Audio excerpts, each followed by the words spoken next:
45 seconds.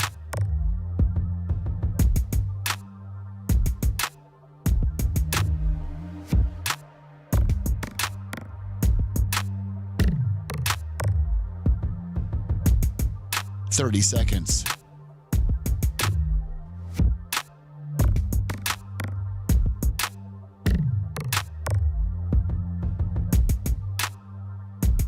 The show will start in 15 seconds, and this is your last audible warning.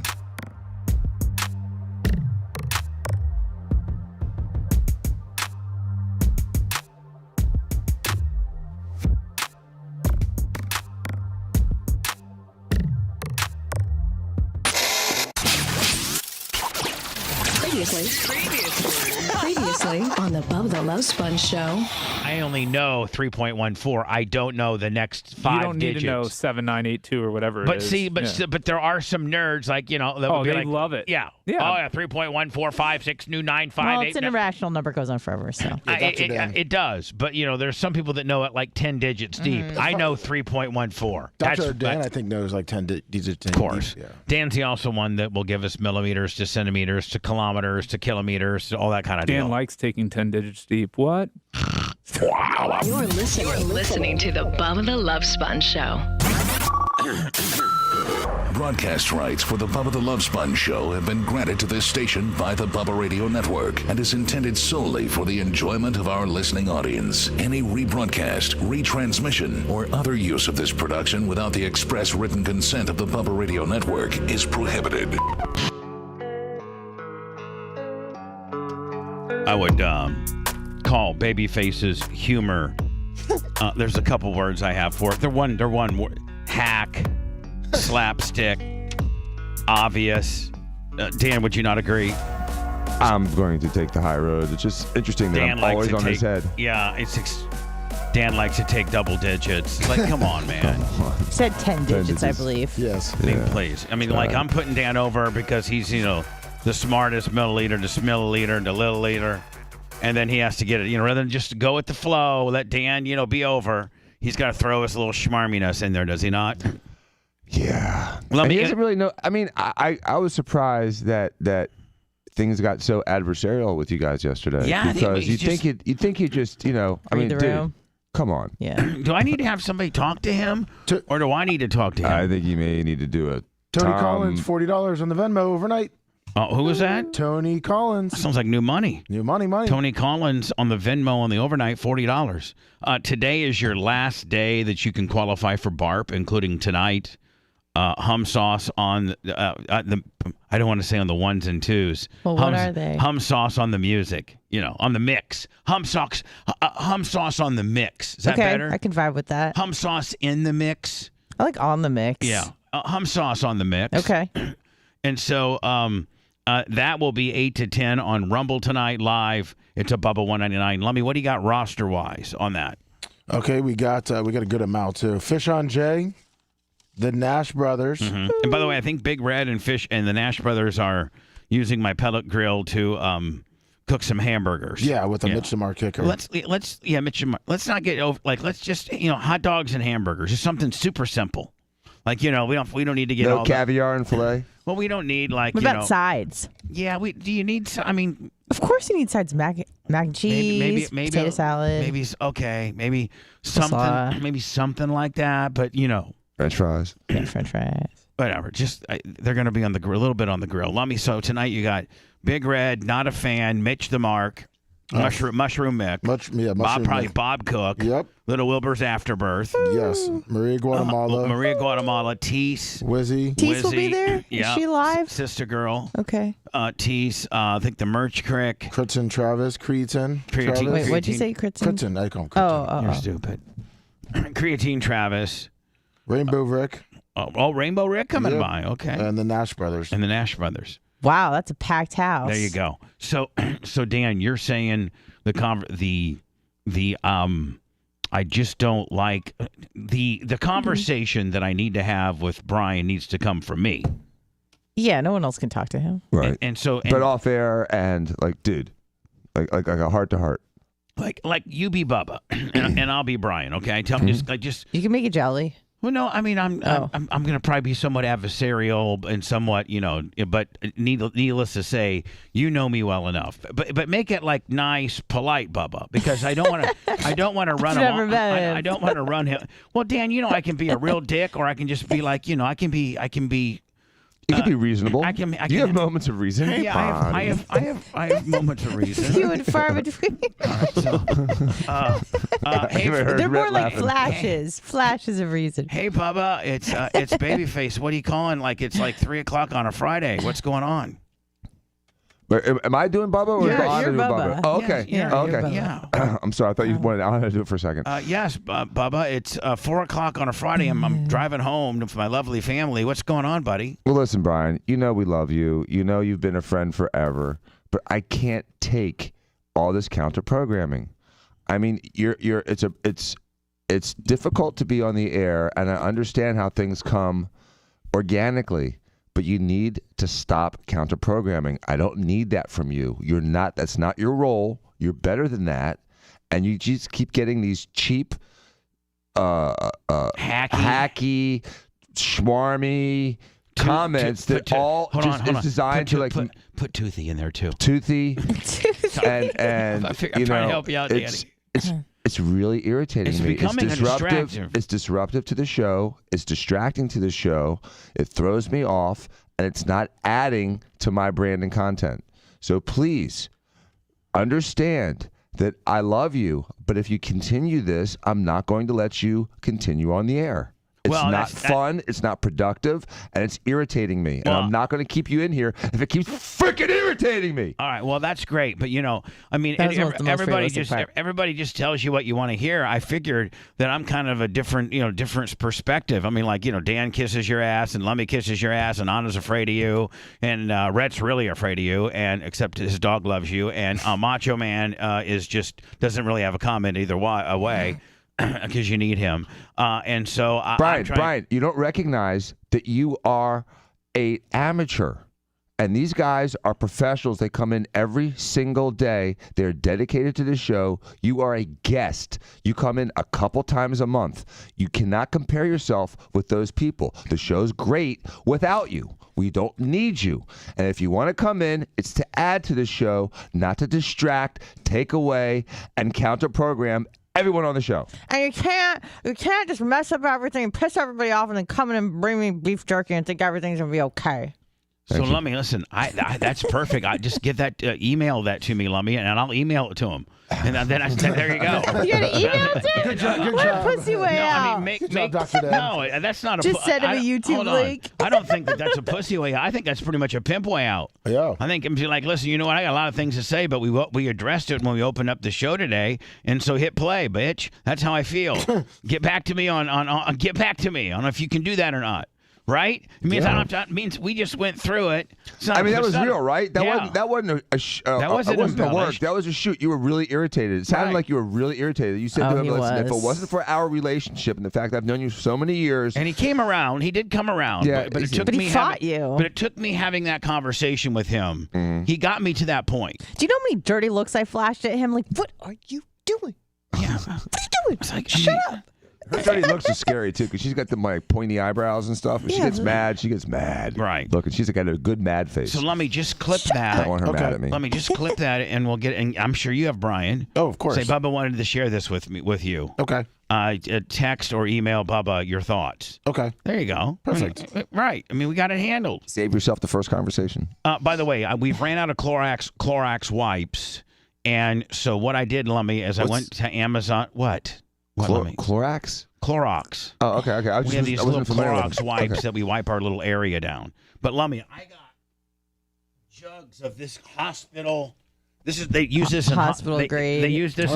No, they use this in hospitals. It's called Disicide or something like that. The disinfecting spray. Decide. It's for hospitals. Oh. They use this for hospitals. And Lummy, I'm going to buy 4 spray, and I got a gallon of it. So I'm going to buy 4 spray bottles. Oh, nice. I just bought 4, regular cleaning spray bottles. Yes. And I'm going to have, everybody's going to have, there's going to be 2 bottles down there. Oh, yeah. And with a thing of paper towels, and then 1 bottle up here. and then maybe one bottle on the bar. Now I'm half chubbed. Or one bar out by the kitchen, so that we can. And if you smell it, man, it smells like hospital stuff, which is great. So let me, rather than run out of Clorox wipes, because I like keeping everybody's area wiped down and clean, and different people, get in here, and people are behind my board and what. Oh, Macho Man, I think my keyboard might need batteries, or it's junked, and we need to order a new one, because I try to type things on my keyboard here, and when I type I, it is always a 5. I think you have your number lock on. Yeah, it's a number lock issue. No, I don't think it is. I don't think it is, guys. Okay. I just now hold on. I just turned the number lock on, but I did go through. What size batteries are those? Triples. Okay. So anyway, now the number lock is on because I turned it on, but we'll put it over there. I need some of that action. Also, Macho Man, have you got a chance to? I ordered like 100 feet, maybe 300 feet. I don't even know. But I ordered these badass LED string of LED lights that I want to. We have the Christmas lights that we've. God, there's a big story behind that. There used to be an angel in the corner. What? I'm very superstitious. Yes, there used to be an angel in that corner. You're superstitious? Well, the angel's still in the corner. It just doesn't light up. We shot it out. Oh, that. Yeah, because I finally figured out after I had such bad luck that maybe this angel isn't good luck anymore. Yes, you did. Yes. Bad angel? Yeah. Well, my first Angel time, from hell. the first Dark time that I went angel. to number one Persons 2554 was like the winter of 1995 in Florida, on 98 Rock. It took me about a year, and I was number one men and adults 2554. And so it happened to be the 98 Rock Studios. It was Christmas time, and we had it all decorated with Christmas stuff. Just like a lot of studios, Mike, like we do now. We have a big our And a trees. party. Our tree's beautiful. It really is. I mean, maybe this year we can even decorate it more for Christmas. You know what I'm saying? Since Yeah. we're more of a visual thing. Perfect. And so I then, for all the studios that I've built 2 studios since the 98 Rock days. The one on Lemon Street that I built in 05, and we broadcasted live from 05 to 2012. And then we started broadcasting from this building in January 2012. So what are we on, our 13th year here, Lummy? Yes. And so every studio that I've built post 98 Rock, I always had an angel in the corner and then one strip of Christmas lights above me. And as you can see, I have that, but some of them have burnt out and stuff. And I was thinking, I was looking at these LED lights, and I thought maybe we could perimeter the whole studio with like one little section of LED lights. I mean, I saw them on display, and it looked badass, and how they could get them to chase and flow into different colors. Most of the time, they're pretty inexpensive, too. Yeah, they're not that much. Yeah. But Macho Man, did they come? Did you look? Because I mark everything engineering. Now it'll probably end up being a Big Red, Nash, Creatine, Travis, Get Fresh crew install. It probably will be. But have you seen them? I had an emergency computer install this morning, so not yet, but I'll get to it. Oh, yeah. Okay. Our net recorder had to be replaced. Here? Yeah. Yeah. Did we have another one? I brought one in. Oh. We'll talk about that later. Neil Mount Plaisir 20 on the Venmo. I feel like me and Macho in a relationship. We'll talk about it later. We'll talk about it later. Okay. Haven't gotten to it. We'll talk about it later. But if you could just look at the lights and let me know if you think it's a good idea, or maybe you could send me a link to what they are so I could maybe play them. I don't know. I was maybe jacked up on some stuff when I ordered them. Seemed like a pretty good idea to me. But don't you think, Dan, like if the entire studio had lights that chased each other and all that kind of stuff, that would be kind of cool? Don't you think that would be kind of... Yeah, we need more lights in We here. definitely are in the visual game now. Absolutely. The only, my son's got him in his room. The only thing is they can be really bright.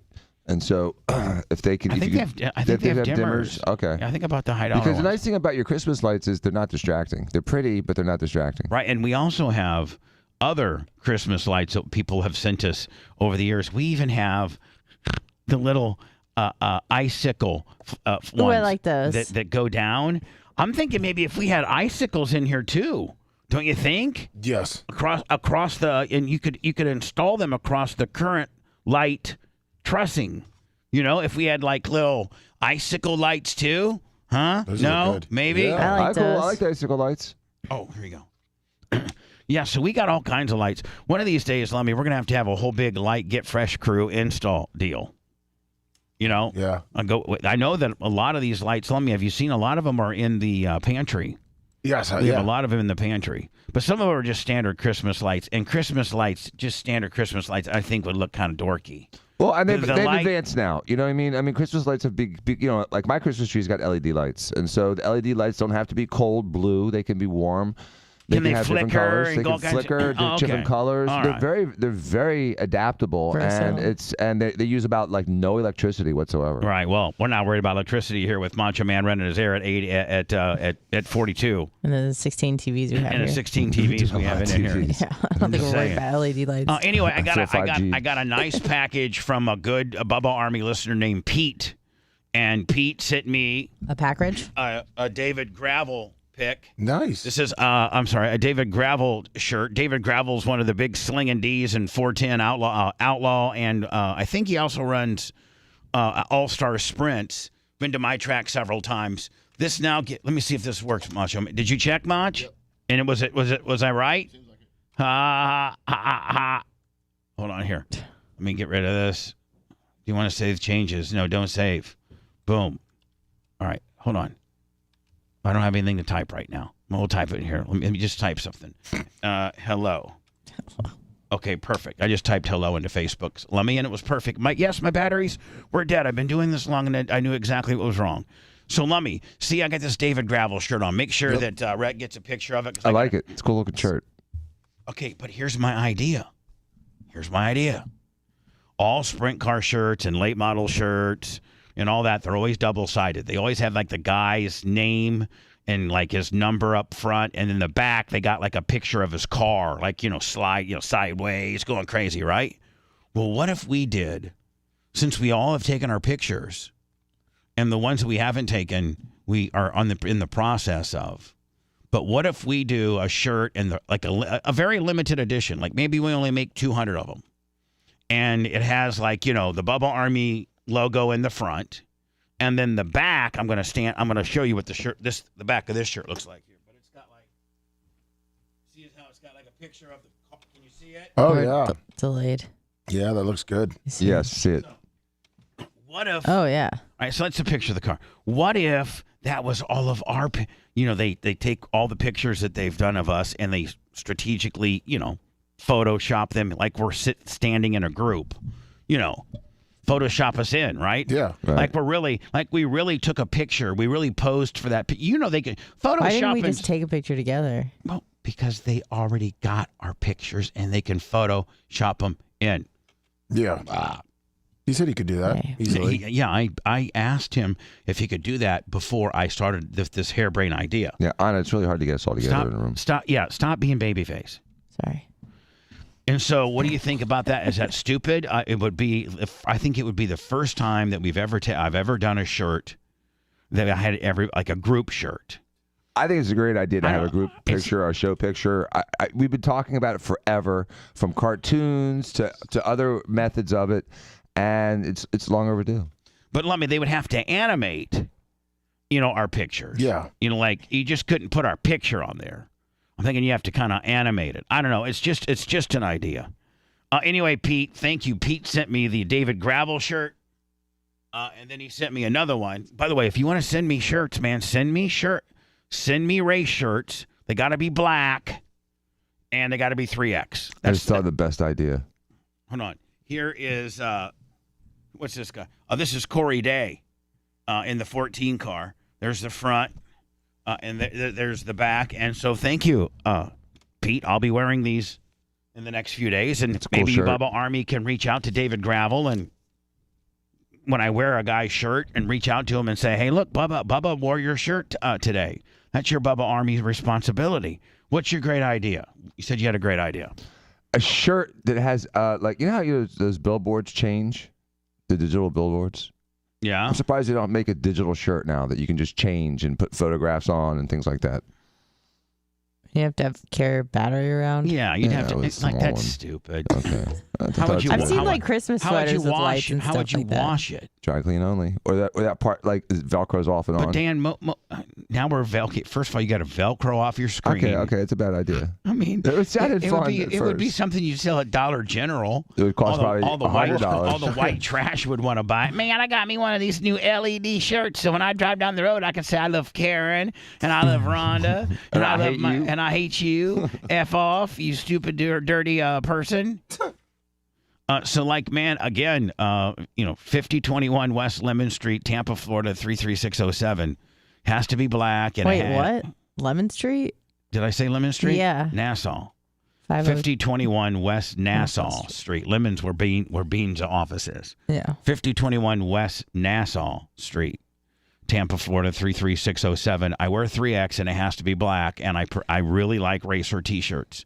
So thank you, and I'll give you all the credit in the world when you send one to me, and then maybe you can tell David Gravel and the Corey Day, and when I wear their shirts, that hey, Bubba wore your shirt. Did we get the overnight Tony Collins? We did we not? Yes, we did. Did you see the big announcement today? Anna, I need you to cut your show a little short today. Yeah, of course. At first I wasn't even sure if I was doing it. No, you are. Okay. I mean, yeah, but like I'm thinking like What? 10 to 11:15. Hard out 11:15. Yeah, Got it. something like that, because we want to test our Zoom feed. Okay. And we just want to make Okay. sure that we're really have our ducks in a row. We're recording it. We're getting ready to edit it. But Deion Sanders today, and it'll be on Rumble. It'll be on Facebook. It'll be on YouTube. It'll be on Bubba Army Radio. It'll be on TuneIn. It'll be on iHeart. All the places that Of we course. brought. And it'll also then be offered as a podcast. It'll be offered as a standalone video on YouTube and Facebook and Rumble. And it'll be offered, I think, on our Twitter too, right? Yes. So Dion, of course, a good friend of mine, and I finally just used my friend card. I don't like to do that. I do not. Like, I had to use a friend card with Steven this weekend, and I did not like to do that. In fact, but that was easy. But hold on. But could you see me begging him just to buy me 300 Willies? I was like, please, just buy me 300 Willies. I do not want, I don't necessarily know these people. And there are, it's my hookup at Sunbelt and his two friends, but I can't necessarily vouch that they're not going to wear Bear jerseys and go crazy. Yeah, Joe's not there to bitch about it, so who cares? Well, It's a party. I really don't care. It's my box. okay, wow. You're invited. Boy, we have really changed its course. It's on my that. box, Bubba. It's my box, bitch. Exactly. So anyway, you don't like it, suck it. I did, but I was begging Steve, please, just let me buy with through your rep, and he's like, no. It's easier. But I wanted you to see, Dan, that I was at least trying to go that route. I understand.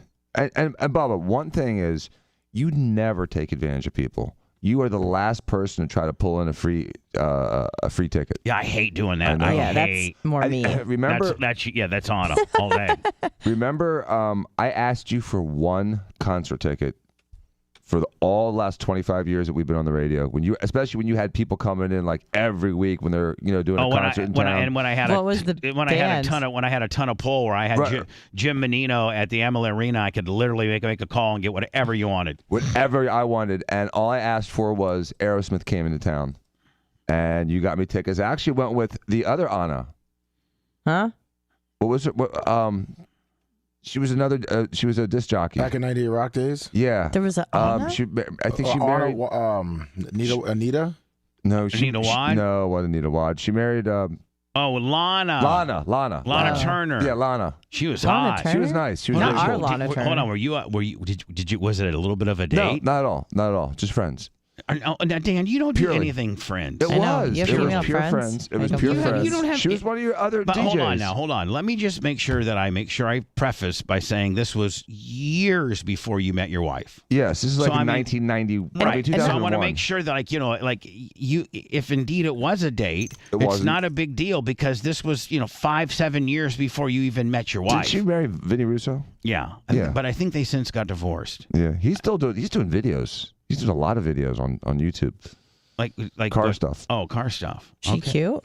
She was nice. She was cool. She was hot. She was She like had a big midday jugs. person. She had big jugs? She's not even anything close to my Meredith, though. Like, no, I mean, Okay. wow. All right. I get it now. Meredith. Whoa. But we got to do Hottest a meet and greet. hottest bitch ever to be in Tampa radio, period. I mean, I'm the greatest of all time. She's the hottest of all time. Yes, it is. Yes. Yeah, sure. We got to do a meet and greet with the band. There was maybe 15 people in the room. It was Oh, cool. nice. Yeah, it was nice. And they're Really? great tickets. Met Thank Steven Tyler. you. Mm-hmm. So Deion Sanders today at 1:15, I was so messed up. So this guy gets a hold of me and says, listen, we can do Friday is locked in, and it's 11:15 Mountain Time. Well, I'm so stupid. He goes 9:15 a.m. frost. So I go. He sent it all. We all posted all over social media. I go. 9:15. Okay, let me see. 2 hours. They're 2 hours behind. Oh my god. 9:15 Mountain Time is 8:15. Yeah. 8:15. No, I'm sorry. Not 9:15. Let me see. 8-9. Yeah. No, it's 9. It'll be 9:15 our time. So I go and send Lummy and Anna, this link so that you can, And we're all over social media, Twitter and like Instagram. Right. And then To the wrong time. I think I forget. I don't know if it was Bubba Light or it was somebody of the council. It might have been Joe. I don't know who it was, but it's like, hey Bubba, what? Do you realize that 11:15 Mountain Time is not 9:15 your time? It's actually 1:15 because they're 2 hours behind you. So if they're 2 hours behind you, you would add 2 to 11:15, making it 1:15. Deion's going to be on your show at 1:15. Like, oh man, I better retext Lummy and Anna and edit my Facebook and the whole 9 yards. So, well, at some point you had also texted that, yep, it is 11:15 again. Yeah, because we had those posts, and then we changed the post to 1:15. Like, we had the ability to edit the tweet. And then you sent a text, and you said, yep, just confirmed 11:15. And I'm like, oh, my God. I texted Lummy. I'm like, which one is it? That was Anna. Anna was like, are you I mean, like, Well, Anna no, I wore me texted out. you privately. It was probably coming from all of us. I texted you privately, and then I could tell you were annoyed with me. So then I freaked out, and I called Lummy because I was like, I don't want to get it wrong for a second time and post and be wrong. So we figured it out. Whatever. You said yes, Anna. Yeah. And then I knew you were pissed. Because, I'm hold on, because I was getting dinged by everybody. Yes, like, because everyone was confused. I know. And so I put did. your name in the text, like, yes, Anna. Yes. It's like your mom calling you, like, Anna Hummel, get your ass over when here. your mom uses your middle name. Yeah. I didn't know So, middle yes, name. Anna. Yep. 1:15. Yes, Anna. It was horrifying. So anyway, You could even see it. Deion Sanders today at 1:15, and I called in a favor. I finally just texted him. I go, Deion, I've known you for 29 years. I love you. I am so proud of you. I've seen you progress from just coaching 7-year-old guys in 7-year-old these kids he was coaching back in the day. I mean, like, you'd look at them and they're just these little guys with these big ass helmets because the helmets are giant, right? Little tiny kids. Yeah, when you see like the 6 and 7-year-olds play, man, they all got these. It's like, it's not a wonder they don't have more neck issues on trying to hold up that big ass helmet, right? Yeah, that builds them up. So anyway, Deion's been coaching, He's doing like I did. He was coaching flag football and the kids when they were kids. That would be like literally. He made then he went to high school and he taught high school. I think Trinity was where there's a couple different high schools he taught. And then he was the offensive. His final job was not even a head coach. He was the offensive coordinator for one of the most prestigious high school teams in Dallas. They won the state championship a few different times. And he went from there, not even a head coach. Not even a head coach. Less than 3 years ago, I'm gonna tell Deion. Did you know, Deion? June 14th, 2020. June 14th, 2020. You invited me to the Tom Brady, Berkeley high school workout. Look what you've done in 3 years and 3 months. Because when I was with Deion on June 14th, 2020. Shador had just verbally committed to the Florida Atlantic Owls I mean, it's like, so just look at the course of life that shortly thereafter these guys have. I mean, I'm sure Shedeur would have been great for Willie Taggart over at the Florida Owls, Lummy. Yeah. I'm sure he would have. I don't think it would have been this big, obviously. But I don't think it would have been at all. Deion would have never gone to Jackson State, just stayed back in Dallas and coached kids. But I mean, so just shortly thereafter, I got to ask Deion, after June 14th, 2020, when Shedeur was just a senior in high school and you were his coach, look how far you've come. You're now the hottest commodity in all of coaching, to the point where they're like, NFL wants you, and you could take any college job you want. Colorado will probably pay you anything you want to stay. And Shedeur is in the conversation to winning the Heisman. Am I not right? Yes, he is. All in 3 years and 3 months. Yeah, that's crazy. Is it not crazy? What a wonderful story. I'm so happy for him and his family. And, again, it's like thumbing up, putting your thumb on the nose to all those people that doubted you. And, you can't. I've found, being around these marquee athletes over the last 30 years, that they're good at everything. A professional athlete is good at basketball, baseball, golf, tiddlywinks, look at Brad poker, look at Brad Johnson. Everything. Look at Brad Johnson, former quarterback for the Tampa Bay Buccaneers, took him to the Super Bowl, was a pretty consistently good quarterback in the league. I don't know if he'll ever make the Hall, but he did win a championship, and he didn't make mistakes. It's like Trent Dilfer when he won with won with the Ravens. He just didn't lose it. Right. This guy goes on and has a whole trick, like basketball, trick shots, and stuff like that, just because he's an athlete. Most athletes love to play golf, and they're usually pretty damn good at it just because they're just athletes in themselves. So you're right. If you're athletic, you're pretty damn good at everything.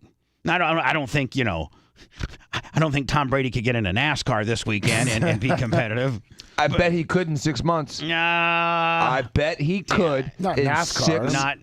No, I bet he would. It's a whole different animal, Maybe Dan. 2 years. I bet Dan, with the appropriate training. Kyle Larson, the greatest of all time, has he's got 24 years it's taken for him to get this good. Tony Stewart, he started when he was 7 and won his first NASCAR championship like at 27. So he had 20 years of learning. Like there's here's my personal experience with this. I have a friend who's a doctor, really smart guy. He's an ophthalmologist, which is like one of the hardest ones to get into. And it's only the top 1 or 2% of your medical school class. You mean eye doctor? Eye doctor. He was a running back at Penn State. And he got behind the wheel of a car, and within a year, he was faster than everybody.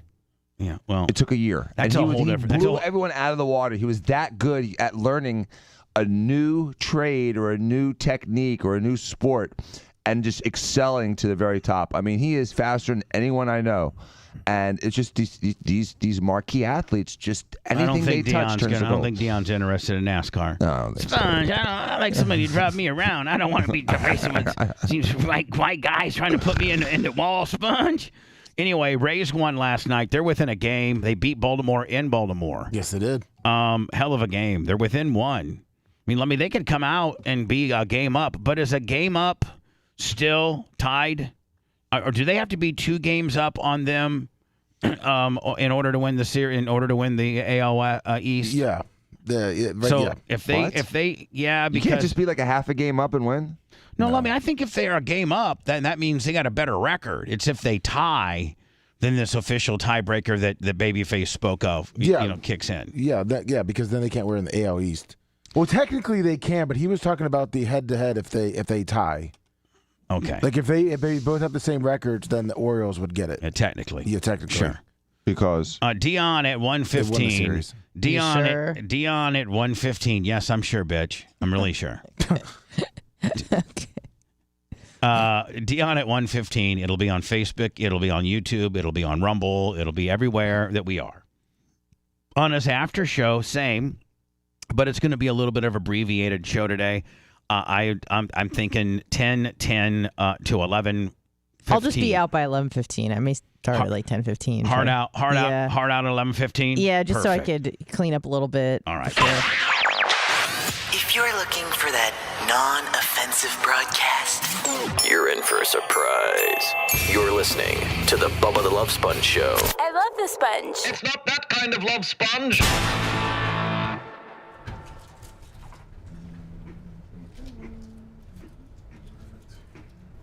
Oh, you have to do like a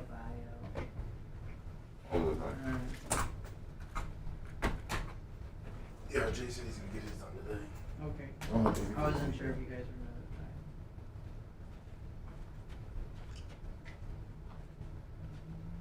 We'll be able to see his because this is in the shadow of Jay's.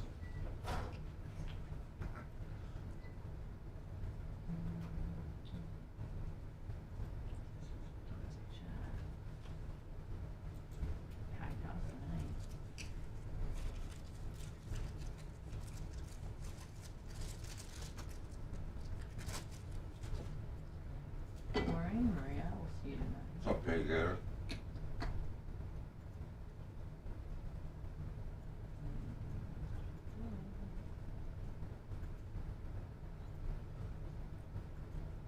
This is up. Awesome. See you there, my friend. What's up, Biggie? Morning. Joel. Black Guy and Cali. Good morning.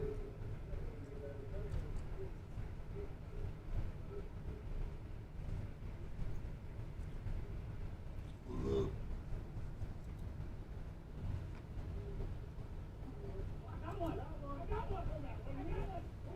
Here go Blips. Yoke. Yoke joke. I need two actually. One. Just here. So. Hey, Big Buck. Mitch. What's up, Leslie? Thank you again for the lovely gift. El Seco. Lovely. It's Leslie Seckle. Oh. Morning, Jay Gator. What's up, Iggy? So there's a NC Surf more. Hey.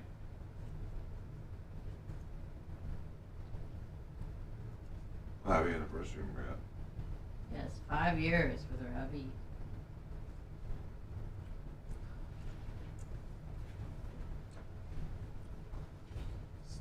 So, The last movie I went to go see? last Probably movie at the theater. 4 years, I at don't least. think I've been in theater since COVID. Yeah, it was before COVID. It was like a last ditch date, I think. I don't have any thoughts on that right now. I don't own an AK. Well, I'm lying. I have an AK magazine that shotgun. Nick the gun guy, what's up? It's super loud. It's like all I can do. We always win. We fight the other side.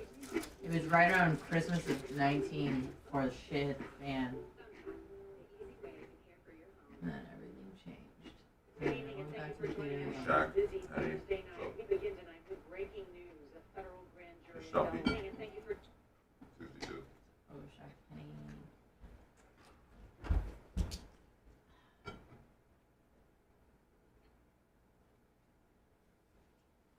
But yeah, no, I never read movies.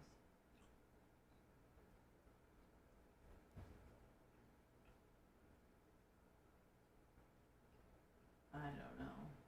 It's fine.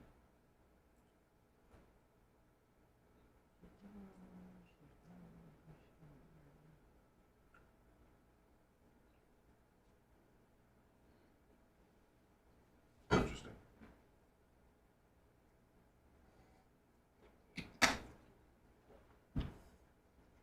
What makes it a hybrid? Is it an AR with a piston, or is it an AK with gas?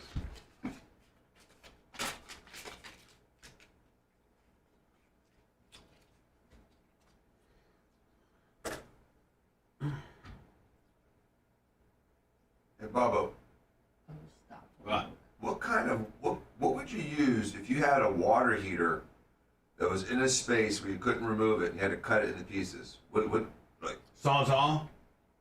A Sawzall? Uh-huh. It wouldn't be like you wouldn't need like a blowtorch, you just, a Sawzall would cut it? Yeah, Sawzall.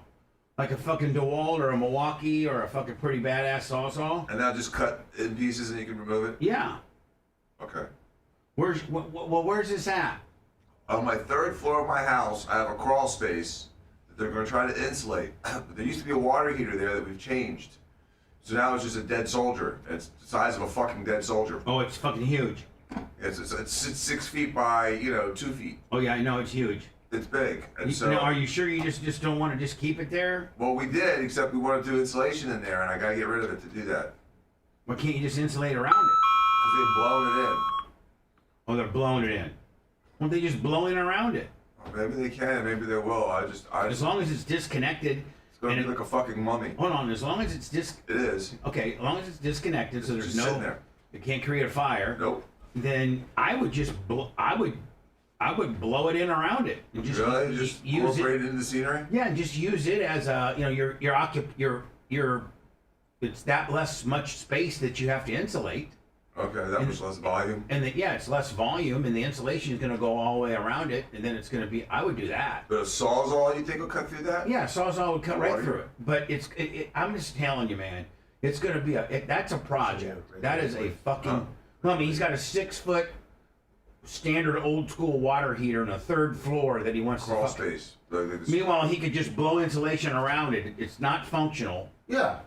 Well, we need to talk about this. We need to talk about this on the air. Hold on air.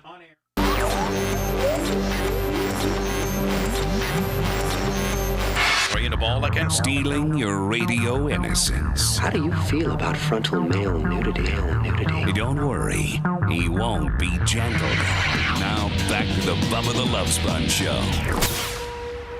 See, this is where we can help guys like Dan that are just so smart, but not Dan's not construction smart per se. No, not at all. I mean, you could probably look at a set of plans and understand them, but as far as like just common construction knowledge, that's not your forte.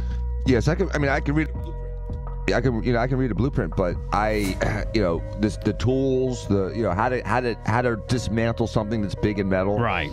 That's beyond me. We'll talk about that momentarily. Today at 1:15, if you can see me now, whether it be on Facebook, Rumble, YouTube, you can hear me now. Bubba Army Radio, tune in, iHeart.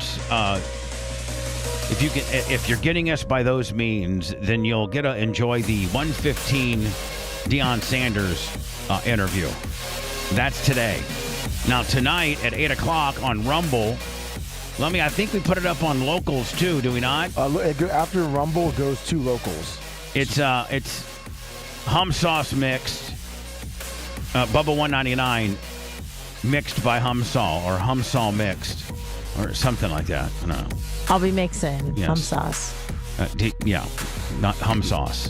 She be mixing. So that's tonight. And we're gonna have hot dogs and hamburgers and stuff, all that kind of stuff before. Yeah. If you look at our YouTube channel, which I'm asking people to go to now, more importantly, subscribe to it, because we're at 93,400. Like we're so close. I haven't really been bugging you guys about it a lot lately, but we're so close. Find it in your heart. I feel like Sally Struthers begging for food for the little kids with blowed out stomachs. Gwendolyn Joe, $20 super chat. Dan, what caused, like when Sally Struthers used to get on the air and cry and say for only 19 cents a day, this little kid right here, Quash Yorkers, can have some porridge in a bottle of water for only 19 cents a day, and then she starts crying. And then they show the kid with the big belly. And they show this kid looks like he's been drinking a 6-pack a day. Yeah, it's called Kwashiorkor's disease, and it's because of a lack of protein. And they get this big belly. Really? It's gross starvation.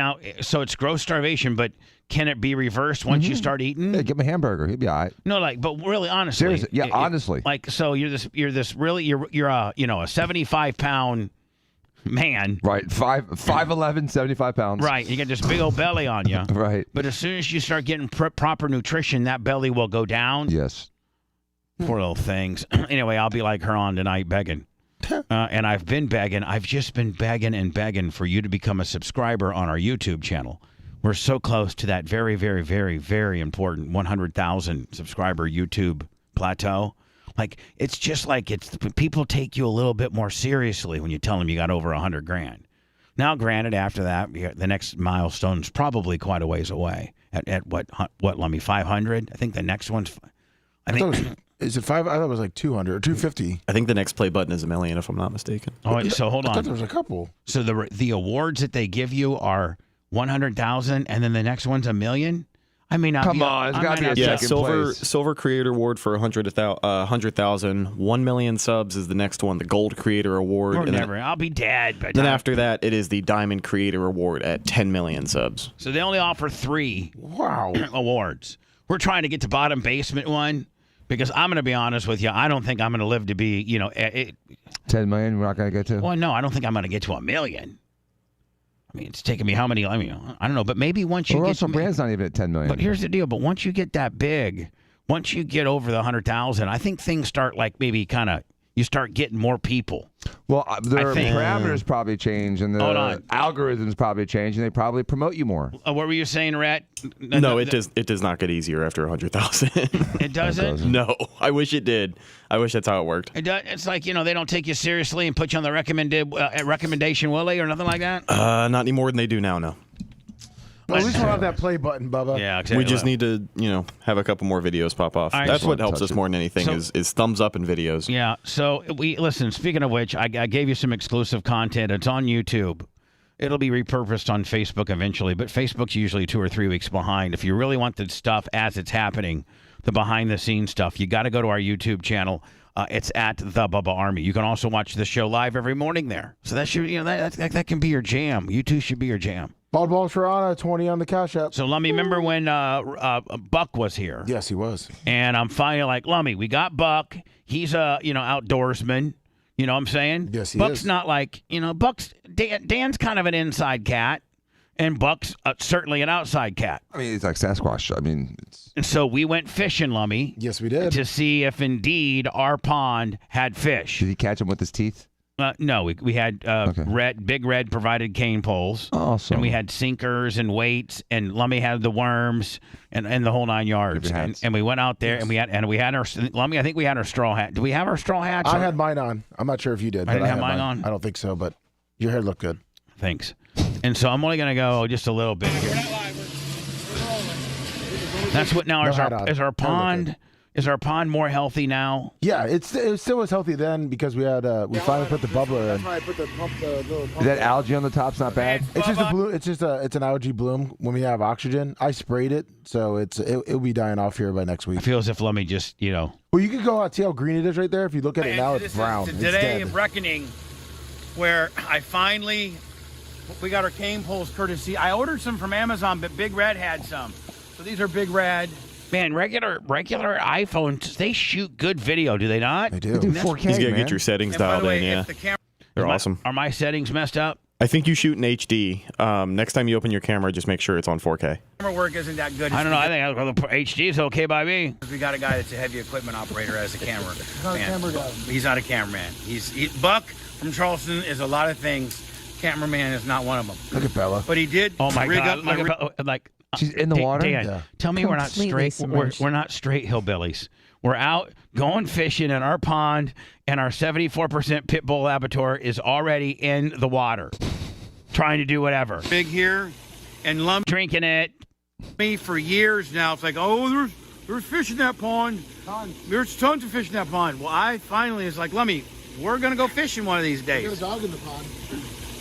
There's Bella. Bella's in the pond. Don't scare our fish off. Get out of there. Get out of there. That's our spot. All right, so let me. She listens though, doesn't she? She does. It's like now I'm gonna go bite baby. Yeah. Good. You want? I was trying to cool off, but now I'm gonna go eat goat with some lamb chops. So, Lummy, I had to have a chair set up, because I got a VIP. Of course. Now Buck is the cameraman. I'm gonna sit down with my Scarface shirt on. An old timer.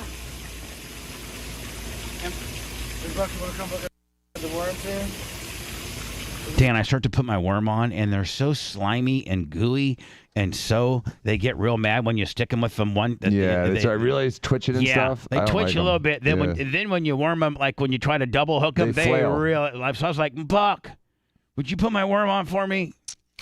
Yeah, I don't like baiting. Like a real pussy. I don't like baiting my own hooks. Buck, don't forget you're on the camera.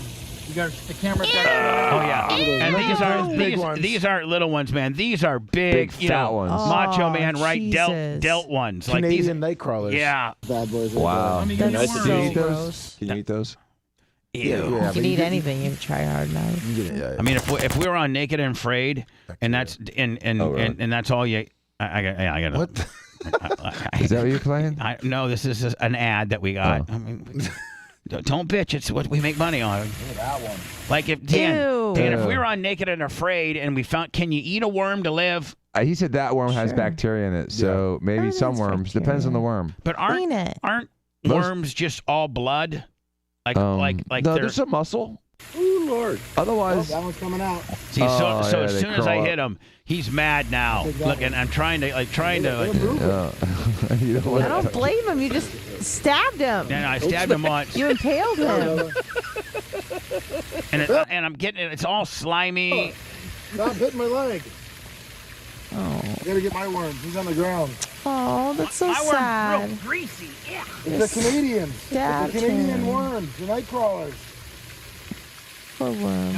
so that's all Canada's good for is worms and snow. So watch, here you go. This is wildfires. You can see now. I've made a good try. Like I just didn't stick it and gave up. I really tried to grab him and put him through 2 or 3 more times, but he was so slimy and moving around. So please know that I tried. I've got that one on. Look, you put them on again. Yeah. You wrap them around. I'm not wrapping them. That's too slimy for me. Can I use your shirt? I got a napkin. Okay, where's your napkin? I'm gonna wipe my fingers on his shirt. I got a napkin for you, Is sir. this worm shit that's on me? Yeah. I don't want to do that. I mean, Worm shit. I mean, do my worm first. I let my worms hang out in the. So poor Lummy's trying to worm himself up, but I'm like, man, do mine first, please. I got him hooked once. How many times you got to stick the worm? Now you bring him back. Twice. Like 2 or 3. Yeah, with wrapping it Or they'll around. fall. Oh They'll fall off. Yeah. They come off. It'll go through their membrane, and what? Yeah. So hold on. Or the fish will You're gonna pull on see it. how good my worm technique is. I'm just gonna tell you this right now. I was the biggest, naysayer when it came to this pond. Oh, I'm with you on that one, Bubba. Yeah. I never dreamed it would ever produce anything that you could catch. Lummy and Fish on a J and a few others. They've been, putting shiners and Todd the Turtle and some catfish in there. And so finally today is the day of reckoning. Lummy, how long have you? Has it been about maybe 2 years? Yep, about 2 years. That you've been working on this? No, it's been 2 because that's when Fish on J. But you do have to admit, man, you now have a bubbler and you got a fountain. Oh, yeah. I mean, like you're well on your way to having. Yes. So, but nonetheless, Dan, first one of the day, I was thinking, today is the day of reckoning. We're gonna find if there's any fish in this pond. Right. Because It's a big pond. because I want to have a fish in the. I want Dion to be able to come. Sponge, I'm gonna go back, come to Florida, and go back to your fishing pond, and like I want Dion to be able to throw something in there and catch something Right. of significance. Now, I understand. now, Like a little 3-inch fish. we caught a couple 3-inchers, but wait till you see the very first one I catch. That's where I'm gonna stop it. And how fast. I think that oxygenating machine really does good for the pond, doesn't it? Oh, it does, and it's on the ground, so it's really helping. Worms don't bite, do they? There's a little mouth. Worms don't bite, do they?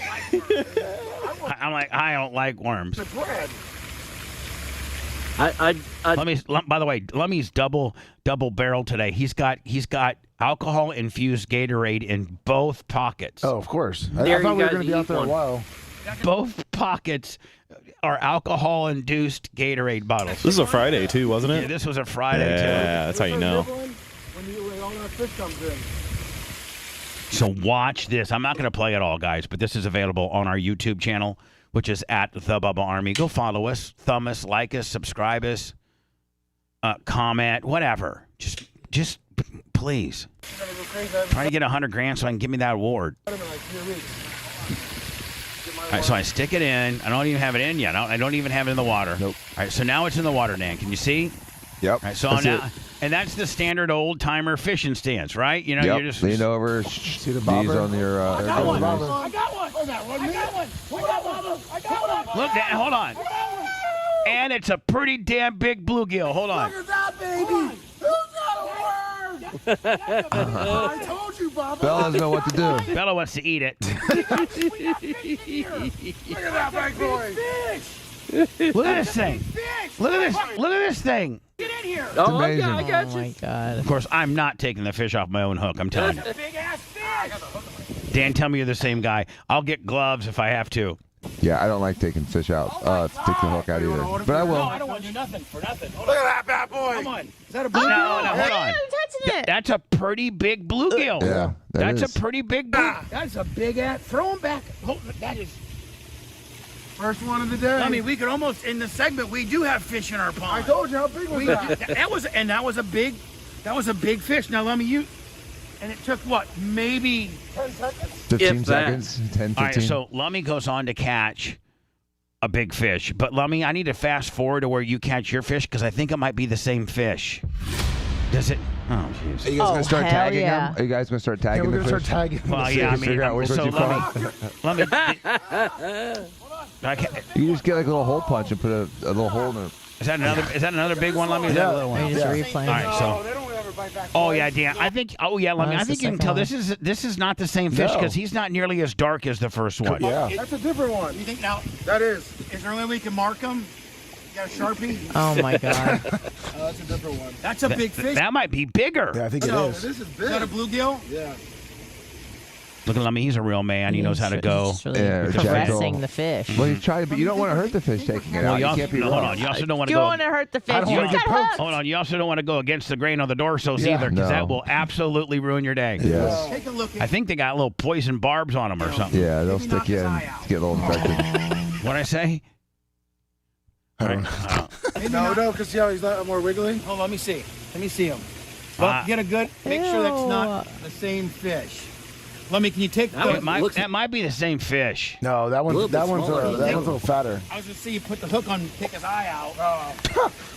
If you take, yeah, we used to take fish's eyes out What? Why? because one, I don't know if this is legal or not. This is Indiana. But okay, hold on. This is What kind of fishing do you guys do in Indiana? This is 1975, 76. I used to fish with a guy named Jerry Albright.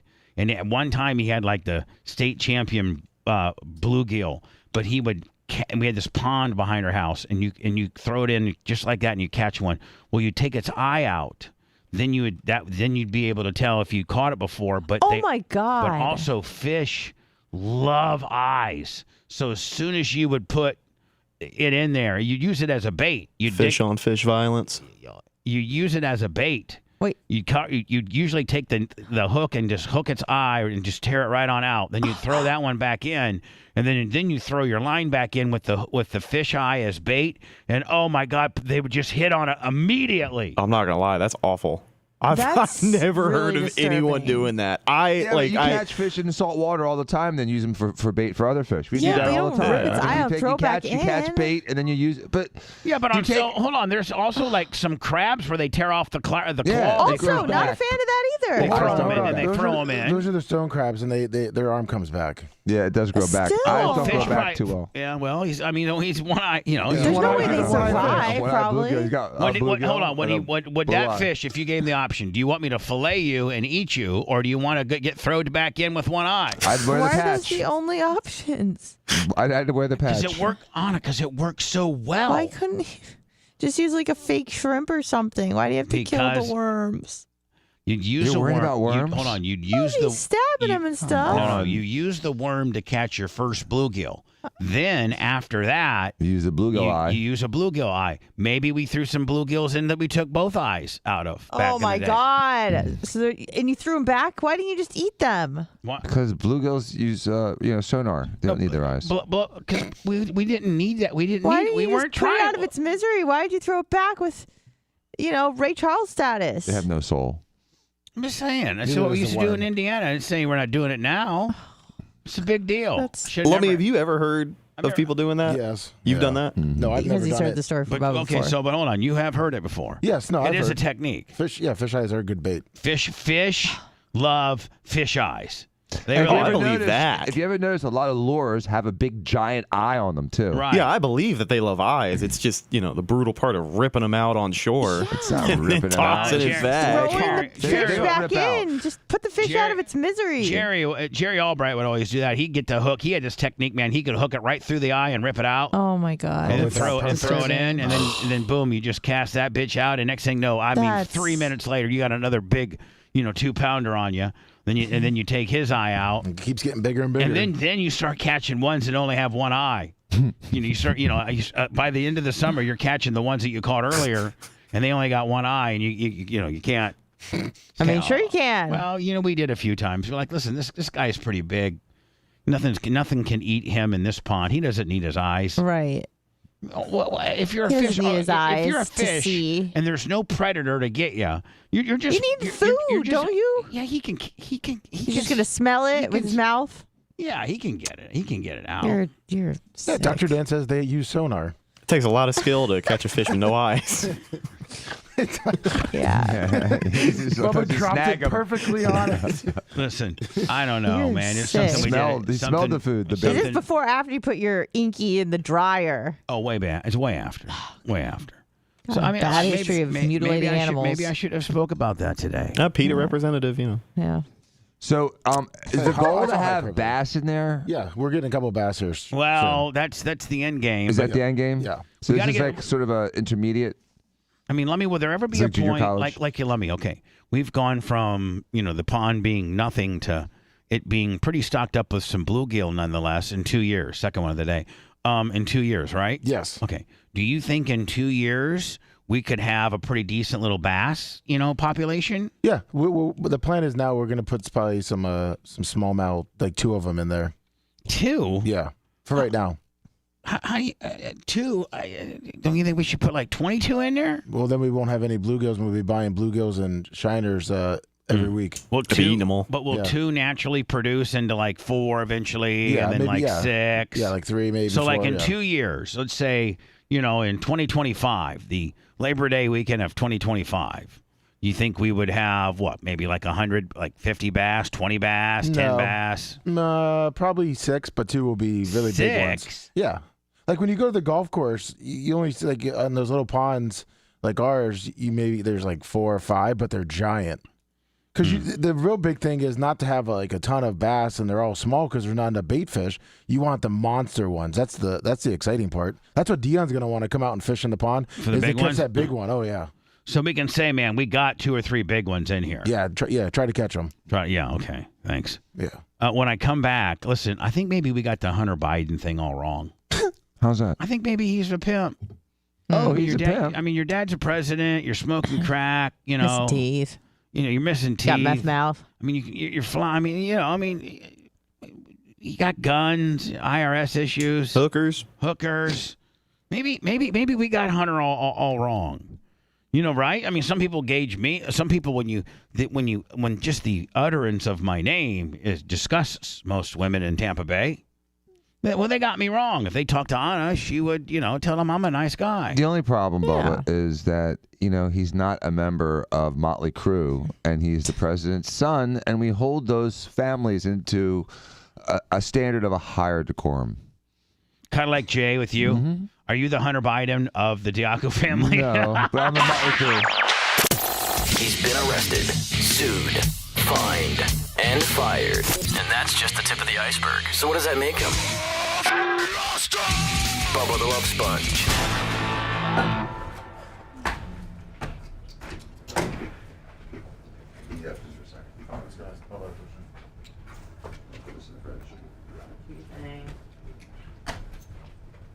I'll talk to the people, Hey, Bubba? even though they don't want to. Macho was asking if you had a couple more pictures of Dion for his thing, or is he okay if he just uses like some pictures of him playing to kind of mix in? Yeah, I mean, I gave him like 8. He said for the thing he's using to make it look really good, he needs a couple more. All right, well, just tell him to find them. Okay. You don't have any pictures on your phone saved with Dion? The ones I have like 6 or 8 of them that I sent him. Could you send me like 2 of you guys together so I can post them? Why don't you get them from fucking Mach? Mach? He's got them all. Alright. Well, I mean, I'll try to find them. I didn't know if they were just like readily in your gallery. I can eat these Nutter Butters, right? If they're out there, it's all fair game. I think so, yes. Nutter butter, peanut butter sandwich cookie. The only ones that are better than those are Nutty Buddies. What's a Nutty Buddy? It's like a little Debbie snack. You know, Is it a little square with a little chocolate on them? it's like a wafer deal. Yeah, I think I like them. Lummy, we need to send those two. That one with a Bubba Army red sweatshirt, and the one with the Bubba Army headphones hat. We need to send those. We need to send those to Anna. Okay. Okay. You ever had these? Yeah, I don't like this as much. Too good. They're so good. I've never had Nutter Butter. Hey, Really? Lummy, you ever have Nutter Butter where it's smooth on one side? No. Always on the Oh, same they- side. Yeah. That's rare. Isn't that rare? Is it how they all are? Nope, just one. No, they should. Yeah, they should have the lines on both sides, like a nut. I was thinking about doing a dessert with those steak in them. They're good. You like them better than Oreos or no? These Quicker ticker. Yeah. They're they're superior. different. They're different. Well, yeah. I mean, I like Oreos. It's hard not to like I Oreos. feel like Oreos are overrated. Hot take. They're over calories. I tell you what. I've seen calories in an Oreo. What is it, like 150 for two? Something crazy like that, yeah. Oh, that's pretty standard. Yeah, but you can do 150 calories and get a lot of food for 150 calories. Yeah, I know. It's three. It looks like it's It's like 75 calories per Oreo. It's 50? 160 240 for three. So what So is it's like that? 55. 50 something? Yeah. 53. I mean, I don't know. I never was that impressed by Oreos. Oreos are good, like topping, like over ice cream. But standalone, not that great. Well, what was after birth in the morning? I've had peanut butter also after these and they're unreal. What's up with every ticker? What's up, Spencer? Spencer? It's gonna be dead air for the next one. All right. Thanks. Bubba, line one is Bright Farm Johns Island Hall of Famer. He has a question for Dr. Dan. If you Okay. medical question. Hi, Gerald Wise. I appreciate that.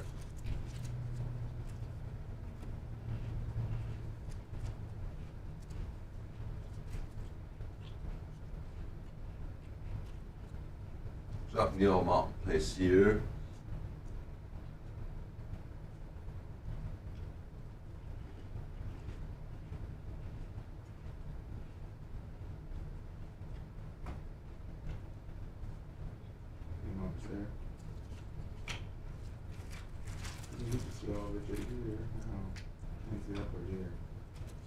Yes, I am.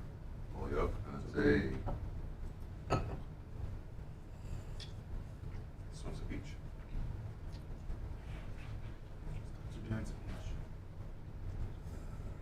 Neil. And trick me. So ball trying. My cat.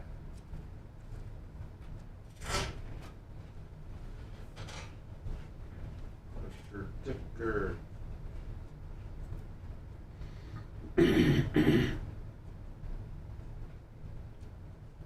Lizzie.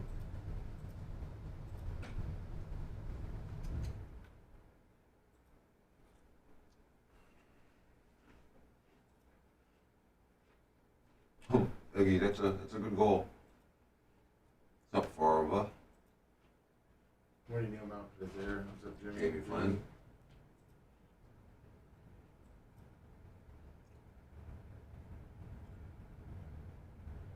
Rodolfo Rivero. Rudy.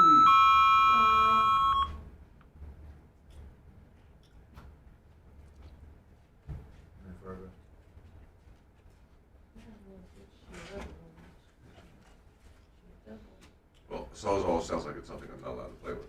No, fuck no. It doesn't sound like the end. No. No, you cannot fucking, no. And we're not going that route. You're dumb to go that route. It might have water. It might leak everywhere. Yeah, fuck that. I'm sure it's all wood, right? Underneath it, everywhere around it. So just say yeah. So yeah. Next thing you know. You don't think it's been drained? No. Might not be. Doesn't matter at this point. I drained it. Here, we're talking about this on the air. Motherfuckers, quit pre-talking. Say it, let me quit pre-talking. Quit pre-talking, Dr. Dan. Sister Girl Tease. What's up, Sister Girl Tease?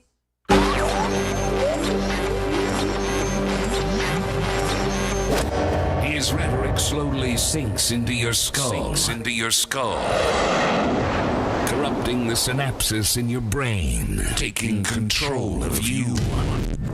And there's no way to stop it. We now return to the Bubba the Love Sponge Show.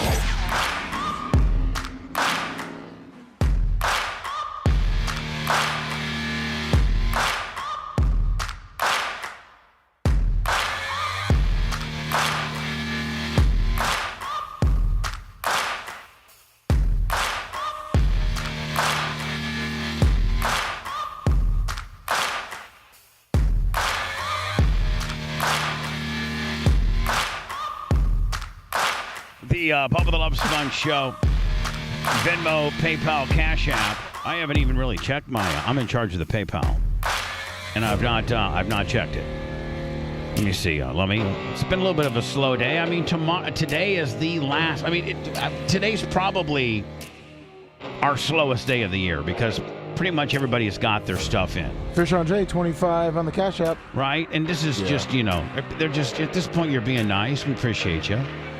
If you're waiting for tonight at Bubba 199 on Rumble, 8 to 10, maybe you're waiting to get your last few hundred in on that deal. James Leonard. Oh my God! Hold on. James, this is.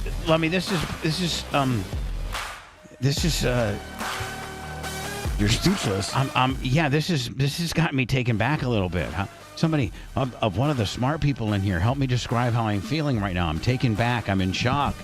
I'm flabbergasted. I'm flabbergasted. Perfect. That's a good one. Thank James Leonardo, Lummy on PayPal. Yeah. Laid down $2,400 right now. Really? No way. He said, I'm laying my full nut down for Barp. Wow. Highway 73 in South Jersey. James Leonardo. Lummy, I'm going to have to get his See you in information. January. Out of nowhere. That's crazy. Never given a Can I dime. get a horn, please? But yeah, I would say so.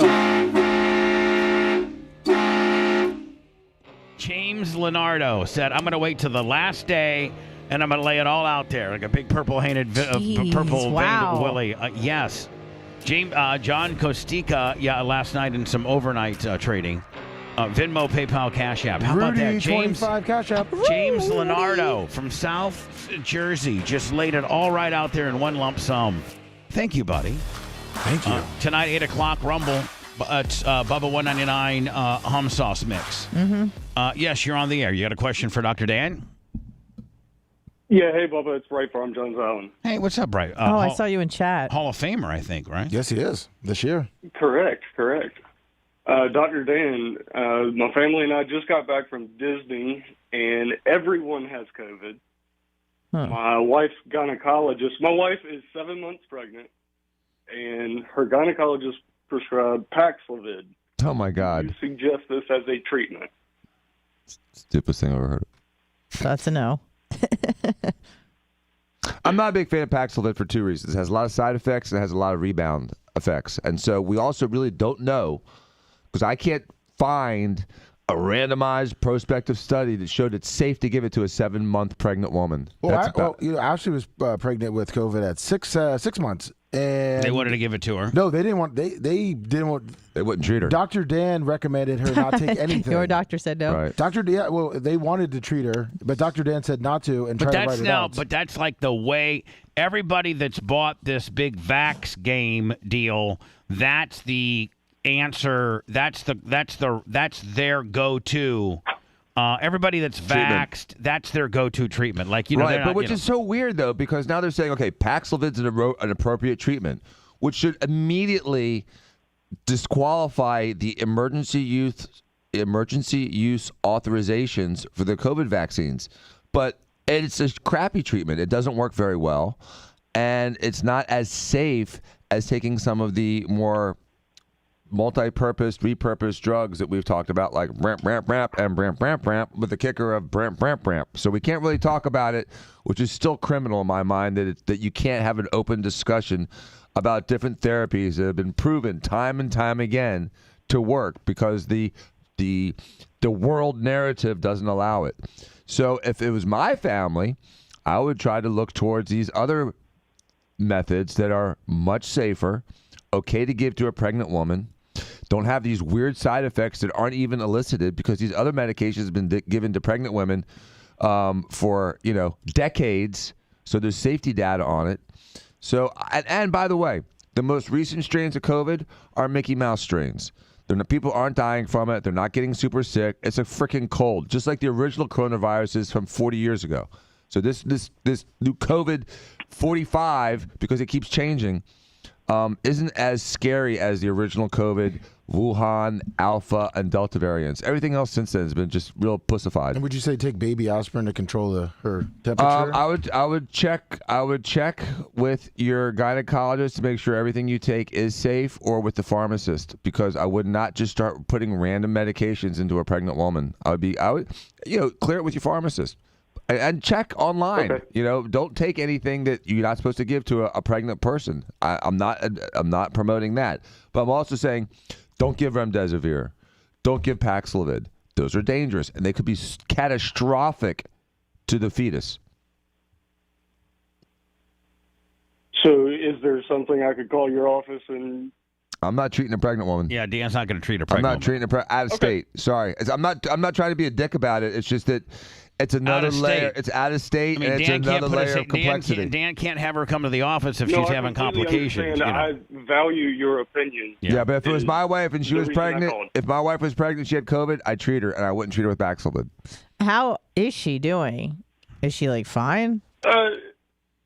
She's got a fever and just real bitchy. Congested in her chest. Real bitchy. But you know that things like zinc and vitamin D and vitamin C and optimizing life are all good things. Getting some sunshine, being outside. Those are all things that pretty much everyone says are helpful for people with COVID. It's hard to be controversial with those things, and they're all safe. And is she pretty healthy otherwise? Oh yes. All right. I mean, she's pretty hot. I ain't a doctor, but I just try to. I'm gonna be honest with you, man. If she doesn't have a history of being sickly and can get through most things naturally. How much weight did she gain on pregnancy? Oh, okay. Well, it's a valid question. Was she fat before pregnancy? 20 pounds. What? Okay, hold on. What was her beginning weight and what's her pregnant weight? Exactly. Thank you. I'm your assistant doctor. 135, 155. Oh, dude, she's that's fine. like text photo. She's healthy as a horse, my friend. I'll tell you right now, I'm not a doctor, and I'm not giving you this advice as a doctor. I'm giving you this advice as a 57-year-old man that has seen a lot of things and lived a lot of life, and this is just strictly my opinion. I'm not a doctor, and I barely graduated high school. You don't want to listen to anything I'm going to say, but here's my opinion. I would make her as comfortable as you could through just over-the-counter stuff, zinc, maybe ice cream, maybe a little baby aspirin, just something, vitamin D, that kind of stuff. And because I think that she's probably healthy enough to get through it. And if she does get through it without treating it with all this remdesivir and Paxlovid and all that kind of, and she can do it naturally through herd immunity. I think you're instantaneously making your kid more resilient to it as well. Yeah. Dan, are you not? Yes, but I have a couple other things to add to this. Couple follow-ups here. Number one, here's two follow-ups here. Number one, treat her conservatively, but during the next 2.5 months between now and when your baby is delivered, do not let her get vaccinated against anything. I think it would be all detrimental. And when your baby is born, do 2 things. 3 things. Change your last name and move. Right. Run. Run away. Okay. Vitamin K. Vitamin K is okay. For the baby? K is okay. K is okay. Circumcise that little bastard. Yeah. If it's a girl. And if it's a girl, don't. If it's a boy, is it a boy? It's a boy. Okay, so it's a boy. Circumcise him by day 3, please. By day 3. Yep. And We'll be done. say no to the hepatitis B shot at birth. There is absolutely, unless you and your wife have a tattoo parlor where you guys recycle needles, or you're doing a bunch of IV drugs in the back alley behind the FBI agency in Washington, D.C., then do not. Like Hunter. Connor, do not get the hepatitis B vaccine. They're going to try to push it on you. They're going to push it. They're going to shame you. They're going to threaten you, and you tell them to go F themselves because my baby has no exposure risk to hepatitis B for the next 12 years. There's zero indication for it. So when my baby's 12, I'll bring him in here and get the vaccine there. I might even do it at 11 just to be a little aggressive. 11's the age. Okay, I'm just saying. Okay, so at 11, I'm hauling little Johnny in here, and we'll get vaxxed up on the Hep B deal. You're not going to see me until then. That way, when the kid is sexually active, he has a chance of having some real immunity. But if you give the baby hepatitis B vaccine at birth, he'll lose the immunity by the time he's an adult. And if the kid is 2 weeks premature, not premature and sick, or has a sensitivity to the vaccines, that could be the one that tips him over into the whole autistic spectrum. Oh, they shamed us for like 2-3 days on that. I know. We were in the hospital. Is your kid have hepatitis B, Lummy? No. Okay. Vitamin K, good. Circumcised good. Good, and then hepatitis B bad. Hepatitis B, you can actually put him on the book. Say, listen, when he turns 11th birthday, we'll be right in here. Okay, you can put it on the books right now. We're not doing it. Do not never stack shots. Never when they're sick. And don't get the hepatitis B shot for your baby. He's not going to be doing your kid. Hopefully, he's not handling a bunch of used needles. That's really about what hepatitis B. They don't have the fine motor skills to like tourniquet themselves, so tie themselves off. Right, so you should be good. So anyway, sir, you got it. You got all that. I got it. Thank y'all very much, and y'all have a good day. Appreciate it. Now, Dan swore that we had a band in here called Peanut Butter Love Sickle. You sure did. I found it for you. Now, have they? Yeah, I got it. Yeah. And that's why I'm bringing it up. Oh, okay. Did they go on to do anything? They toured for a couple years, and then they had some infighting, kind of like Kings of Leon, and so they broke up, just like so many great bands. 1, 2, 3. Now, was this a local band? They're from Jersey. And did they come all the way down here just to be on the show? They sure did. Yeah, because you're the man. And did they have goggles on and could be shot and everything? Yeah, they did. What? 1, 2, 1, 2. I know we bring bands in, local bands, and you had to wear goggles. And if you were no good, we would shoot you off stage. 3. That should be a television series, should it not? Yeah. Instead of America's Got Talent, how about shoot your ass off the stage? That'd be badass. Way better. So this is like in their most infant portion of their career, right? I mean, this is the middle. Is this before they had actually broke? They never really broke. They cut a couple albums. They did some mild touring, and I think they were like their next album would have been that big breakout album where they would have been internationally known, and they just didn't get to it. Great guys though.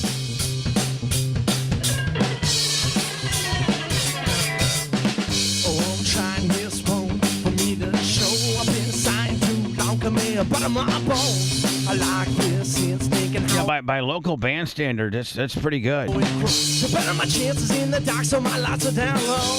drummer was singing. He had long hair.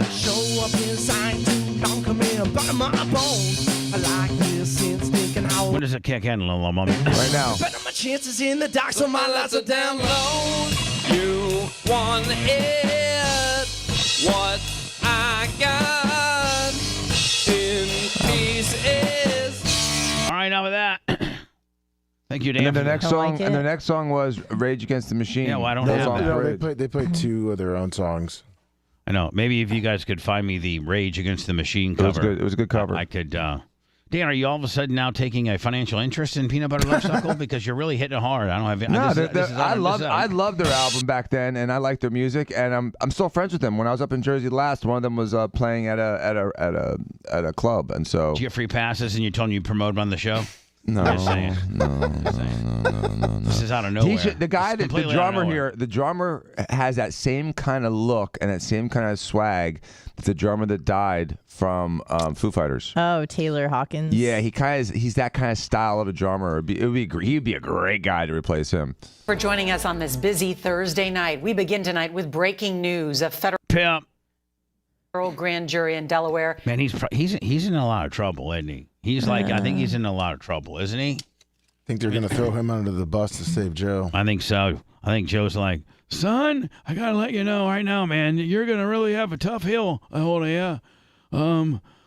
We can probably get me all fixed up and cleared and not in trouble as long as we throw it all on you, kid. I mean, you've lived a very, very great life. Smoking crack in the White House. Who wouldn't mind doing that, huh? You know, he's just going to get pardoned on his way out of the office, so it's not a big deal. Hello. Bubba. Yeah.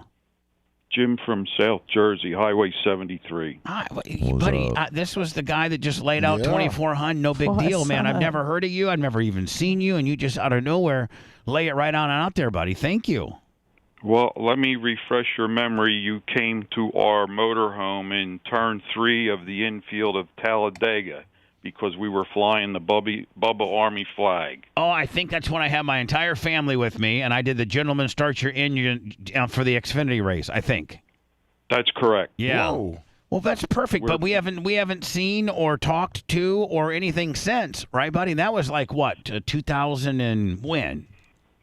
Like 7, 8, 9? 7 or 8, whenever you did Talladega. Yeah. We were the 5 retired cops in the motorhome. Oh, perfect. Nice. And you're in Jersey, and have you continued with the show? Of course. And by what means do you listen to us, Jim? Well, when you were doing Twitch, but now YouTube or Rumble. Perfect. And just out of nowhere, boom! You now know that you are qualified for BARP, and we'll be sending you an invitation, getting your ring size, what you want on your ring. You get a +1, and Merch Crick is working on the hotel information. This week because the hotels are just hotel rooms have just gone through the roof. Everything has. What part of Jersey, South Jersey, are you from? Winslow Township. Where's that? Halfway between Atlantic City and Philadelphia. Okay. Oh, okay. And just then outside of Hamilton. I heard of Hamilton. And then were you a state police officer or were the community? Were you a state municipal? Municipal. Okay. Oh, those guys are cooler than the state troopers, man. State troopers are stiff as hell. They don't give you a break. No, they give cops tickets. State troopers in Jersey. And they got those crazy ass. Do they have those Smokey Bear uniforms? With the diagonal black leather. Yeah. So anyway, Jim, I look forward to seeing you again. I haven't seen you since Talladega, so I'll see you and a guest for BARP. Well, we also came and saw you. You went to Atlantic City. Yeah, for the Bubba Palooza. Correct. Man, that was one of my. That was the most drunkest I'd ever been in a long time. Is it because Artie was hanging out and there? I think Artie got drunk too. Did he not? Of course. Yeah. Yeah. Yep. Artie did. So Artie was supposed to do like fifth. So Artie comes in, and we have everybody. Artie Lang. Yeah, Artie Lang, and so I open up the second half of the show, okay, and then I think maybe I don't know who came on, but we always ended the show with Ned. And Artie's backstage, and he's like, "Hey, man, can I do 15, 20 minutes?"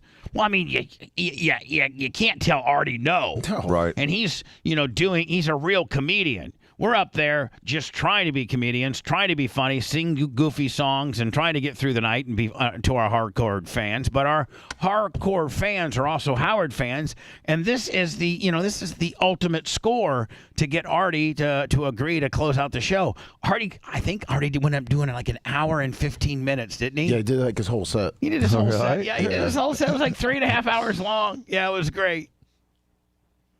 So anyway, buddy, listen, I am so honored. You just flipped it right out of nowhere. I've never even talked to you. Do you have a screen name? Highway 73 on YouTube. Oh, Highway 73 on YouTube. Well, now I can put a screen name with a guy.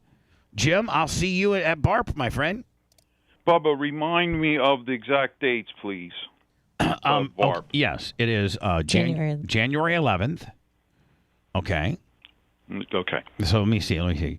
You would probably fly into Tampa on January 11th. And that's if you want to hit the Tate's. We have a Tate's Pizza Gathering, little dinner, cocktails, whatever. Right, that's Thursday. That's right? Thursday. And then Friday is the 12th.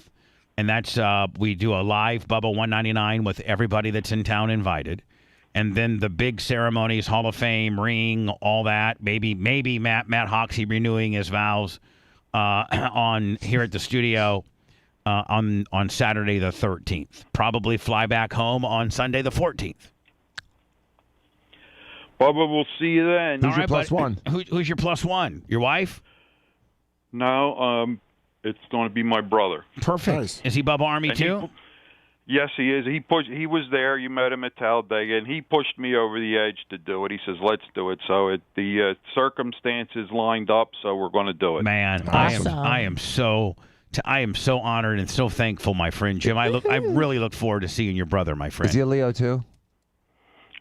Retired, yes. Yeah, perfect. Awesome. Hey, the more retired cops we can get up in here, the safer it is. Exactly. I mean, really. I mean, there's really, honest to God, there are a bunch of retired cops and even active duty cops that come to BARP. Yep.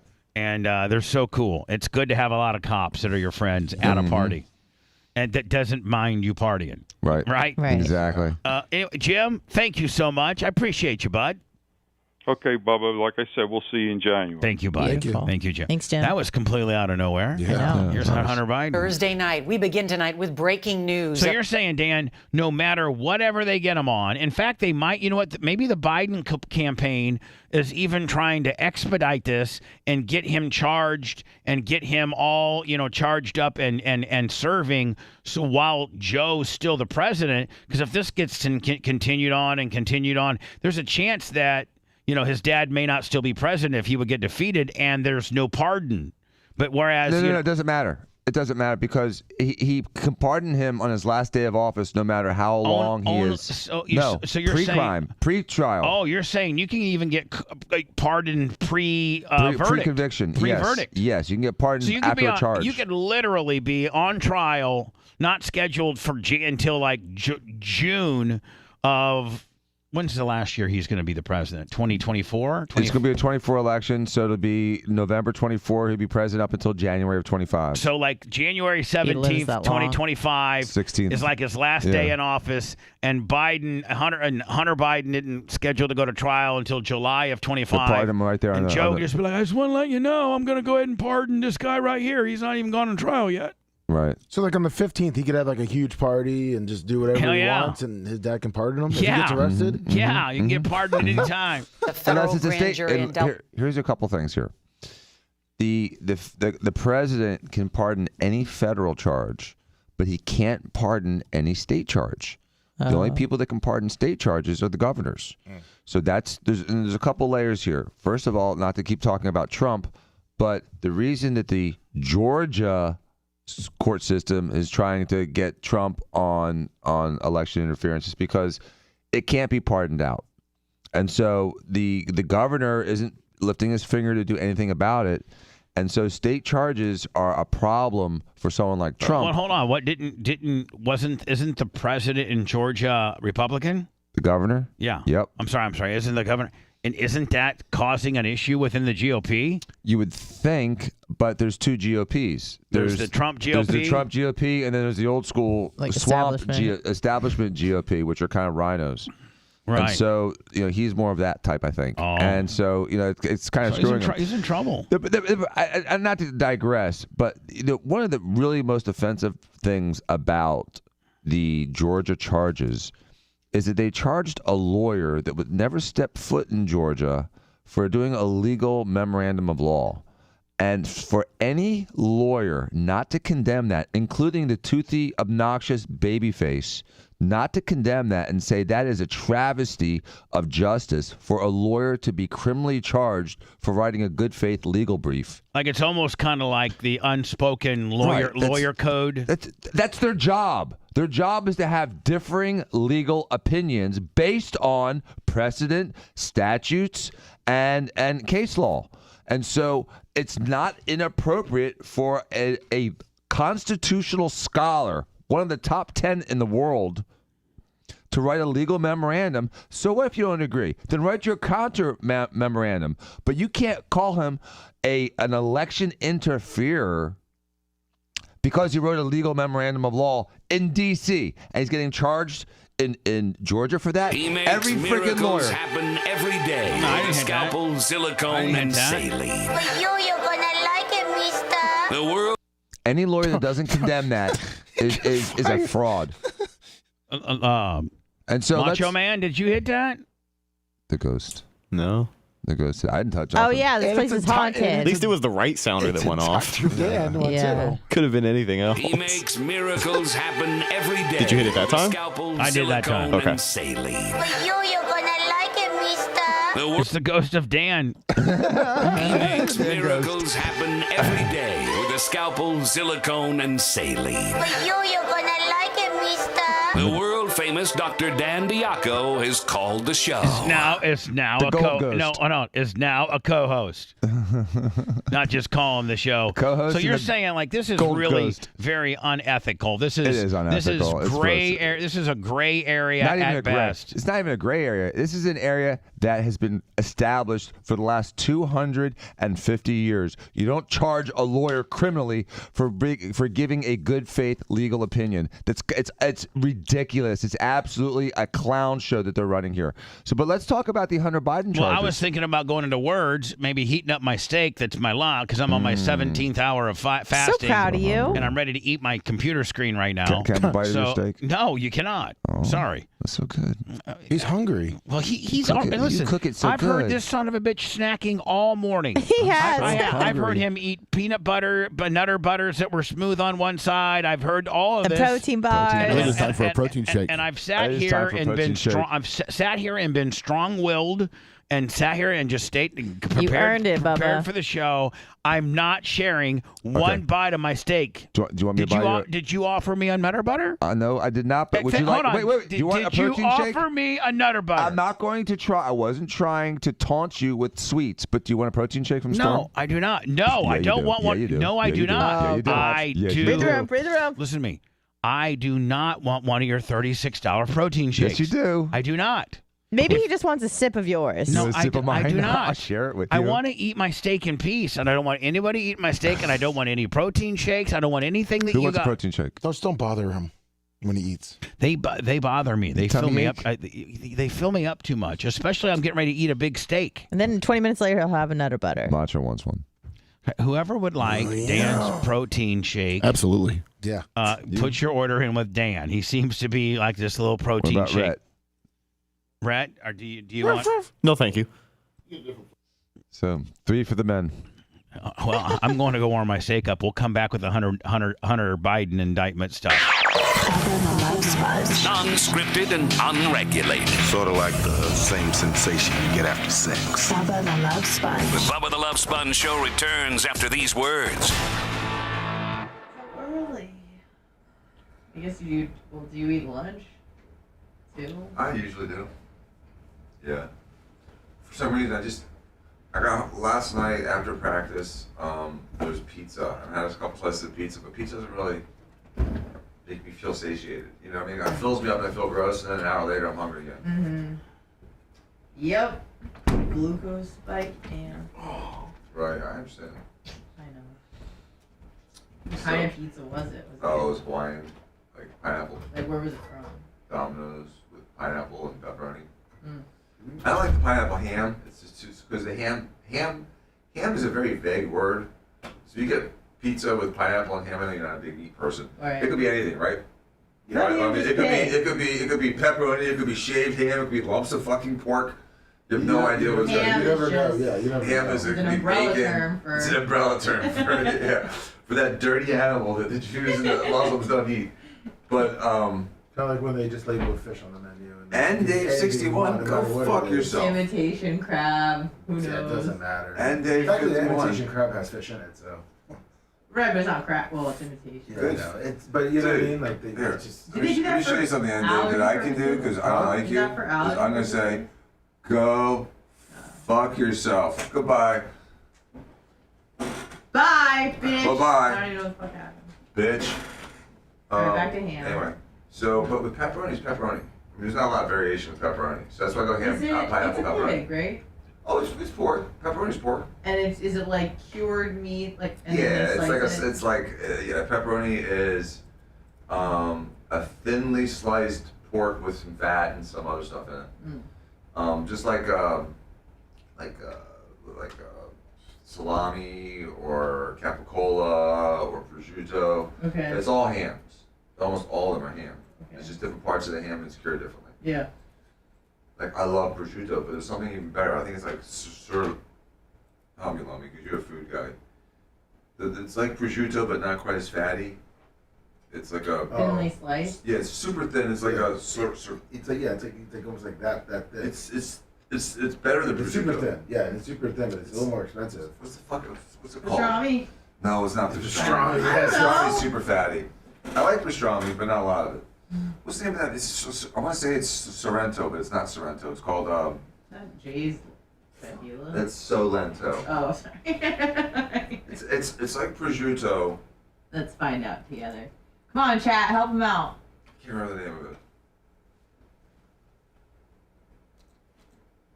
It's not pancetta, is it? Huh? Pancetta? Let me look at the word. Pancetta? No. It's super related to prosciutto. That's why I'm looking for the substitutes on it, because I know what you're talking about. I think I was. It's better. Sopressata, someone said sopressata. Sopressata. I think sopressata. That sounds right. Did you already say this? Sopressata? Brisola? No, I don't think that's it.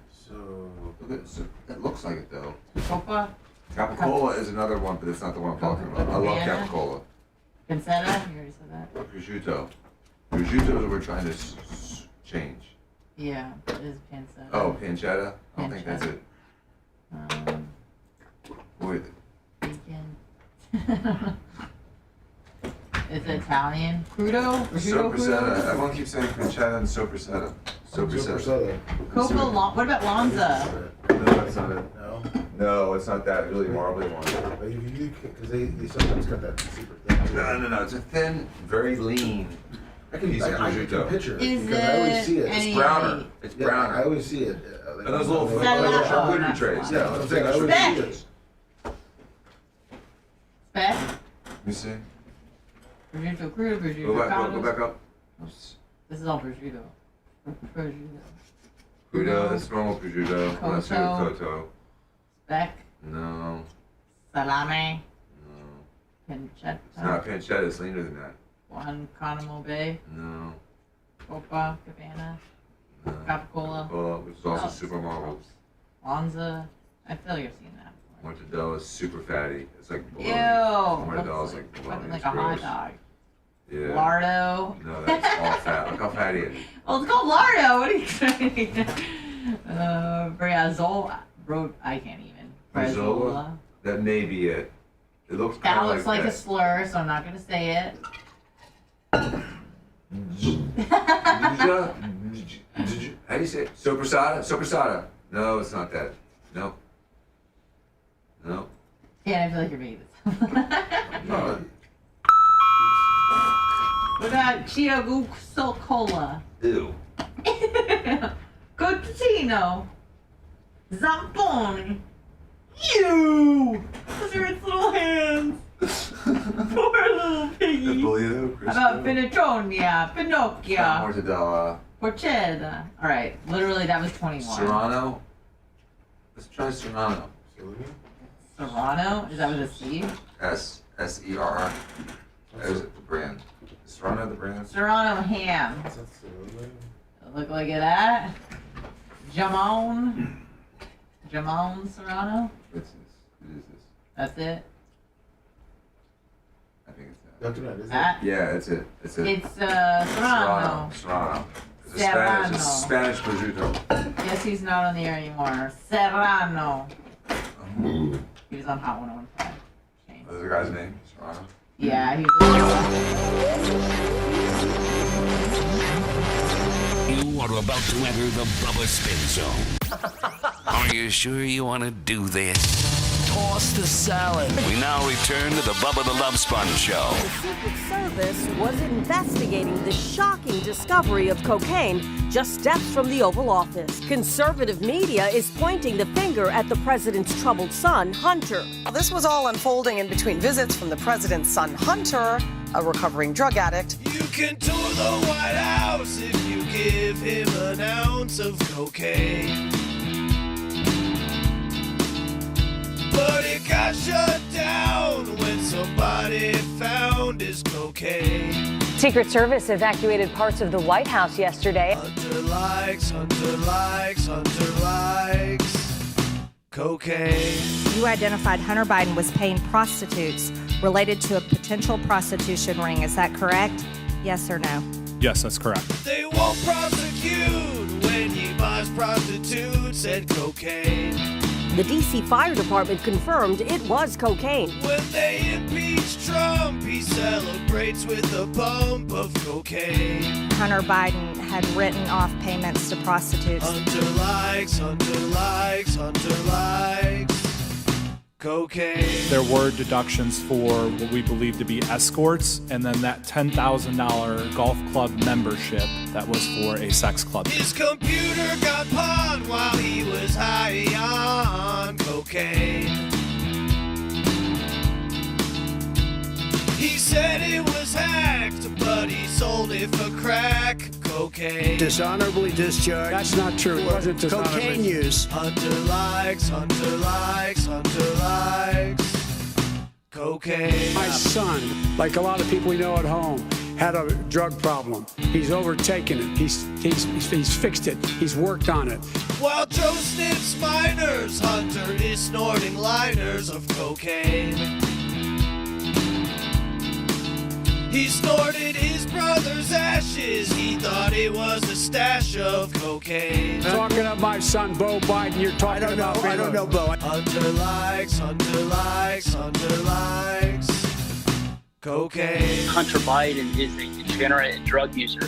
His own father was the man in the U.S. Senate for over a decade pushing for stronger penalties for crack cocaine users.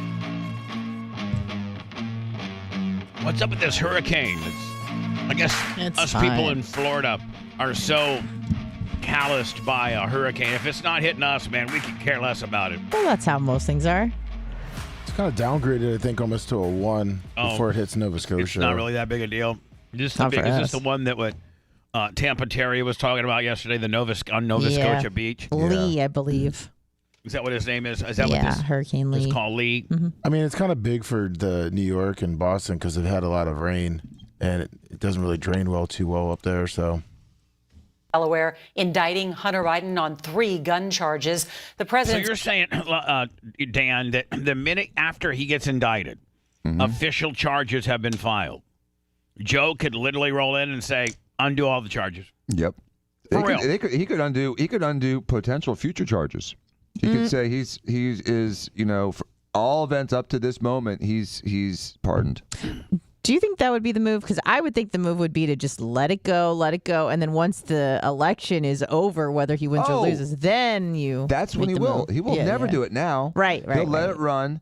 And so here's again, everyone equal under the law sort of thing. He'll let it run until it's the last day of whether he's reelected or the day after the election, November 5th. He'll make his decision. He'll pardon him or not. Yeah, it'll be the day after. It'll be the day after the election because the outcome doesn't matter. Exactly. I mean, now, it's already been predetermined. If it drags, he may wait until the midterms if he gets a second run, just because he doesn't want to shoot himself in the foot. So does I don't think Joe can shoot anything. Exactly. Well, nor can Hunter, but he's not allowed a gun. So, but here is the implications of this, Bubba, and this is why this is so important. We see him getting these federal indictments, thinking like this is going to be like throwing some meat to the wolves. Like, okay, we finally indicted him. So now they've indicted him on a finite number of very specific gun charges whose statute of limitations were about to run within the next month. What? Yes. If they hadn't done this indictment, he would have been past the statute of limitations. It's only like 5 years? Yes. And so that's why they did this now. This also if you listen to the Democrat senator and congressman's comments, this insulates any further investigation to Joe Biden, because the gun charges have nothing to do with Joe Biden. The real problem, and what's getting swept under the carpet quietly as we're getting distracted with the left hand with the gun charges, are the tax charges. Because if you investigate the tax charges, that's what implicates the president. And so they're trying to distract us with this little crumb of fun with, we got crumb of fun. This crumb of fun. He's got 75 years and $750,000 of charges, 25 years and $750,000 of charges, pending, which will easily get pardoned at any time before it becomes, and he'll never see a minute, not a minute of jail time for this. But they're trying to get it so that we are not going to do the tax charges, which will, in my opinion, based on what I've read and heard so far, very clearly implicate the President Joe Biden into a massive family enrichment scheme that involved bribery and involved policy changes based on the bribery with both Ukraine, Russia, and China. And so everything that the Democrats accused Trump of, they seem to be guilty of. When they were accusing Trump of Russia collusion, actually, Hillary Clinton was colluding with the Russians to make the fake dossier. When they were accusing Trump of wrongly investigating Ukraine and the Hunter Biden / Joe Biden / prosecutor in Ukraine incident when he made that phone call, well, in fact, it looks like that there has been millions and millions and millions of dollars transferred from Ukraine to the Biden family in return for favorable policy. There has been? Oh, yeah. Well, the I mean, Burisma are they not looking into this? They're half-assed looking at it. They're looking at it like a fish that had its eye plucked out. They're not paying attention, and so they're don't get my bluegill fishing technique involved on this deal. Okay, hold on. Son could face up to 25 years in prison if he's found guilty of the felony counts, all stemming from his purchase of a firearm at a time when he was using drugs. Special counsel David Weiss alleges Biden lied about his addiction on paperwork and illegally obtained a gun. Per the ATF, it is against the law for a user of certain controlled substances, don't we find including cocaine, to possess a firearm. Don't we find it somewhat, funny, the fact that the one political affiliation that hates guns, wants to ban guns, wants to put regulation on guns.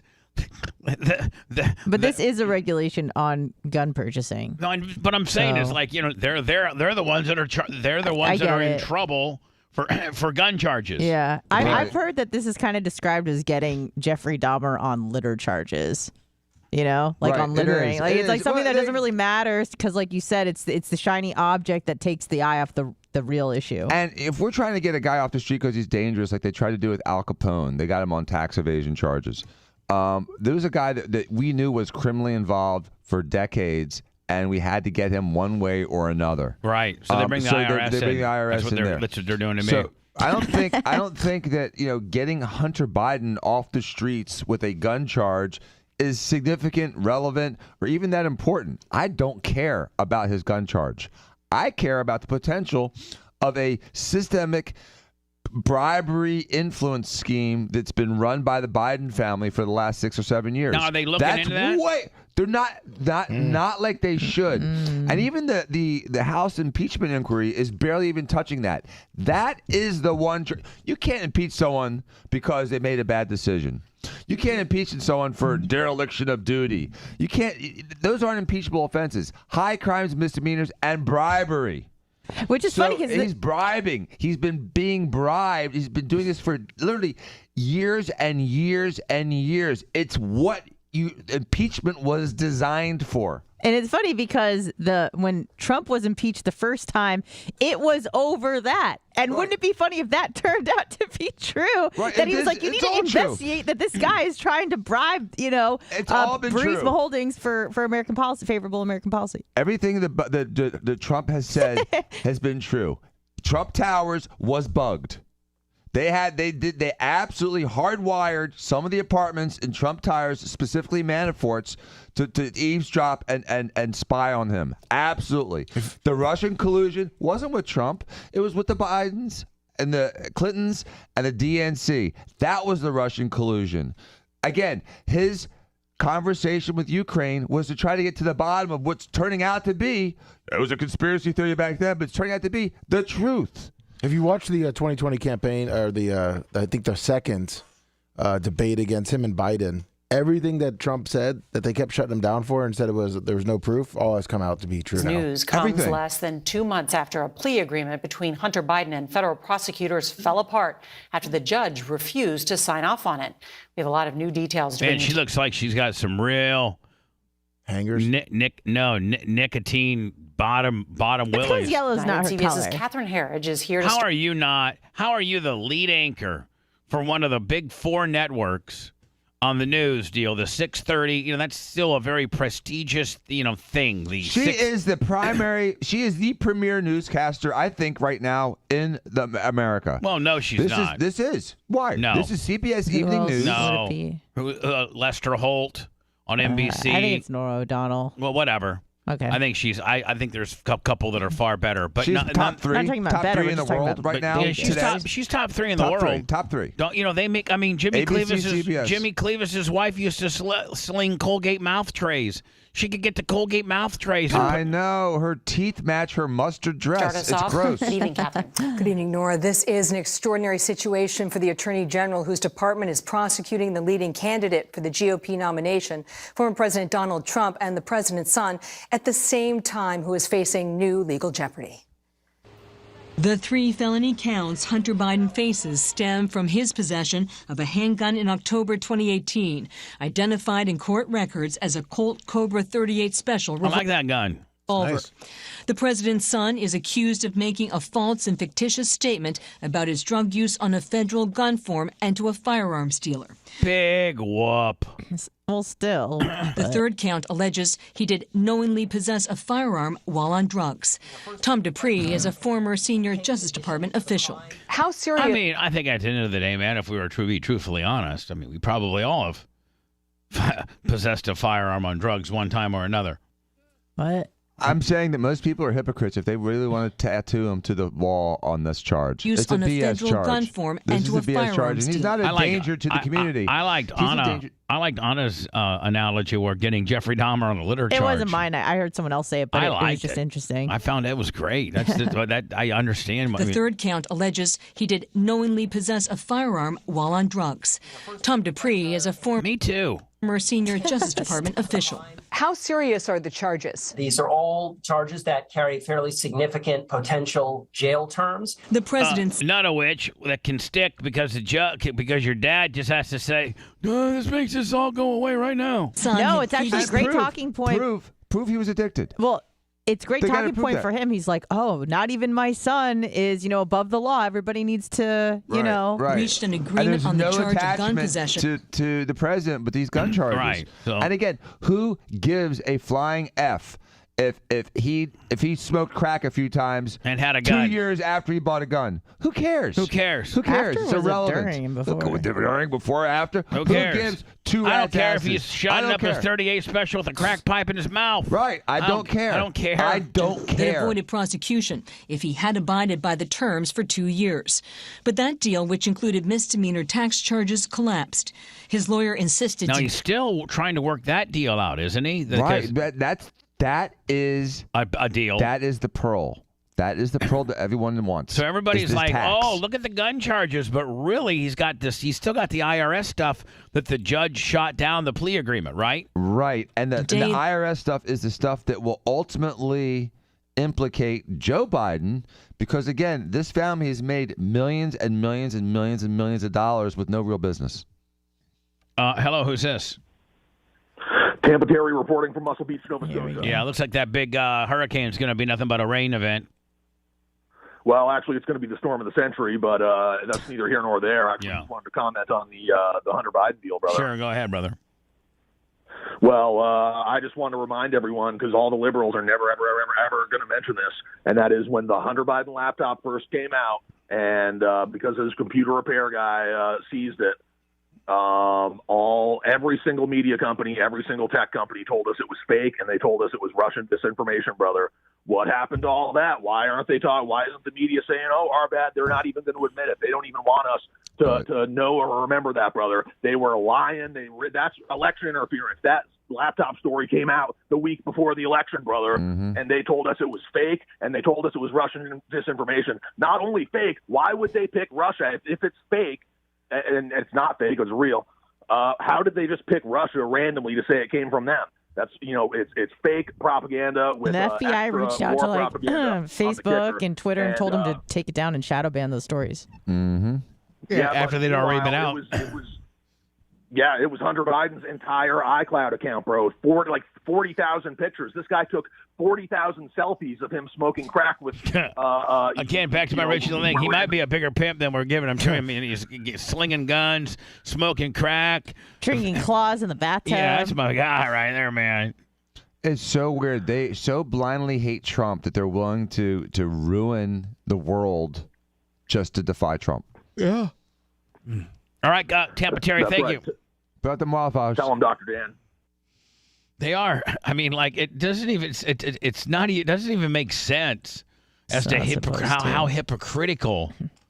Dating back to when this first laptop came out. Oh, it's a Russian opera. Russian this, Russian that. It's not fake news. And then all the the FBI gets a hold of all the social all the social media networks that are reporting it or whatever. They're like shadow banned. Stop. The gun agreement remains valid, saying the evidence has not changed, but the law has, and so has MAGA Republicans' improper and partisan interference in this process.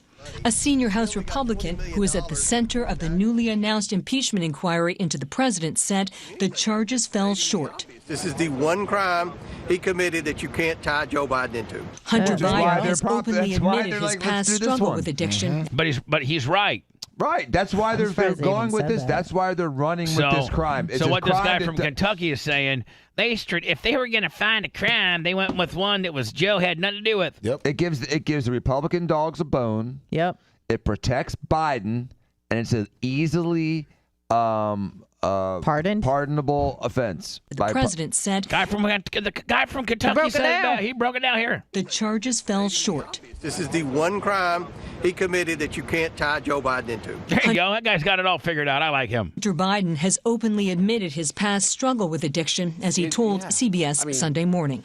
I went one time for 13 days without sleeping and smoking crack and drinking vodka exclusively throughout that entire time. That makes you crazy. And while the president had no comment about... That makes you Tommy Lee from Motley Crue. No, but to go 13 days without sleep makes you psychotic. Way. Psychotic. I can't go you can't do that. It's so unhealthy. It's so Sleep bad is for you. so important to me. It makes you twisted. Like there's a ban on what is it? The Guinness World Book of Records. Like people will try to break that record, they won't allow it because it's so dangerous. Because it'll kill you? Yeah.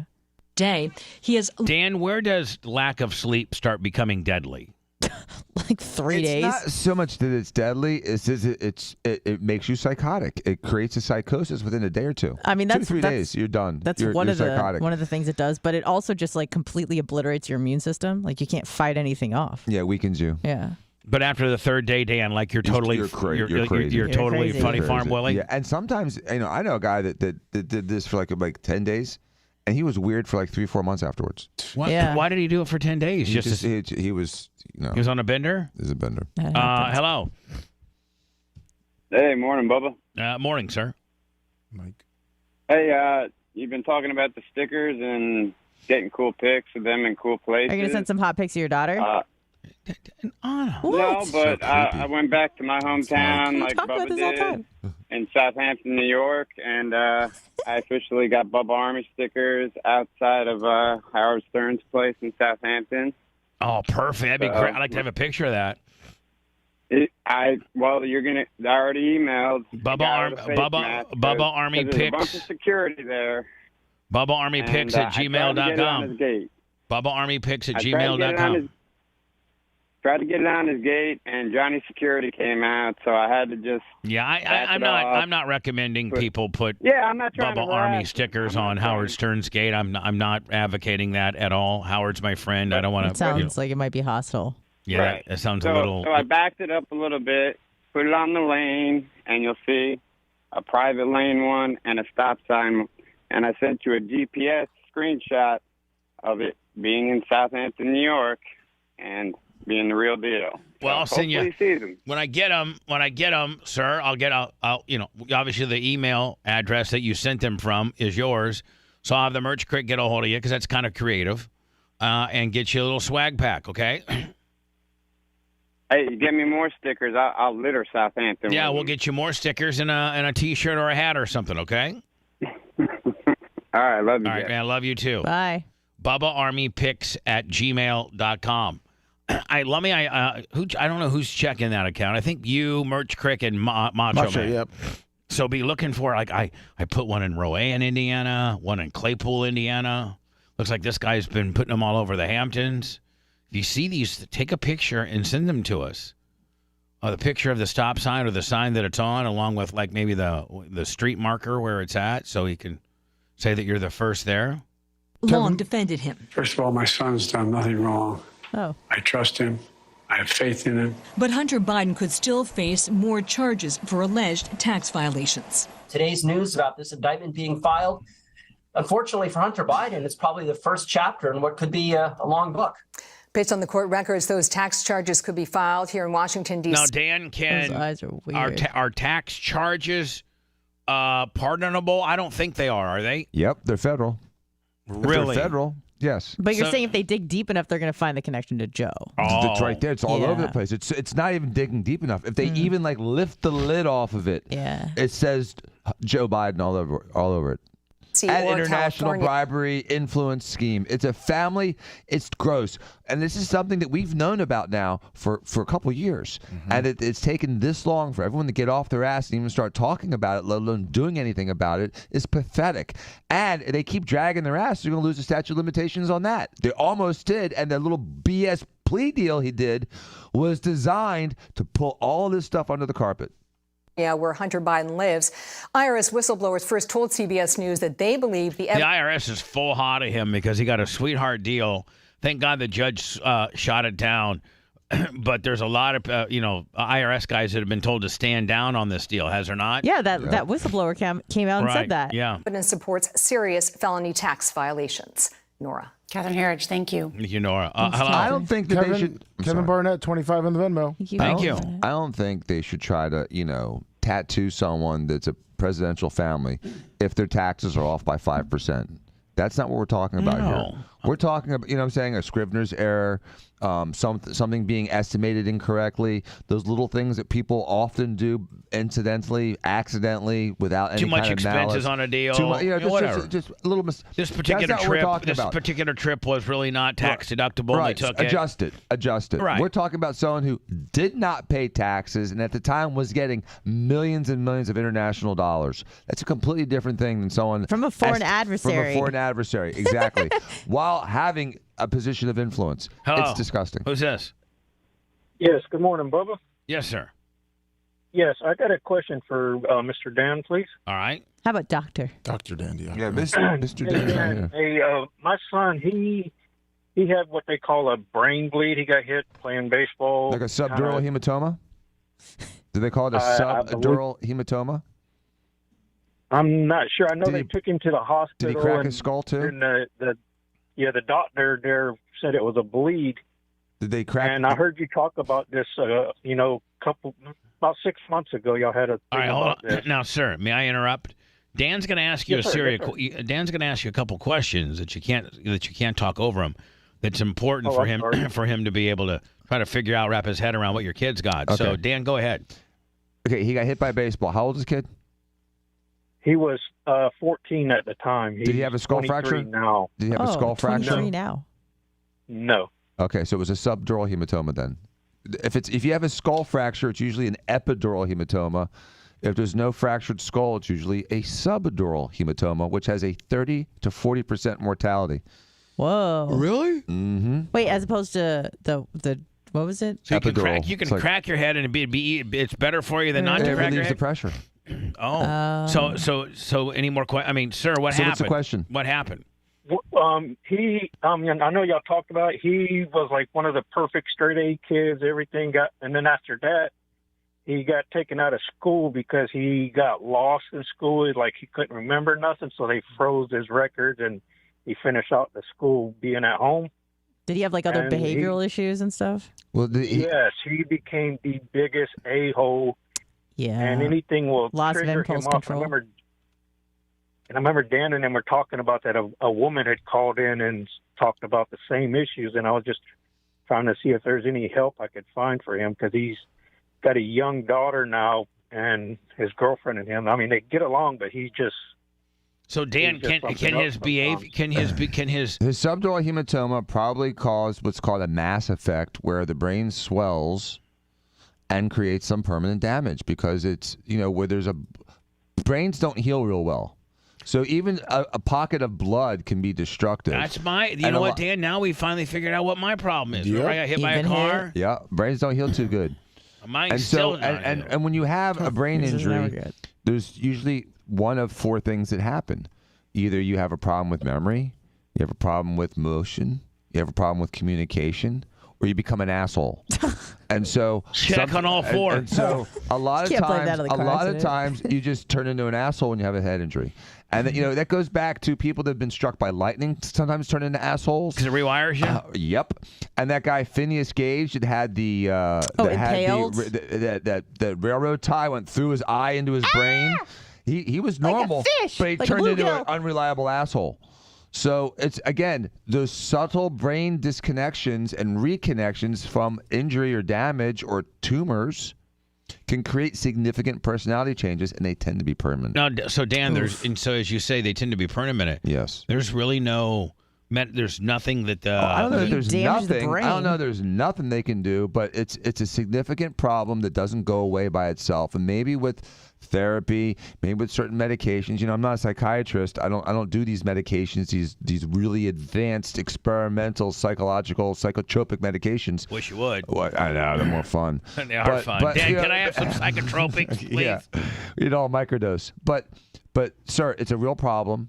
Personalities, like I said, don't often go back, but there may be a way to help temper it a little bit. Yeah, because there's days he's perfect, but it's like when he gets under any kind of a pressure situation, he just flies off the handle and it stays like that for a couple of days. Yeah. And it may not be it's all not his fault. It's not his It's fault. not his fault. I mean, it's an really. injury. It's a sequelae from the injury, and that's one of the reasons I'm probably an asshole. Why? You got dropped on your head? Dude, I've had two significant head injuries. You got hit by a hatchback. I had a subdural hematoma in college where I missed like 3 weeks of school. Oh. And then remember last summer I got knocked the F out on my own sidewalk. Yeah, that's right. Yeah. And I had a concussion for 3 weeks after that. I've been in a lot of sprint car wrecks. Yeah. And where I've flipped and hit, and and then Dan, when I was in 4th grade, don't forget I had a hematoma, bruise on my brain, fractured skull, possible blood clotting, and was in the hospital for 3 months. Yeah, that's crazy, and that's probably an epidural hematoma instead of a subdural because it was associated with the skull fracture. Right. You bleed above that dura. The dura is this like membrane that surrounds the brain, but it doesn't stretch. It's not like a stretchy pants. So if you get blood underneath it, there's pressure. If you get blood above it, it decompresses because you have the skull fracture, so you don't have that pressure effect. Anyway, buddy, it sounds like your son really can't help being a dick, and maybe psychologically you could get him some therapy, but that's about it. Is what our doctor is saying. Yeah, because he'll have that issue, and then he'll just apologize and just ask for help and stuff. Yeah, same with Dan. Shame. I'm just trying to figure what we could do for him. That's what we got for you, buddy. Therapy, Thank you. Long-term therapy, man. Thank you, buddy. I'm sorry. That's what we all need, long-term therapy. Hello. What? Yes, you're on the air. Yellow.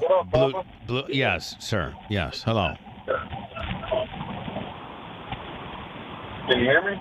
Yeah. Barely. Damn. Yes, I can hear you. Yes, I can hear you.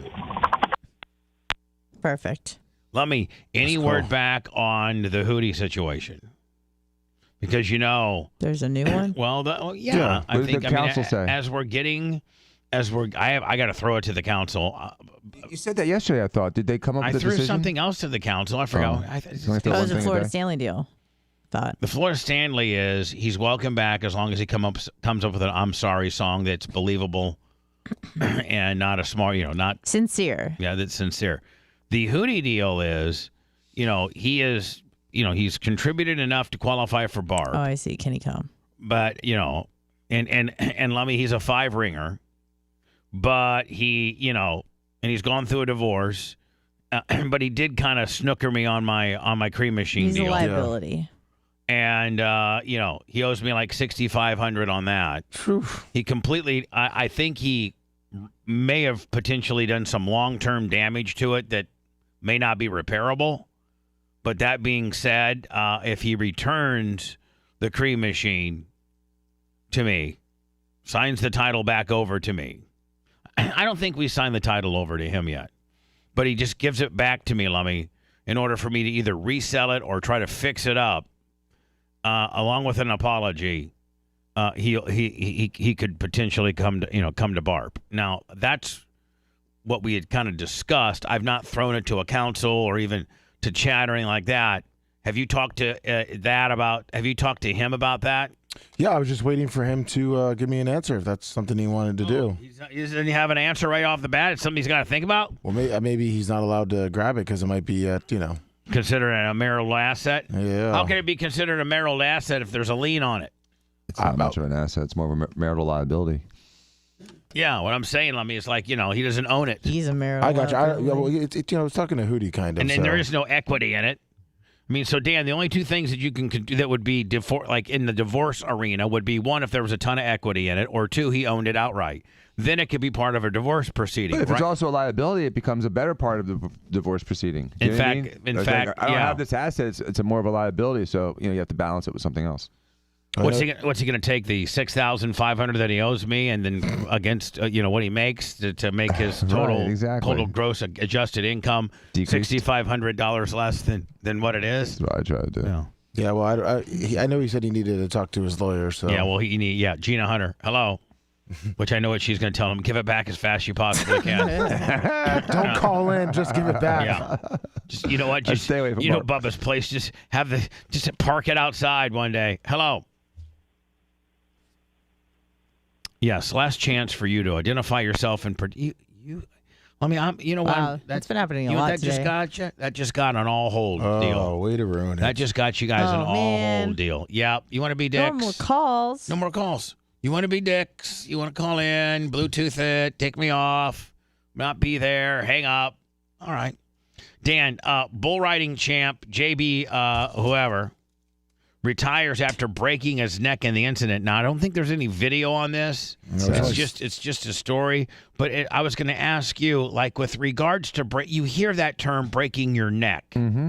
What really happens when somebody breaks their neck? It can be a lot of different things. And I figured there could be a multitude of things. Who cares about if you break the vertebrae? Spinal cord. It's if you injure the spinal cord. And so people that break their necks all the time without injuring their spinal cord heal or get surgery and they're fine. Like you could just crack a vertebrae or something. Right. But if you break your neck to the point where you have a spinal cord injury, then you become a quadriplegic or a paraplegic. Because that's what the vertebrae does, is it protects the spinal cord. Yes. And supports your, head. Yeah, that too. Let me, is this it right here? Is this it, Anna? This might be it.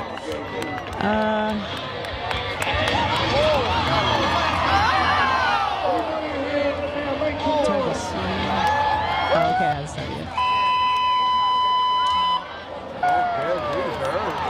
Maybe this is where he broke his neck.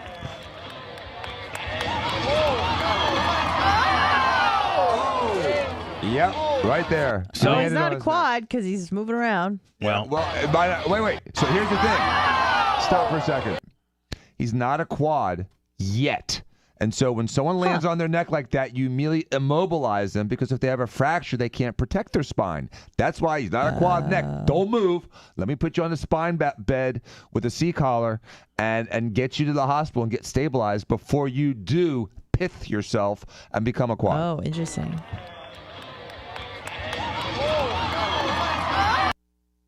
It's hard to see. Right. Looks not good. He's getting ready to hit. He's getting ready to hit the ground here. Oh. Dan, he literally lands. If you can see it, Dan, slow motion. He literally lands on his head. Yep, and he flexes his chin down, which is how you break it, just like Bonacotti did. Now, so at this point, someone should grab him and put him down flat. He should be flat and immobilized right there. Well, they probably. They're trying to clear him from the bull. Let me know you're here right now. Make some noise. And it's over. Like his career's over. His career is over. Retired. Right. Oh, yeah. I mean, yeah, same thing. Well, Allstott broke his neck, and he got to the point where he got repaired. He wasn't at a risk of being paralyzed. He played football for another couple of years. Not every fracture of the neck is unstable. Did I tell you I saw him on a plane? Yeah, he was really cool. I love Mike Allstott. He's always been great. Jacked up. He looks like literally he could put on a pair of pads and be the starting fullback for any football team in the NFL. Right. He probably could. Was he a load back then? I mean, oh my God. You'd go to practice and watch the linebackers try to hit him. I mean, like he was just a load, was he not? He was awesome to watch. And he was always smiling. He was friends with everybody. He had no enemies. He was just one of those great guys. He was at Dad's funeral. He was at Dad's funeral. Yeah, he showed up there. God bless him. And again, he was a fullback when no one wanted to be a fullback. It was not even a cool job anymore. And he was one of the coolest fullbacks ever. Lummy, will you send me? I gotta go to words, but will you send me Mike Allstott's got this. Like there's this one particular montage. My God! It's really good. We watched it. It is. We didn't. I don't think We didn't. No, we didn't. Maybe we watched a montage of another athlete. Don't try to get us off sports. Okay. That's kind of what happened on Tuesday. What? Let me tattletale right now immediately. Well, we were going to watch it, and I believe we got squirreled off of it for reading Anna's medical records. Which was stupid. You told me to do it. You gave me $100 to get it done. I don't think we ever got into the haunted house thing either. Yeah, that's also not my fault. No, we kind of did. But I don't want to talk about it. Okay. This place is haunted. I know for a fact. No question. This place is haunted. Is that 38 minutes? 35 Yeah, we're at 35. We're at 35 minutes. This place is haunted. I don't want to show you my proof because it's scary. And let me see if you can find me the Mike Allstott montage, okay? Screw that bitch over there trying to get us to go somewhere else, okay? He's a good guy, even though he's a... Bubba the Love Sponge. The Bubba the Love Sponge show returns after these words. Investigation? Which one did you get? I got two. I got a shake and I got I think this is called a Skittle or something like that. It was for you to try. It's just sugar and sweet. Come on.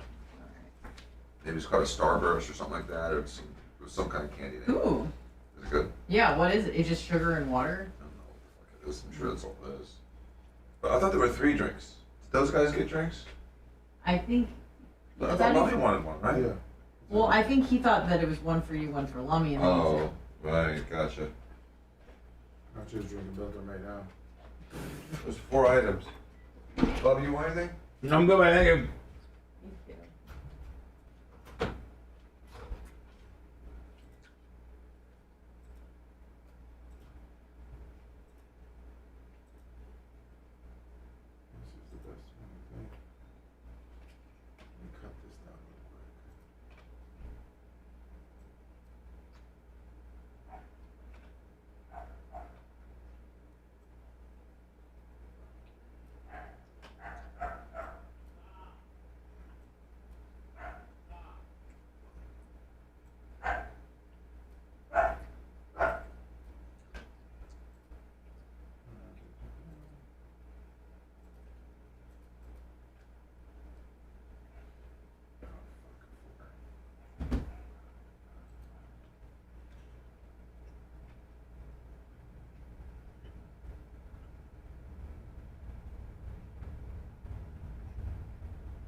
I'm sending Andy another pic for Neon. It's too late. I sent Lummy a link. Is it too late? It's too late. It takes an hour and 15 minutes for the surrender. Okay. The Florida Surgeon General is saying that the vaccine can give heart attacks, and that anyone under 40 should not take the new vaccine. I sent him the video link for that. Lummy did? I sent it to Lummy. Let me get it to me. He was on Handy last night. I don't know which clip you want to use. This is just a YouTube video, so it should be okay to run it.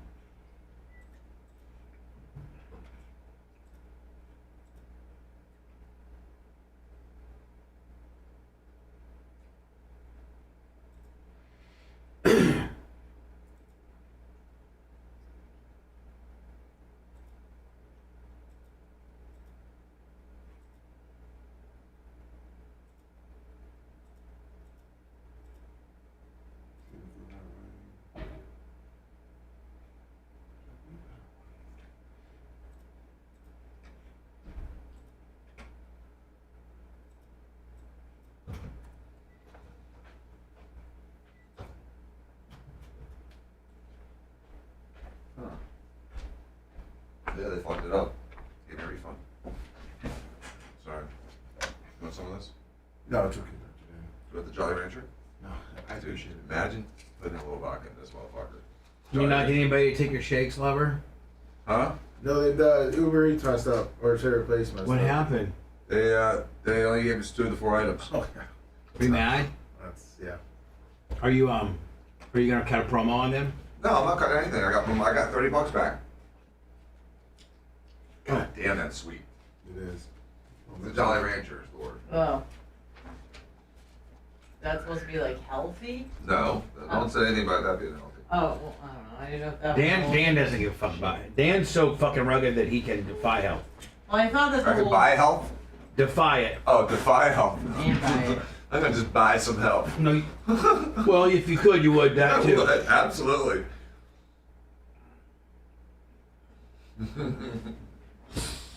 That's that one rich guy's trying to do. He's trying to buy his health. You know what I'm talking about? That weird looking guy? Oh, Brian Johnson. Yeah, thinks he's like biologically 25 and he's really 50. Well, he's getting like blood transfusions from his son and shit. To get some fecal transplants. He's probably done all of that shit. Does that work, Dan? They say it does. I want to put some, Little Danny's poop in your poop? No, not Danny's poop. Nicholas's. I want his poop in my ass. Whoa. I don't know if Steve knows or not. Huh? Maybe a he getter or Steve. Yeah, well, that's the only poop I want in mine. So out of your entire family, the only poop you're interested in is Nicholas's. Yep.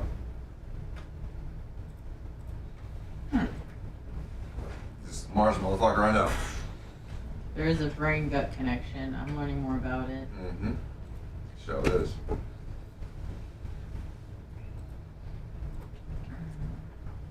Well, I sent you both. What? Let me what? I sent you both, the All-Star and the one that Macho Man just brought up. The Fox 13 story. Kate Moss looks great. Kate Moss. Where? There. Oh, sir? Wrigley? Anna, he's fucking scattered in behind. You know why she looks like that? This folks. At least he has his priorities in order. Great. What do we do with him now? We now return to the Bubba the Love Sponge Show.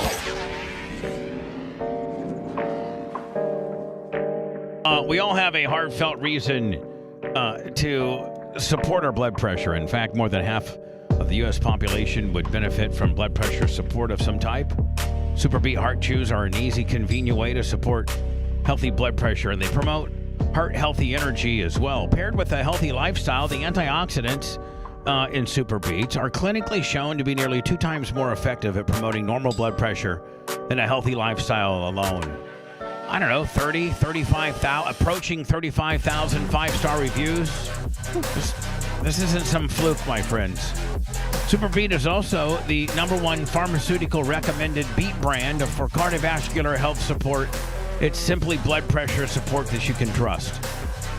Double your potential with Superbeats, and they've been a great client. We just re-upped them for a few more weeks. I think a few more months, actually. Yeah. Get a 30-day free supply of Superbeat Heart Chews and 15% off your first order by going to superbeats.com. Promo code Bubba. Again, that's GET. Get Super Beats, BEETS. GetSuperBeats.com. Promo code Bubba. Promo code Bubba. Thank you. So I saw Mike Allstott on the plane up to Indiana on Friday, and I had an opportunity to talk to him for about 10 minutes. I tell you what he's got that I need. I tell you what he's got that I need, and I don't think it's that big a deal. And I think Dan's got one.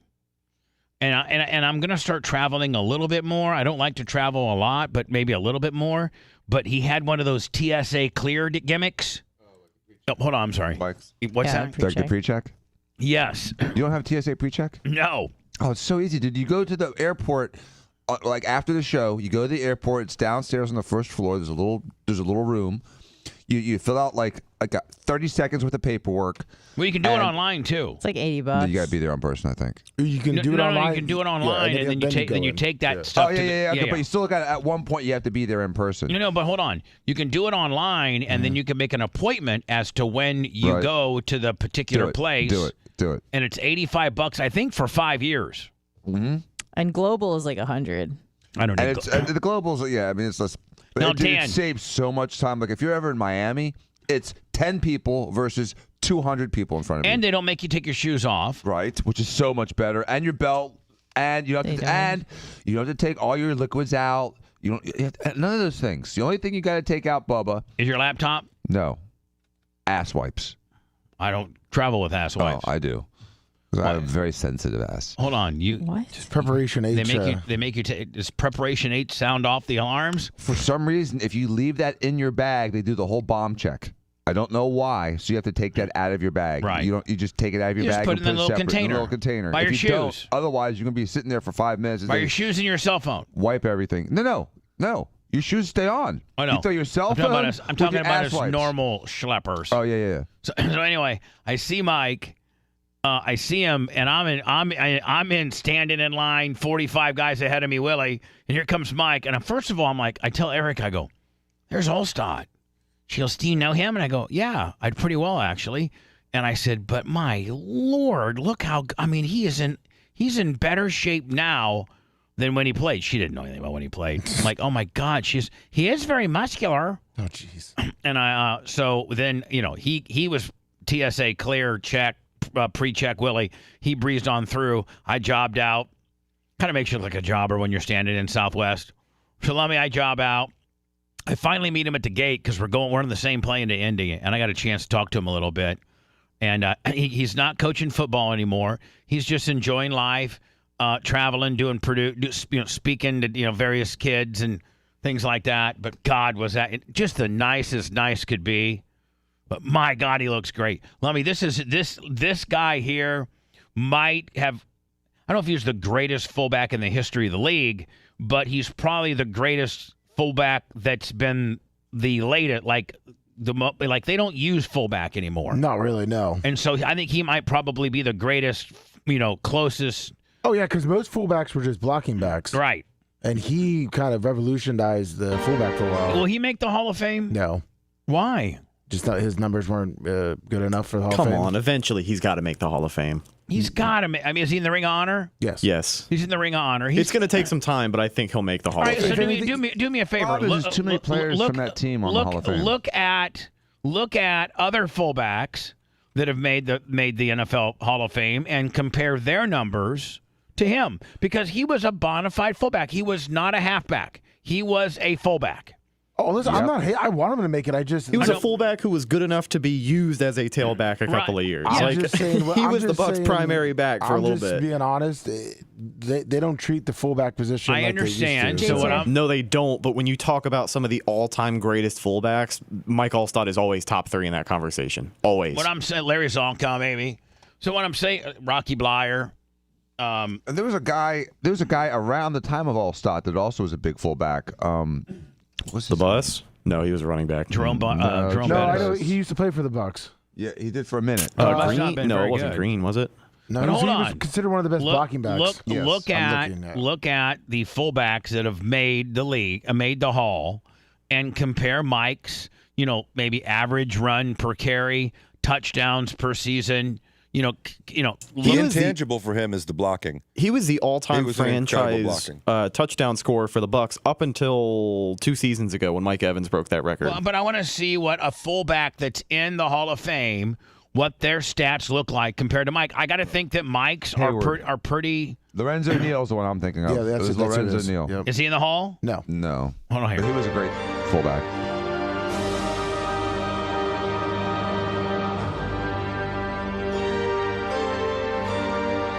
Here's Allstott's best of reel. I don't know who put it together. This video takes me back, man. This is a good video. Yeah, you just have to do this to show the highlights. Hit him, Mike.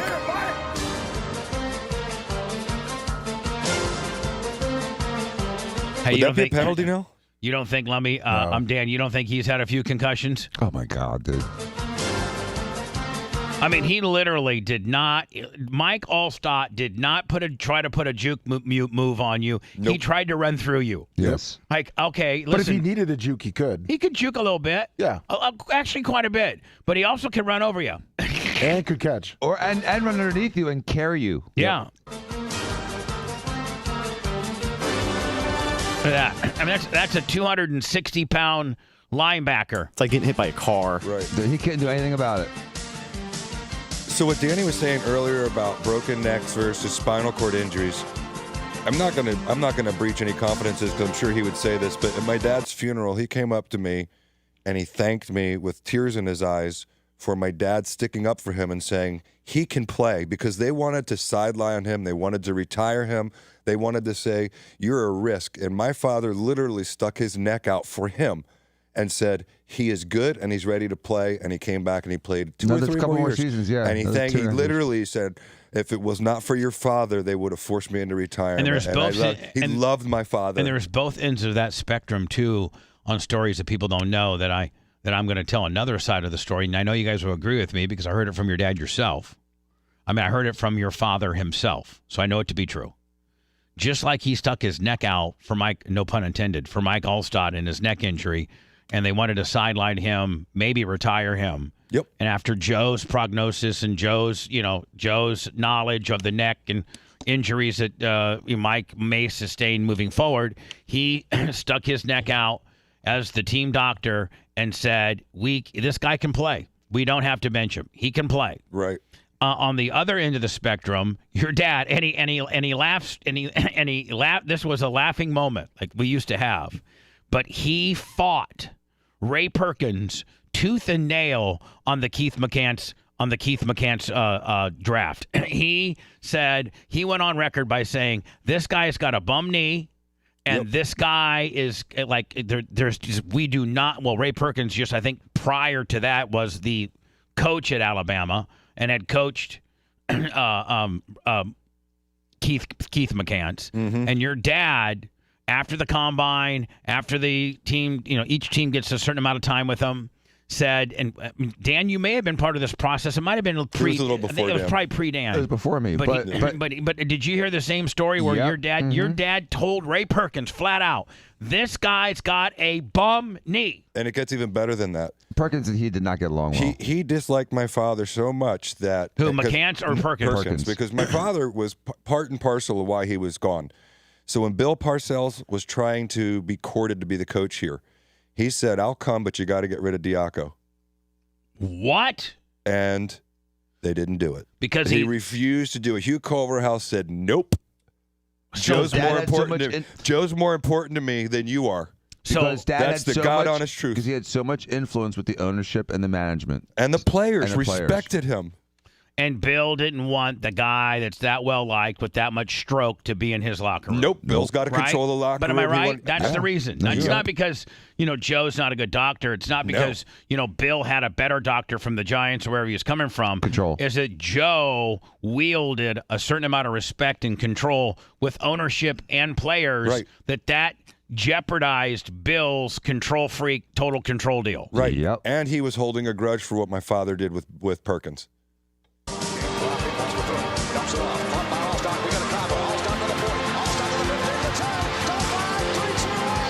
God, he was so good. He was. He was so good.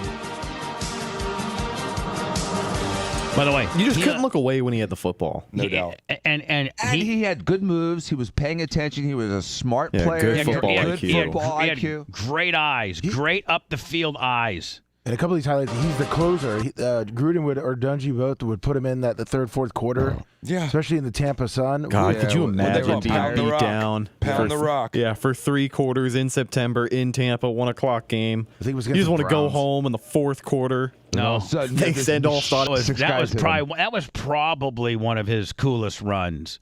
You know, he's got 4 or 5 of them, but this was one of the coolest You gotta ones love ever. it. Right Look here, at I this gotta watch thing. this one. We got to watch this again. Mike Allston. 5 dudes put their hands on him, 2 of which stopped him. Had to run through a wall back here. Yeah, I mean, Watch this one, too. Rhett's just full erect right He now. is. Against Browns, because this is the third or fourth quarter, and it was so hot at this game, and they put Allstott in, and he was the only player that looked like he cared right here. First down, there it comes Allstott. Yeah, okay, you won't be needing that. Yep. There's 2, 3, 4, 5, He stayed up. 6, 7. Ah, look at him. That dude was even trying to take the ball away from him. This dude right here is even trying to take the ball away from him. Look at here. Hold on. Ready? He always fell forward. Right, look. He stayed up. Nope. Boom. I mean, God, come on, man. That guy is the man. I respect him so much. If you saw him, Jay. I saw him recently. Oh, my God. He's jacked up. He's just jacked. He makes Danny look like a regular human being. He makes Dan look dumb. No, Dan Sorry, looks like an amazing human being, but he's Dan looks superhuman. scrawny. Dan looks scrawny compared to Mike. Yeah, we all do. Yeah, he doesn't make me look dumb. He makes me look scrawny. Okay. I don't know that anybody can really make you look dumb. I don't think that's probably, That's pretty only funny. a dumb person would say that, me. But he could make you look, a little. Makes you look scrawny, Bubba. I mean, little. This guy's huge. Yeah, but he's not as big now. He's probably what did he play at? Like 260. Yeah, like I think he played. I think 245, he like 240. Yeah, he played 240. He played His 245. ass weighed 260 at one point. No. I think I saw it on a scale. No. I promise you. No way. He No was way. over 250. No way. That's a really big weight. That's No a heavy, way. It's a heavy fullback, Dan. 270, 265. No, Dan. He was 245 probably at his heaviest. He's probably Right. rolling about 2. He's probably rolling around about 215 right now, but jacked. 215, looking like as jacked as Macho Man. It said he averaged usually on his playing weight between 250 and 260. Danny. Told you. I watched him weigh himself. You guys act like I don't have firsthand knowledge. I watch these guys get on the scale every day at training camp. And if they say 260, And they write it down. If they say 260 on the Dan, internet, that means it could be 265, 270 Dan, easy. we so wholeheartedly owe you an apology. I'm sorry, Dan. I was wrong. You were the team doctor. You were Sorry, there. Dan. You saw it. We just couldn't believe it. You're right. We're wrong. How about that? Massive How about guy. that? That's We're- How about it? You're- damn it, You see how Andy. he always fell forward? You're gonna have to change all that, Danny. I mean, Andy, you're gonna. I hit the spots, and they're all going into compression. Well, we're in break. We are? Oh, we The are. timer's going. Okay. Damn it, we're in break right now. Yeah. All right. There's another one from the Browns.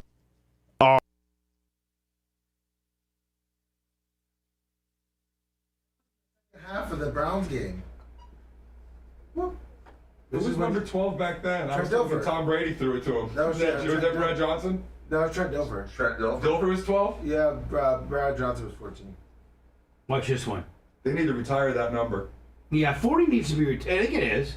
I think it is. I think they should retire 12 now, too, after Brady. Oh man, you don't give it to Brad Johnson? Well, I guess Brady won a championship too. Yeah, he said that was Trent Dilfer. He said Brady was 14. I mean, Johnson was 14. I was wrong, too. Whoop. Johnson was 13. You sure? Johnson? He's 14. 14? Who was 13? Steve Young, probably. Sean King was 10. Yeah. We've had so many shippers Yeah. over the years that took those numbers. Yeah. This is a good one, too. This is a good one. Yeah, his forearm, he keeps him up. Looked like you had some wheels there. How much bigger he looked than that. Fullback do that anymore. No. Look how fast. And like he really had good, like you said, like he could see the field where he needed to be. And he had unbelievable speed, deceptionally, Yeah. And he had his leg strength. Look how he falls forward. Look He got at his leg 6 strength inches and from the his ground. forearm. It's So unreal. Just keep him up. Yeah, he was awesome. That was a hell of a team we had. That Super Bowl winning team. Dan, you're right. We had too many people to make the Hall of Fame. Because there could have been, arguably 8 or 9 people that could make it. How many made it? 4? 5? We've had what? Derek Clark's, John Lynch. Rondé, Lynch, Sapp. 4. And No, you no, always no. thought Simeon Rice should have been there, but he's never He's gonna got the get it. numbers to be an But All-Star, could but there's no definitely going to be fight there. for him. They'll fight for All-Star to make it before Simeon. Simeon should be a Hall of Famer. He's had, I mean, he had All-Star 100 sacks, arguably 99 on that sacks. team, Dan. All-Star arguably is the next guy on that team that should be a Hall of Famer. Yeah, but on that the Buccaneers last Super Bowl the last team. fullback that was inducted in the Hall of Fame was Larry Zonka, in '87. So that was it's the last That was fullback. 11 years after his being a stud. And he had a little bit better numbers than Earl Stott. How much? He had Zonka had a couple Super 8,000. Bowls too, though, I think, maybe. Let me see here. 8,000 for Larry Zonka, 8,081 yards, 64 TDs. And Mike Allstott, 5,000 with 58 TDs. Yeah. Well, so I might just call him live on the air. Mike Allstott to a Deion Sanders. What better is that?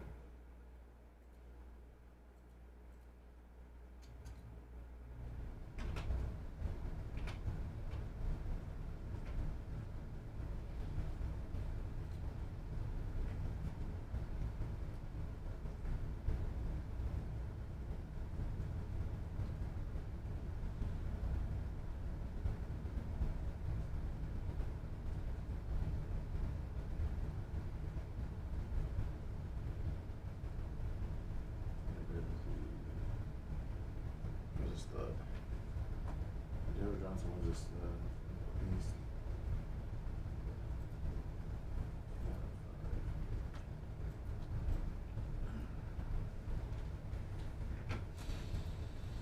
Well, I don't know if Hootie's fucking with me, but he said he'll do it.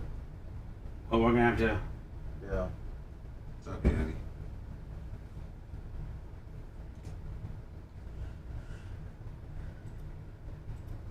There you go, Steve. Grumpy old man. Dr. Dan's a tall man. Yeah, you do. They come down to Tampa and melt. You won the game Sunday, right? I'm not nearly as tall as Lomi. He's got like 5 feet on. What are you, 5?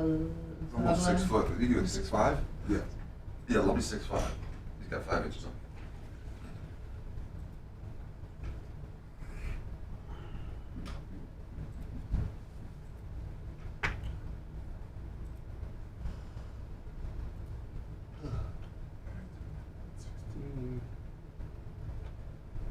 Normal folks. It is temporary. It's a great look. This is gonna get Dan really fucking flip the fuck out. You see that? This is gonna flip Dan the fuck right out. Provide staffing services for employers across Canada. We partner with employers and Dan might have a full blown fucking 1000% meltdown. It's a good thing Jay's here. He'll calm him down. Yeah. Well, Andy's there comes. comments earlier were thoughtful and deliberate and tempered, and then I liked it. It's What he great. was saying earlier about Hunter was incredible. Mm-hmm. Just wait for If this. he uses that same tone and temper right now, I think it'll be impressive. Yeah, this one might be a little bit crazy. Listen, Jay, he just had his protein shake.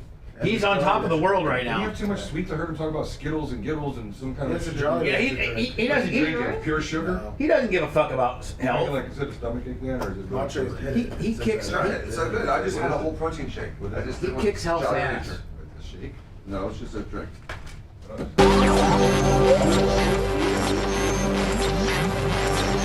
Nowhere near the rare air at the top of the heap. I mean, we know what's important. More like the bottom feeders existing on the scraps of society. Bubba the Love Sponge. We now return to the Bubba the Love Sponge Show.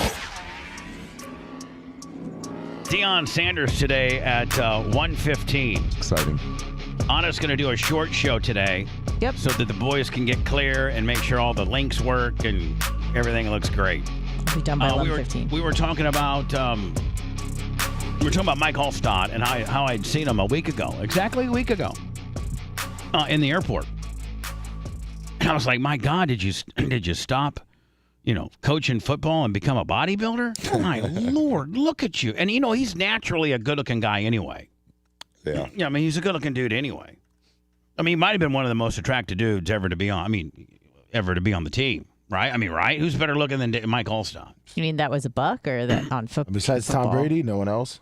Probably besides Tom Brady, he's the second best looking dude ever to be a buck. Yeah. Steve Young, maybe? Nah, Steve Young was kind of gangly looking. Yeah, Allstott was handsome. He was. I told Still Mike. is. Still is. He's a lady killer. He's a handsome feller. He's got 5 kids? Yeah. Same chick? Yeah. Yep. Same. Oh, wow. Married for a long time. That's impressive. 5 kids. That's impressive. I think his oldest is in college now. I think. Yeah.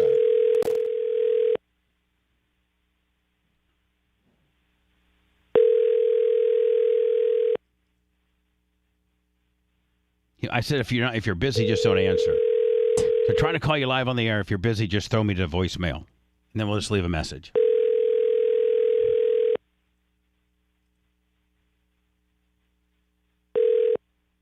Hello, Mike. It's Bubba. We're on the air. Bubba. Are you in between? What's going on? Are you in between bicep curls and tricep extensions?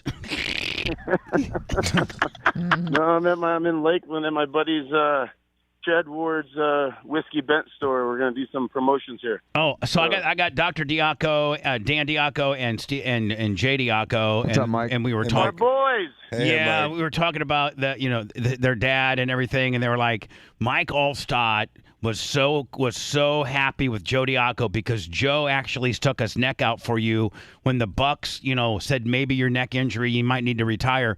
Dr. Joe said, no, man, this crazy bastard from Joliet, Illinois has a couple more years in him. Is that true? Yeah, Doc was the best. I love Doc. He was the best. Yeah, he did stick his neck out for me. I remember coming back from Pittsburgh after getting.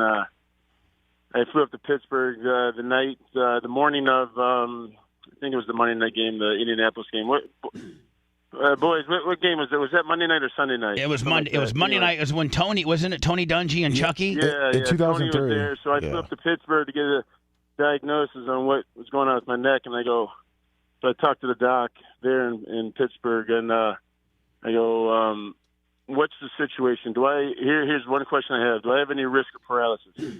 And he's like, no. And then we talked. I go, all right, I'm out of here. And then I flew back home, and I got escorted to the airport, to the stadium, and then sitting in the back room right there, in that little room, he had Joe back there, he had Todd, had a whole bunch of doctors back there. I'm like, I'm playing, I'm good. He said I don't have a risk of paralysis, and Dr. Joe goes, all right, then suit up. Suit up, because God knows we know because you're the only thing we got. We just watched your highlight reel. Oh, have you ever? fun. I mean, I'm sure you've watched your highlight reel that they put together where you just run over people. Oh. Yeah, I've seen it, streaming around or whatever. No, I don't mean to be. I don't mean to. YouTube and mark out to yourself. I don't mean to be rude today, Mike. But usually, having you on the air, you'd be the most famous person, most famous NFL guy that we'd have on the air for that day. Because you're Mike Allstott. But guess who I scored for today at 1:15? What you got? Who's the hottest ex-NFL football player on the planet right now? Come on, help me out. It's not Tom. He's a coach. He's a coach. He's a coach. There's no clue. I don't. Rhymes with neon. His nickname's Prime Time. Oh! You got Deion Sanders? Yeah, I got Deion at 115 today. Isn't that a hell of a score? That's cool. I'm so happy for him, man. Yeah. Cool, man. Did you ever play against Deion? Man. I think you did, didn't you? Yeah, For sure. here and there, yeah. I guarantee you that when 40 was coming around the corner and Dion was the guy, Dion like, no, hell no. Hell no. He was one of those hands that touched him when Allstott went by him. Yeah. Pat him on the back like, Dion used to say, man, they don't pay me to tackle big guys like that, man.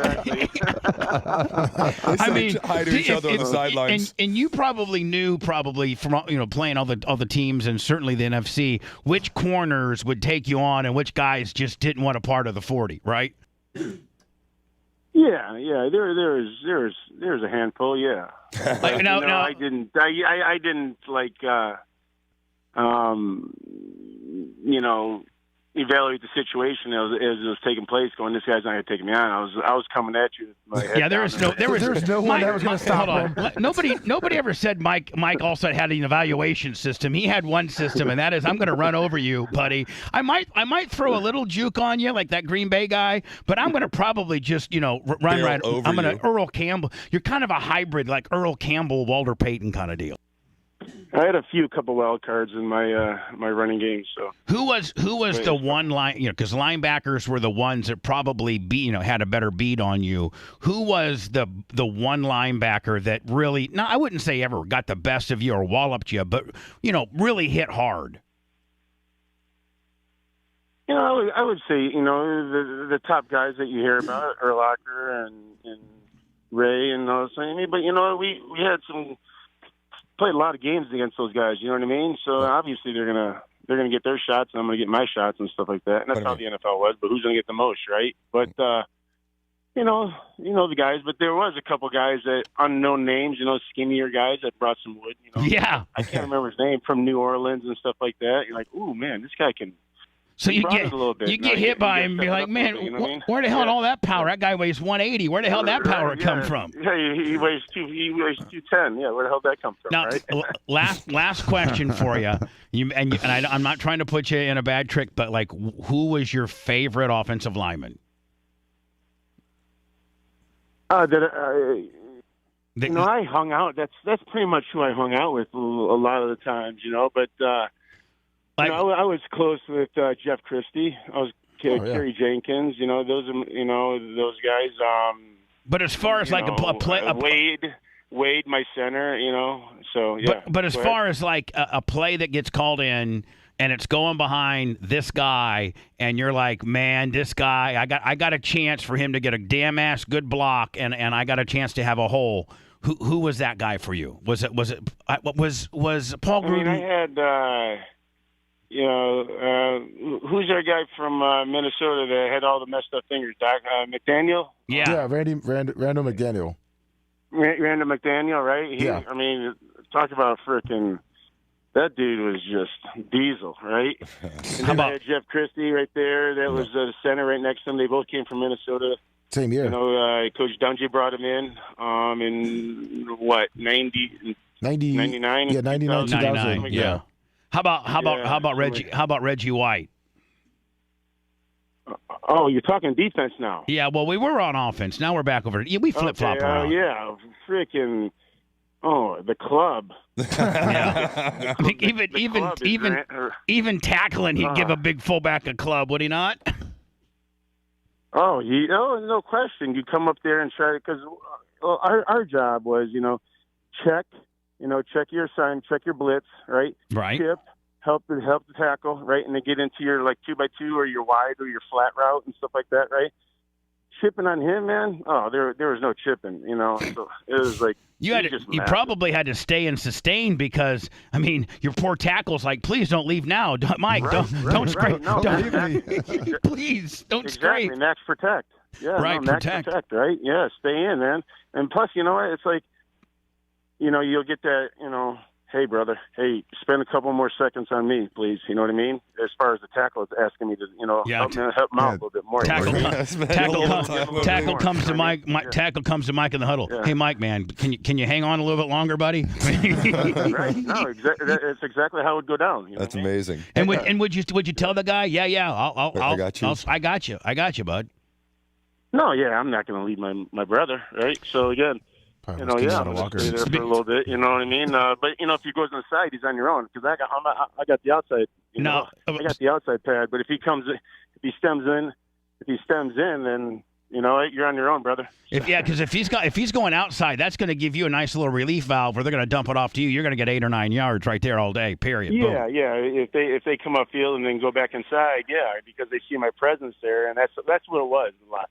It's like if they're a speed rusher or they're a bull rusher and stuff like that, you know, you try to slow them down a little bit. But you know, if they come in because we've been fanning that outside shoulder of theirs the whole game, and then they go back in. Well, then that helps the tackle. But again, yeah, Reggie White. I don't know what's going to help. We had Ty J on the air one time, and Ty J said the biggest mistake he ever made is, well, you know, sometimes Reggie would take a play off if it was going opposite direction or something like that. So Ty J got actually a pretty good block on Reggie, and he started you know how Ty J can get. Ty J was a little Ty J was a little bit of a Detroit thug at times, and Ty J he started telling Reggie, you ain't crap, bitch. You know, I got you 92, and I guess Reggie goes, God bless you, 80, whatever, what 80s? God bless you, 86. Yeah, right. And then he went and killed Ty J, made him look stupid, but he God blessed him before he did it. Yeah, you know, he's trying to cross, right? Yeah. Have you seen Ty J? Right, Have you seen Ty J at all?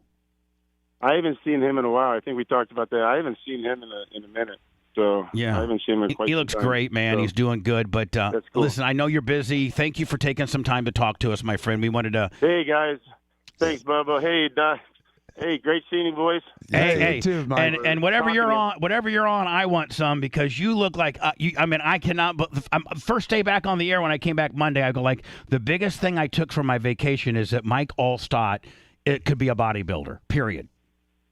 You're the highlight of his vacation. You're the highlight of my vacation. Even though I think Purdue might have choked. Did they not? No, it was a good trip. It was great to be back. You know, I'm just trying to stay healthy and young. You know, got a lot of odds against me. You know, from playing a long time, and you know, just trying to beat the odds. Well, listen, Mike, as you got things that you do with your foundation and stuff, man, reach out to me. I'd love to help you promote. Okay, bud.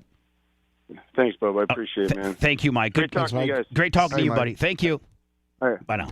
Hey, he was taken back by you got Deion Sanders. Yeah. Right. So, whoa. His football IQ when he starts talking football lingo is incredible. When he tries to put it into regular layman's terms, it's difficult to explain to a guy like me what he's doing. But when he talks to you using football terms, I mean, it's incredible, right? With the inside outside and to get that, I mean. Oh well, and not only that, but Gruden's system was so complex. It was. But you see, he knew his duties. It was so complex. I had Sterling Sharp on with Tony Mandrich, and Gruden was the quarterback's coach for Green Bay when Sterling and Tony played in Green Bay, and he's like, you would not. And then under the Lindy and Fondy system, which I think Gruden kind of hybrided that out to be his own system when he became a head coach. Yeah, but it was so complicated. Didn't he say like whoever the coach before was pretty much it was basic? You know, you go here, you go there, blah blah blah. And then he goes when he came in, it was difficult. He said Holmgren came in after Lindy and Fondy and was like real basic. Yeah. He said, but Lindy and Fondy would have like 15 checkdowns on the first play, and then it's all based on where the Mike linebacker is and whether they're running a 4-3 or a 5-3 or a 5-2, and then where the flex Mike is going to be. And managers is like, I was all jacked up on opiates. I couldn't remember any of them. I mean, for real. Dan, this is, before we let you go, here's a story we need to cover. The new COVID-19 booster and what the state's top doc is advising you to do. Dr. Joseph Ladapo has sparked controversy with some of his views ever since Governor Ron DeSantis appointed him to State Surgeon General at the height of the pandemic. Well, today, Dr. Ladapo announced new booster shot guidelines saying no one under age 65 should get one, which flies in the face of this. Hold on, Dan. I might have to correct myself in saying that you might be hells to the L on this guy, right? Yeah. Oh, I like Ladapo. CDC's recommendations. Never say his name right. Fox 13's Brianna Arredondo is live for us at the health department in Hillsborough County. So, Brianna, Dr. Ladapo says no clinical trials have happened with this new booster shot, and there's no evidence of any benefit. Right. Yeah, exactly, Chris. And the Surgeon General calls that a red flag, and yet that goes against what the CDC shares as its evidence, according to what happened in those advisory panels. Now, this new shot is an updated vaccine. It's the same vaccine, just updated. The updated COVID vaccines will soon hit the shelves. As for who should get the shot, the Florida Surgeon General says no one under 65. Nobody. That's, Nobody amazing. should get it. It's actually data-based opinion. There's essentially no evidence for it. There's been no clinical trial done in human beings showing that it benefits people. There's been no... Dan, can I ask you a question that you may or may not be able to answer? Sure. And your brother's here for insulation in case you to shut up. But you aggressively treated COVID in a non-conventional way and caught some flack for it. Yes, you did. 490 people. Right, and you caught some flack for it. Now Yes. I think that witch hunt has kind of somewhat died down in Florida a little bit. Yes. Right. At the end of the day, if they were to try to really screw with you, would your state-appointed a surgeon general have the final say-so that you could appeal to, and a guy like this could say, no, we're not taking this guy's license away? Like, would it go to that guy? Could he have could he have that stroke? He doesn't have authority over the Florida Board of Medicine. However, he would probably serve as an expert witness. But as you know, the administrative hearings are the Wild West. They're not fair. They're never fair. They don't follow any kind of rules of evidence, and they often have a result that people are scratching their heads afterwards. So I would not rely on him as my savior if I were inquired by the Board of Medicine. Now, that being said, I'm a lawyer too, so ding ding. I'm going to defend my actions with data and evidence and success, whereas the CDC and the FDA are using literally zero reliable data to show that these shots have any kind of long-term or short-term efficacy on, do they stop disease? Do they stop preventing disease? Do they stop severe sickness? Do they stop hospitalization? Do they stop the spread? And do they actually have any negative or positive effect on all-cause mortality? And here's what I say. The shots have not had any kind of randomized prospective studies. Absolutely no controlled studies to show that they work. The number two is there's a lot of data that suggests that getting more shots and more boosters increase your risk of catching COVID, and that these shots are actually negative to improving mortality. In fact, the more shots you get, the lower your life expectancy continues to get. And that's what a lot of studies have been shown across the country, across the world. But you don't hear about those because we just hear what the FDA and what the CDC and what Pfizer and Moderna want us to hear. It's fear, propaganda, and shame is what they use to try to get people to submit. And yeah, exactly. Hold on. Clinical trial showing that it is a safe product for people. And not only that, but then there are a lot I'm just going to say it. It seems like a lot of healthy people, including athletes, are going down with cardiac arrest issues. To me, like I've never seen so many athletes. They've admitted it causes. They've admitted that the shots cause myocarditis. Which is what? Which is an inflammation of the heart tissue. And if you have myocarditis, even if you had it, you have a higher chance of having a cardiac event. Period. And so didn't you tell me before that when a young child or boy, maybe adolescence gets a severe endocarditis, myocarditis, that they may have long-term heart deficit, like 20%. That's what Peter, Dr. And so Peter it's McCall not was like talking something that you get over like COVID, and you don't have any long-term effects from it. State Surgeon General Joseph Ladapo said this last week before the updated vaccine was approved, and he hasn't changed his mind. Now that both the CDC and FDA greenlit the shots for anyone 6 months and older, Dr. Ladapo came out against it. Hold on. 6 months. This is the different pages that they're on. This guy, the Surgeon General for the state of Florida, says nobody under the age of 65 should get it, period, end of conversation. Meanwhile, the CDC, the WHO, they're like, anybody over 6, get it. 6 months. 6 months. Anybody over 6 months. But so children, could you be any more like on the opposites? Children don't die from COVID. They don't die from saying the COVID. vaccine It doesn't comes happen. with risks. In the U.S. right now, Omicron subvariants of COVID-19 continue infecting people. So the federal government asked pharmaceutical companies to target its monovalent dose for what's spreading now. This is just like what we do with the flu shot. USF. Every year, the flu I shot interviewed changes him. a little bit. He's awesome. But it's trying to match the circulating strains with the vaccine. Dr. Michael Tang, who studies viruses and infectious diseases at the University of We South should have Dan debate him on the air. I don't think he would. Honestly, I interviewed him like the first week of COVID, and he said some stuff behind the scenes that we didn't talk about on the air, and he turned out to be right. Well, that's why we should have Dan on here. I don't think Dan would debate him. I think Dan would. No, not debate him. Have him I mean, Dan can co-sign. I Dan can isn't- co-sign or debate. I don't have to- Dan's very versatile. No, I know. He I can know. Well, you co-sign. initially He can said go- debate. He can go like, hey, Doc. Yeah. I'm telling you, Miss Mike. You're the Michael Tang. You're the man. Yeah, off the air again. Yeah, this I like is your when drink. this is when it was the whole like pangolin wet market deal was going on. Off the air, he was like, "This looks like the AIDS virus." tells us Like, the they newly borrowed approved some stuff from vaccine the AIDS had to go virus. through studies to show its effectiveness and risks, just like everything else. Right. No, it So didn't. he says it's hard to understand Florida's guidance not matching up with the CDC. You know, Oh, I really? don't know what the basis of his saying that it shouldn't be given to people under 65. He just and said what the why it should basis be given was. to people over 65. If it's bad for one group, it's bad for another group. That's And not true. That's not true, too. The updated No, vaccine that's actually won't be inaccurate. free. Bubba, that doesn't make any That sense. makes no sense. So if it's bad for one group, it's bad for all groups. That's not true. COVID is different for different age groups. You're at a different risk if you're 10 versus 75. It's a completely different disease. Well, It's a different disease if you're black or white. It's a different disease if you're fat or skinny. Wait, can I ask you a question? Yes. Because you're Jewish. Because I'm Jewish. Well, if the guy's saying that it's And if you're Jewish, it's a different disease, apparently. from if you talk to RFK Jr. I think the Apto, what's his name? Adipo. Ladapo.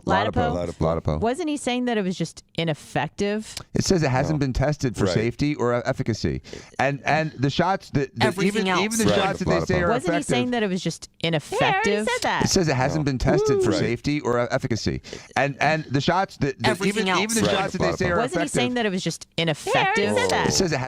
Oh, it's deja vu all over again. Yeah. So if the I doctor, thought you guys were still talking. No. Honest to God, I thought you guys were just double talking. No. My bad. Okay. So if you're saying that if the doctor was saying that it was ineffective and had negative side effects, wouldn't that affect everyone if there's negative side effects and Yes. it's ineffective as in a vaccine? Well, okay, so effectiveness is it has to be compared to different age groups.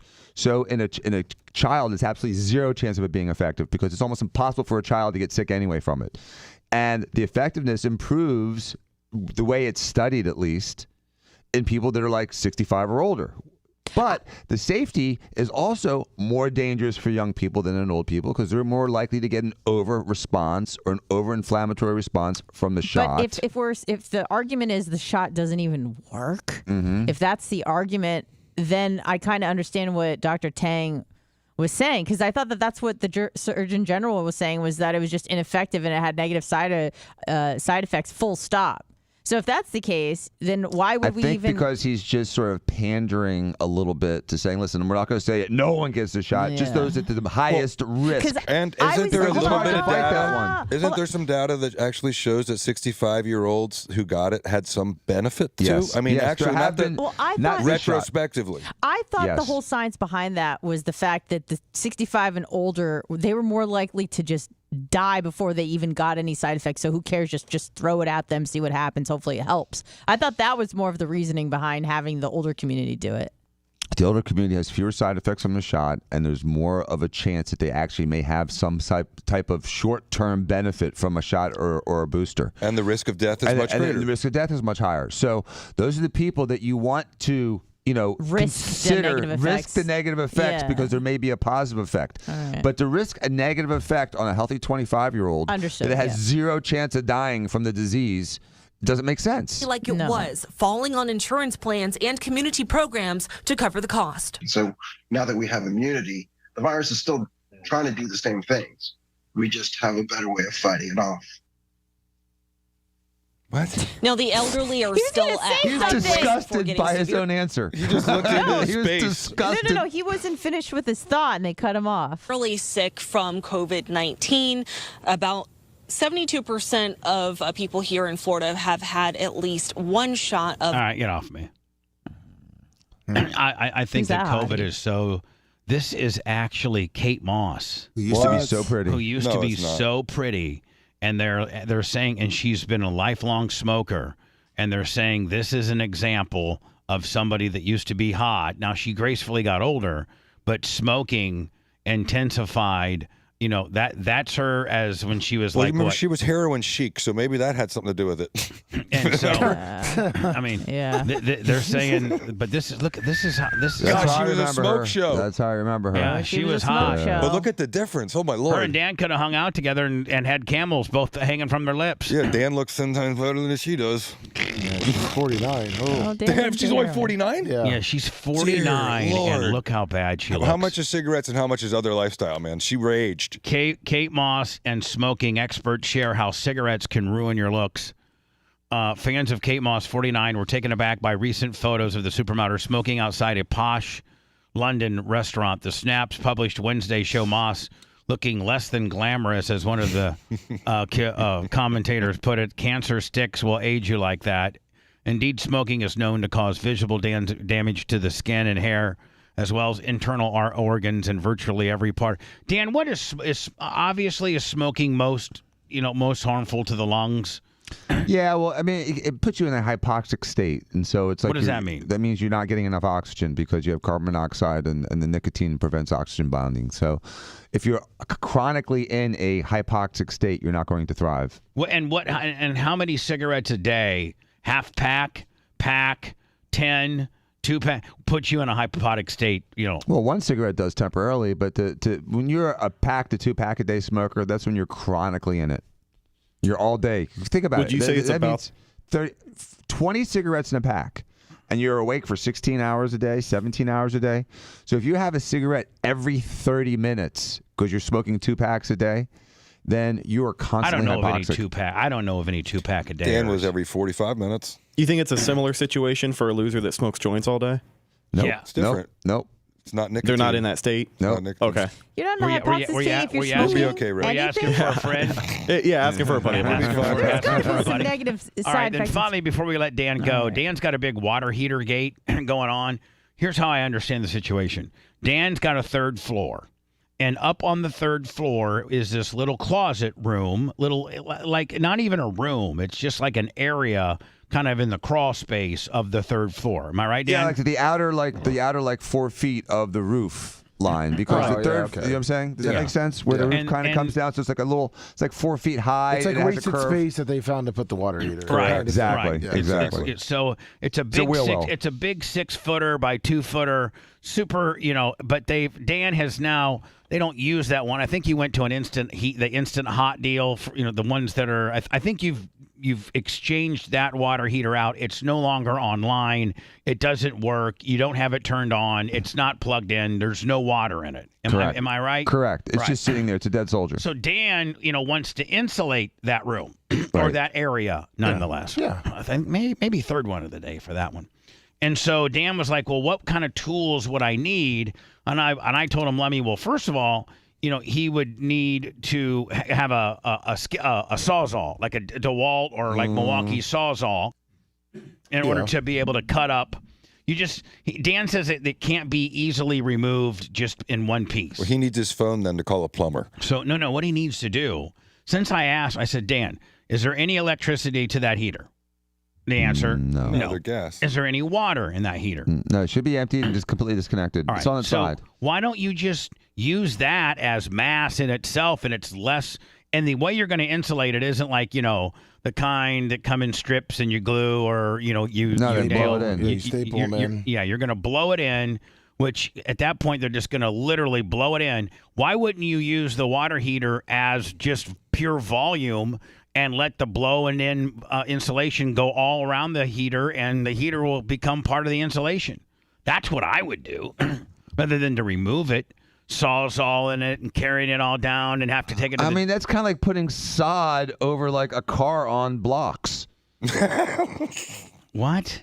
I mean, it's like saying, okay, I got this car in the back that's got no wheels and it's been sitting there for 10 years. It's on some cinder blocks, and I'm going to re-sod my yard. So I'm going to just put some dirt on the side of the car and sod right over that son of a bitch. No. But here's the deal. That's what it sounds like this to me. crawl space is not usable. Regardless if you live there or the next guy, it's not a usable space. Is it right? Am I right? They're not going to completely obliterate it with volume. They're just going to lay a little layer on the ground. It could be used as another electronic room one day for whatever kind of electronics you put on the third floor. Right. So you're gonna it's serviceable. All right, it needs to be for serviceable. So you want to take it out. You want that. So that whole area you could use for something else. Right. Okay. I didn't know. I thought that whole area was never going to be used for anything else. It needs for supportive equipment for what's ever on that floor. Can you take a picture when you get home? I got a couple plumbers. I will. That's like I said. The only tool you need is your cell phone. Call a plumber. No, just take a picture. The normal plumbers, Jay, won't touch it. Steven dealt with this for 15 years.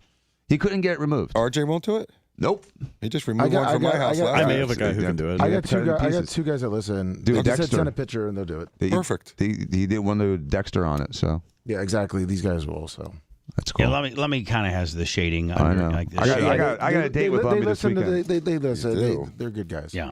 So anyway, that's what you do, Thank Dan. you. Dan, what you do not do is try to do it myself. Is get somebody's sawzall, and next thing you know, you're sawing your hand off. Watch this. He's using a wood blade on it. Video that. Creates a fire. I want to go on record just in case this gets back to Steve, and that Dan goes and does it himself and injures himself. I want to go on record by saying I have a witness in Jay. Yes. Am recommending that Dan has nothing to do with this project other than to call a contractor to do it themselves. I agree.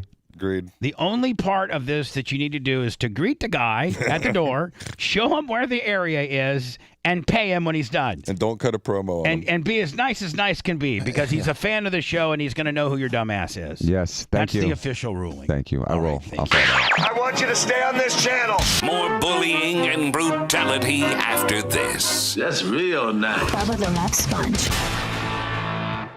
Bye. That thing's disgusting. I already have a drink. Too sweet for you, Jay? Too sweet. I could drink a prime. I can't drink that.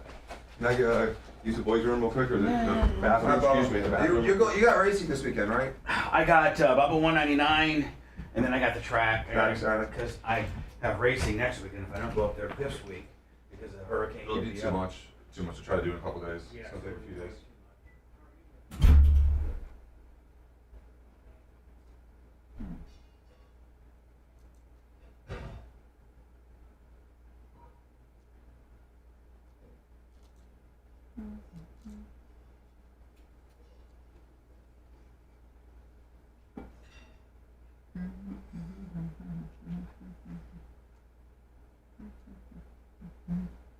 So everybody.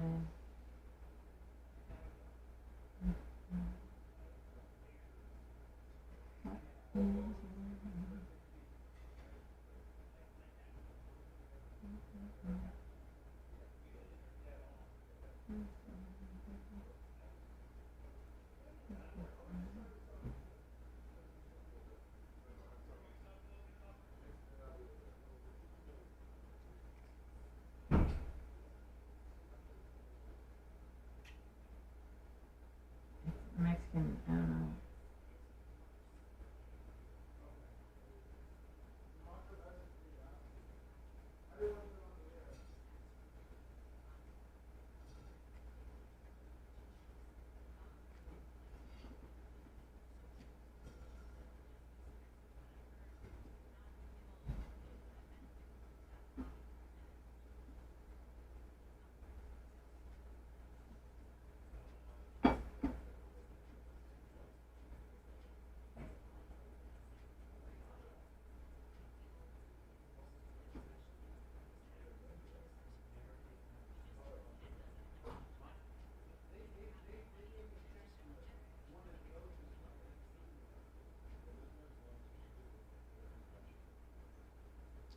What's up, NC sir? This girl tease. Alright, I'll fucking go crazy and give him added value. What's going on? Not much. How are you? Good. Ready Anything cool planned this weekend? What's up, Jake Kosteka? Yeah, I'm actually, one of my friends is opening a jiu-jitsu gym. Oh, cool. So there's like a grand opening deal that I'm going to tomorrow. That's cool. Are you like a featured guest, or are you just going? No, to we're just going to support. Yeah. That's killer. Yeah, and it's like pretty close to me, so it's nice. Is it? It's like an open mat, so you just go roll. We'll do like food and stuff, but. So it's like where in Pinellas County? Clearwater. Okay, Clearwater. Yeah. So. Yeah. That's super cool. Isn't it nice to have found something at this point in your life that you love so much to do? I do. I feel like I don't love it as much as other people do, but I do. I like that. That I'm not great at it, and no one is good at it initially. I mean, obviously some people are better than others, but there's almost like a direct correlation in terms of like how much you put in and how much you put out.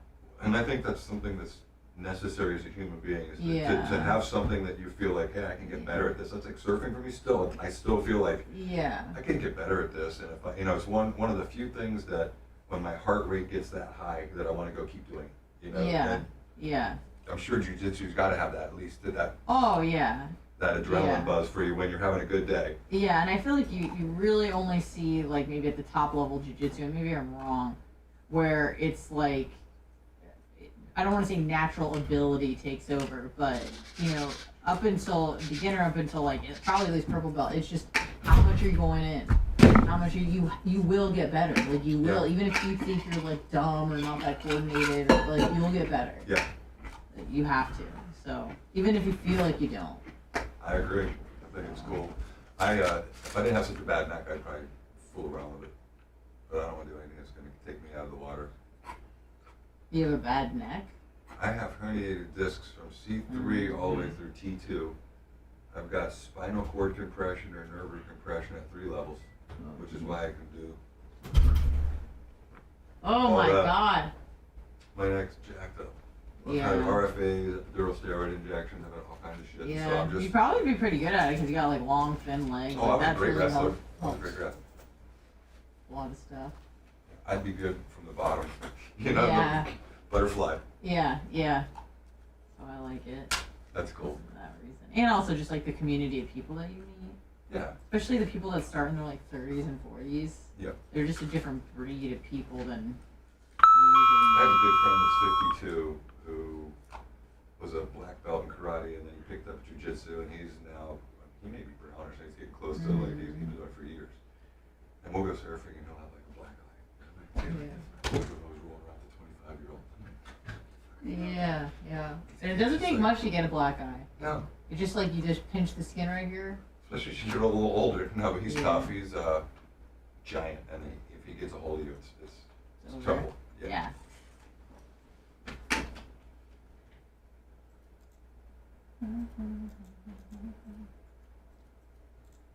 Morning, everybody. So I was having a nice conversation with Mama. How you doing, Lemmy? Good. How are you doing?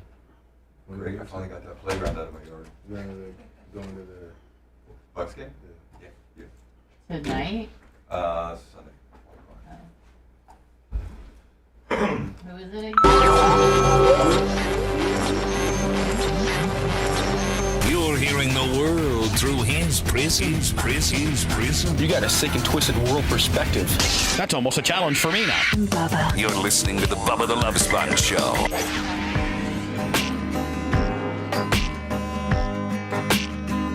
When my mic's not on. How was that? Yeah, that's weird. Where's my mic on? Oh, unless I got it on pre. Nope, that doesn't. You know what? There you go. Is that it? Maybe? Hearing it. I hit the music.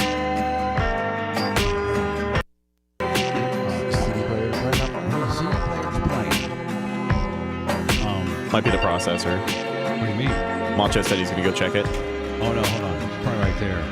There you go. It's not. We have so many. It literally looks like a control panel of an airplane. There's so many little buttons, and just one little button can throw you off.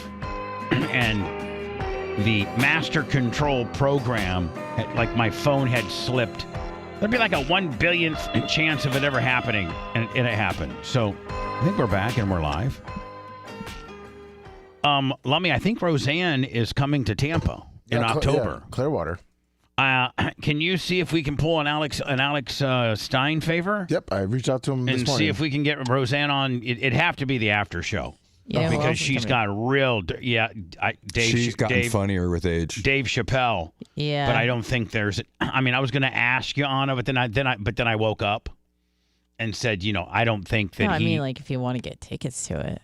No, I don't, because you're going to try to get free ones. No, I'm not. Bubba, I'm saying if people are interested, and maybe I shouldn't be broadcasting this because I'm thinking about getting tickets, they go live at 10 a.m. This morning? For Roseanne? No, for Dave Chappelle at Emily. Yeah. So I'm going to we need to talk stay on to top Robbie of that. E3 here, Bubba. Let's talk to E3 on that. Yeah, well, I mean, if we want to go, we just go to we just go to E3's box. E3. Don't you think we go to that? Yeah, maybe. What do you mean by But the thing about it is, if we want to go, if we want to, Bubba and me, boys, you're not going. Boys. What the hell? Boys. Once again, in it's fact, a I boys' probably night. wouldn't even bring Erica. It might just be It's boys. boys. Yeah. Candle might not even go. No. Candle. Well, you know who I will went go with her. though. I saw Dave Chappelle with her, but this would be boys. Is Stevie not allowed to go then? Well, Steven plus one. Steve's the exception. He'll make Krista wear a mustache, and Krista will be in disguise, but she will be Krista nonetheless. You cannot go anywhere without her, is what Dan says. Well, that's what Jay says. I can neither confirm nor deny. Oh, the hell you can't. I believe we have a clip of that. By the way, mybookie.com, promo code Bubba. They already, got there's, I think, Virginia, Maryland play tonight. Yes. They got the spread, the money line, the total. Army plays the San Antonio Roadrunners.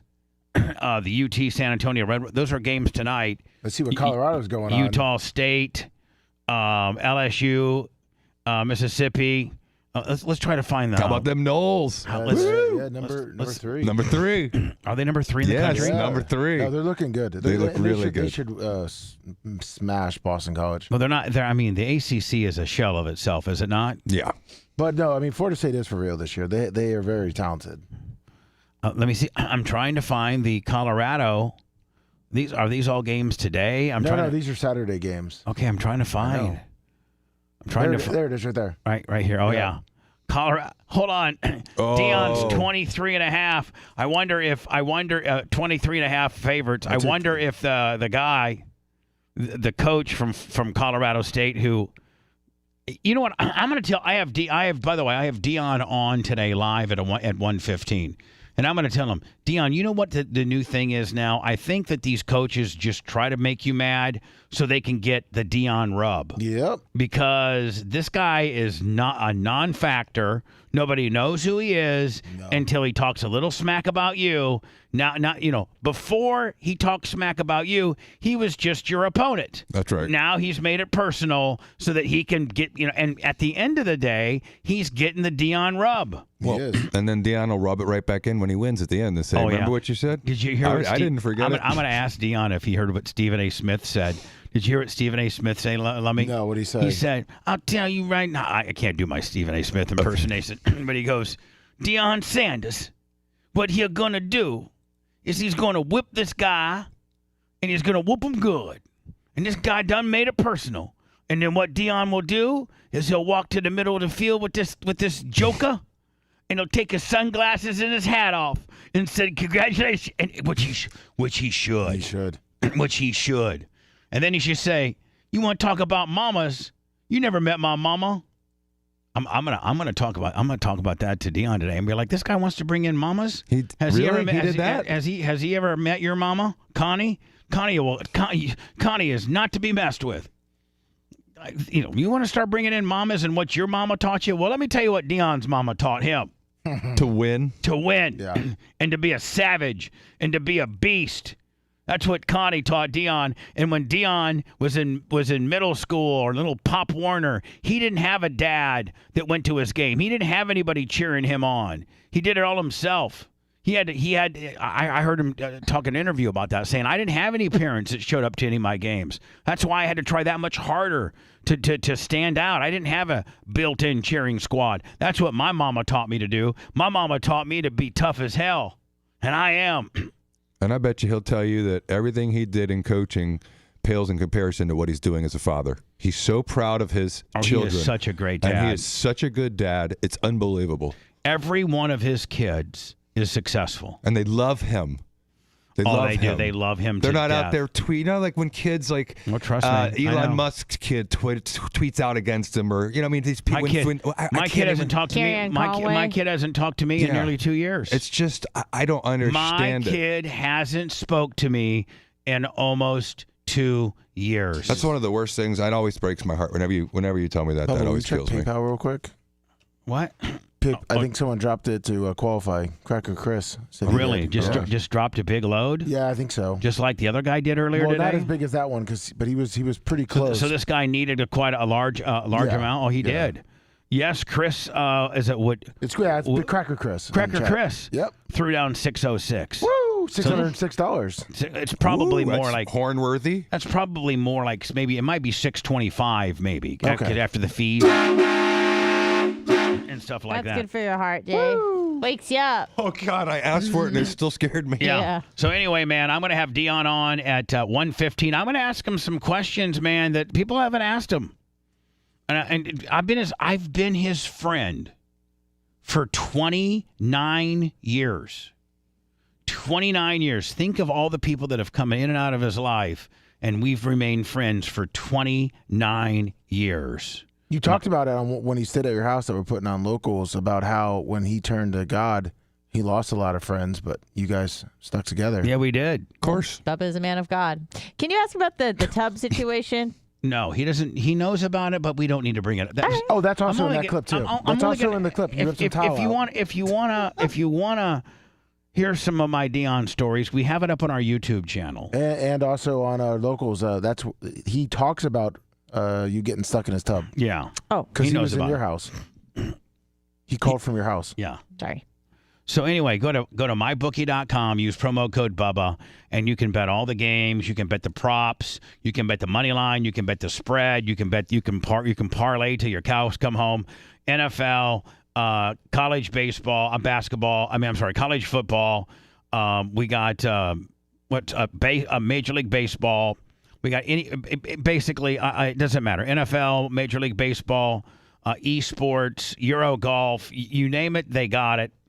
They got every potential prop bet. And Lummy, they got the casino, too, which we love. And now that we have Jay here, although Jay can't count cards as well as Danny. I'm a pretty good player. I'm pretty good gambler, but mine's blind-ass luck. Mine's not counting. And if you have a problem, you need to call. By the way, if you do have a gambling addiction, it's 188. What is it called?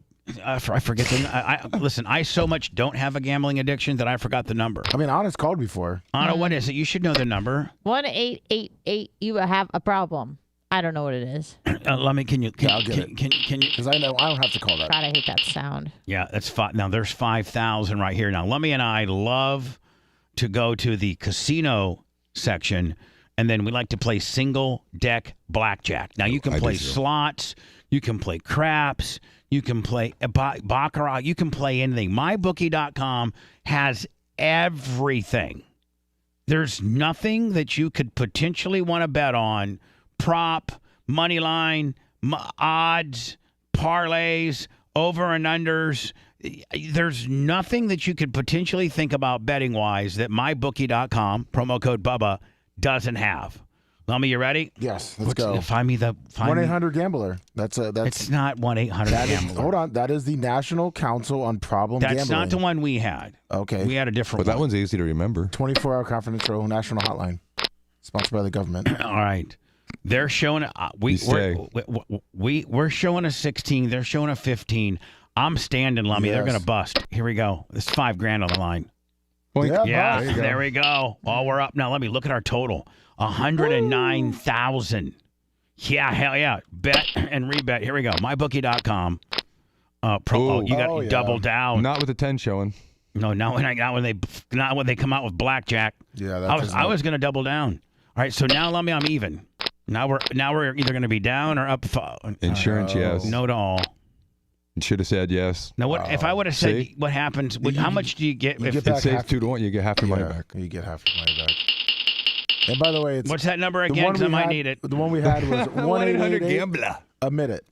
1-888 that's right. admit it. Yep. 1-888 admit it. I'm only a few digits away from calling. Okay. Under 100,000. Am I under 100? Yeah. It's the first time I've been under 100 for a long time. Jay may not be such good luck here. Stand by here. I told you to buy insurance. 12 with a 2. I hit. I mean, there's only a couple. There's only a couple cards that hurt you. Yep. Right. All the high cards. There you go. There you beautiful. go. 19. Let's see what they're doing here. 6, 9, 8. There we go. There we go. Nice. There we go. See, now a lot of low cards came out, so there's going to be some high cards coming. Okay. That's what I learned from Danny. By the way, mybookie.com. Use promo code Bubba.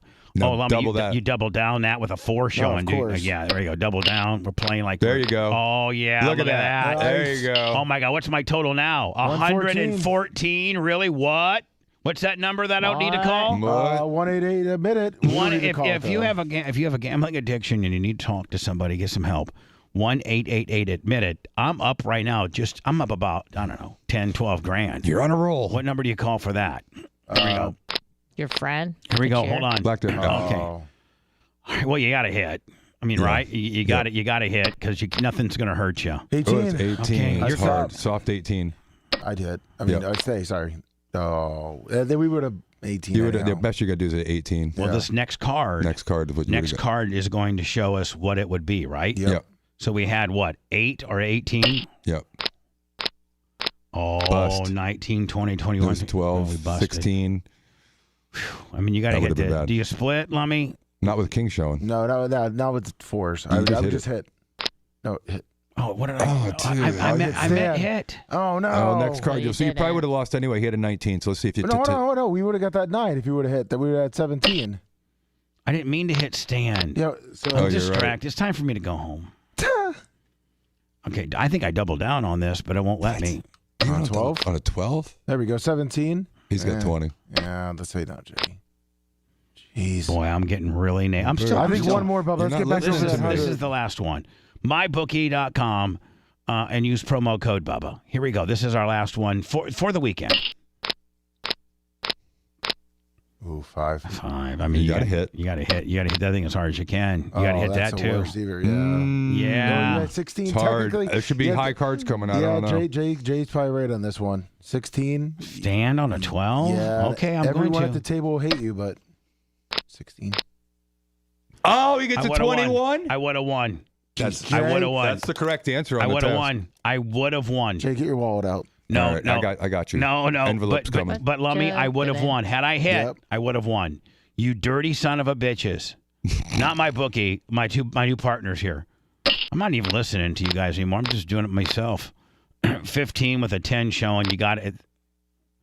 Okay, we're really the card we're down, this deck is terrible now. We're down to $89,000. I think we're at a negative right now. This deck is terrible. You're getting 15s and 13s, and I mean you're getting the worst pulls. Oh my God. Yeah, if you hit stand 12, 22. Yep, there you go. There you go.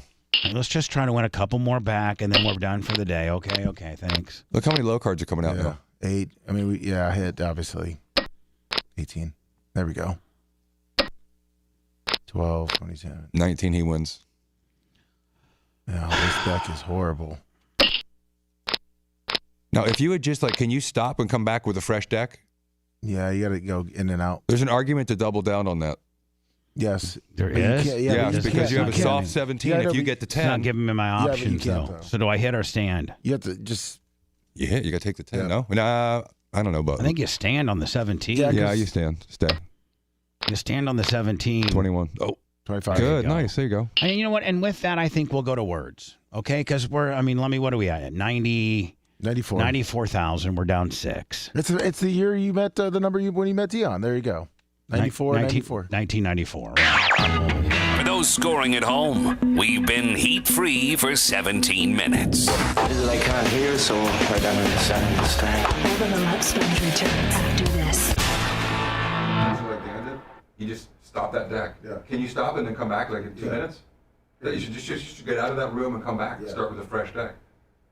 I can do that. In Vegas, you just stand up from the table. Yeah, that's the If you've been there a while, they'll let you do it. Obviously. Oh, they will. Like if you're by yourself. Oh no, there's other people when you want to save your seat, you're like, I gotta go to the bathroom. Yeah. And you time it to where when you come back, and then even if you sit down and you don't want to bed, they're not gonna kick you off. Oh yeah. I take my hands down sometimes. Falling through the mud and carrying some big guns. Now this isn't the first time I picked one up. I do have a little bit of firearms training, but I wasn't ready for the physical and mental challenge of preparing for a job that has zero margin for error.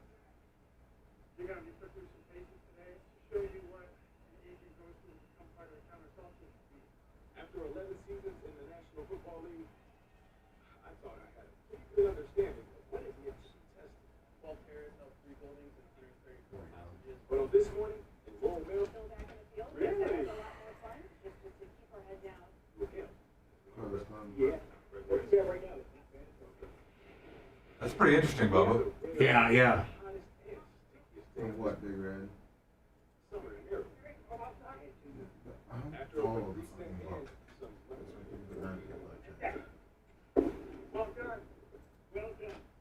that's why I don't like how blackjack is true. People that like have to follow the book. Yeah. It's like, fuck off. Oh, you're the best blackjack. It's not your money. That's why I don't We're like. not a team. If you win, you're not giving me money. Right. If I hit and I take the card from you, you're not gonna go, hey, here's But $20. I'll usually have someone sit at the first table, and I'll sit like at the last slot because I don't want someone to fuck it up at the end of for the whole table. Yeah. I prefer playing with fewer people at the table. Of course.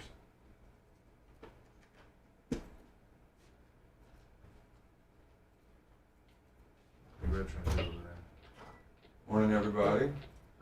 Big Lunger, Big Red. How's everyone doing? Jay, check your Insta for a racing picture of Danny from Big Red. From Big Red? Okay. Sorry, guys. I don't check Instagram very much.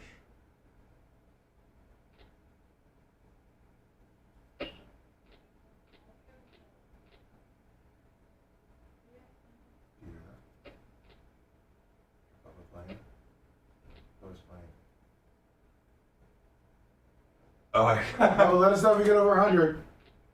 Oh, I'm down. I'm in the 60s. What? You need to call 1-888. Oh, I just admit it, man.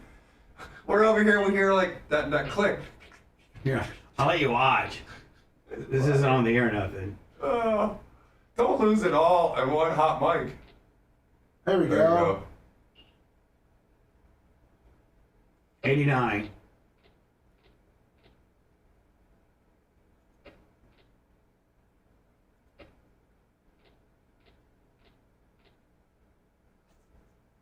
All right, I'm coming back, Lummy. There you go. I didn't want Colorado, man.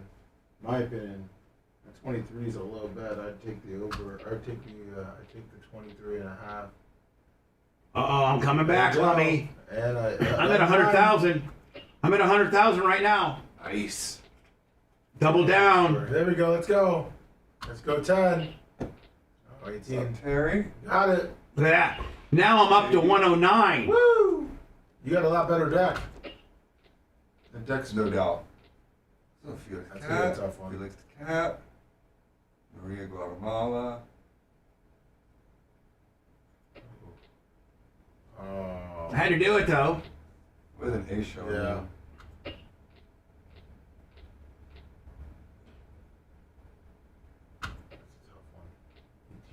I did. There you go.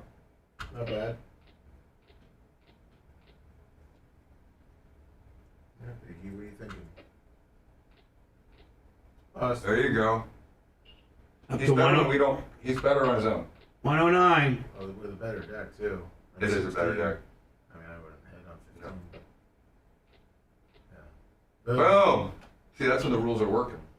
Exactly. They don't always work, but if you do try to play like the house, more often than not, you'll do well. You know, if you hit like the house would. Yeah, I know. Look at that. Look at that. That's incredible. Lummy, I'm at 120. Let's go. That was a lot of high cards right there. Yeah, it was. Oh, that's You're an good. easy win. That's a win. Baby, I'm looking. 18 Yep. No, not. But it was an accident. 125. Up the deck, though, when he held on 8. Oh, probably.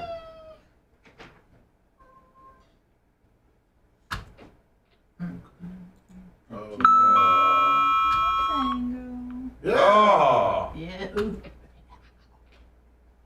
Nice. 130. That was. You've had a strong deck. Last one. That's the prime example of walk away when you have a shitty deck.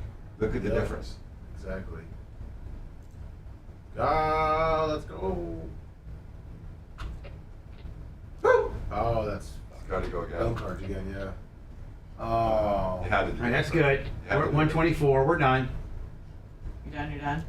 You're done. I was dialing 1-800 just a minute a second ago. We heard the clicks going. Should. I went from 76,000 to 124. That's awesome. So you know that click sound that annoys you so much? They spent so much time trying to make sure that's the sound that people who like gambling want to hear. That's the sound that people go to hear that shit. You're like, It's like a slot it's machine like, sound. yeah, it's like. Well, that's why.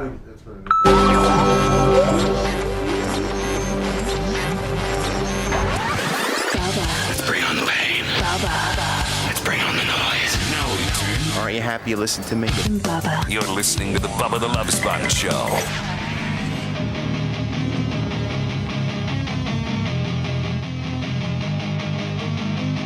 Bill Belichick, supposedly, and his longtime girlfriend of like 17 years or something. Yeah. They've been together forever, and when you've been together with somebody that long, they know stuff. Let me see. They were together for I don't know how many years. Since she's 60. Look at that. He's 71. She's 60. Yeah, she looks awesome. She's 60, and they've been together for a long time. Since 2007. She's got 2 daughters, but not from him. He's also got a daughter and a son, but not from her. And they've been together, I don't know. 2007, so 16 years. So 16 years. They're breaking up. She's the president of his foundation.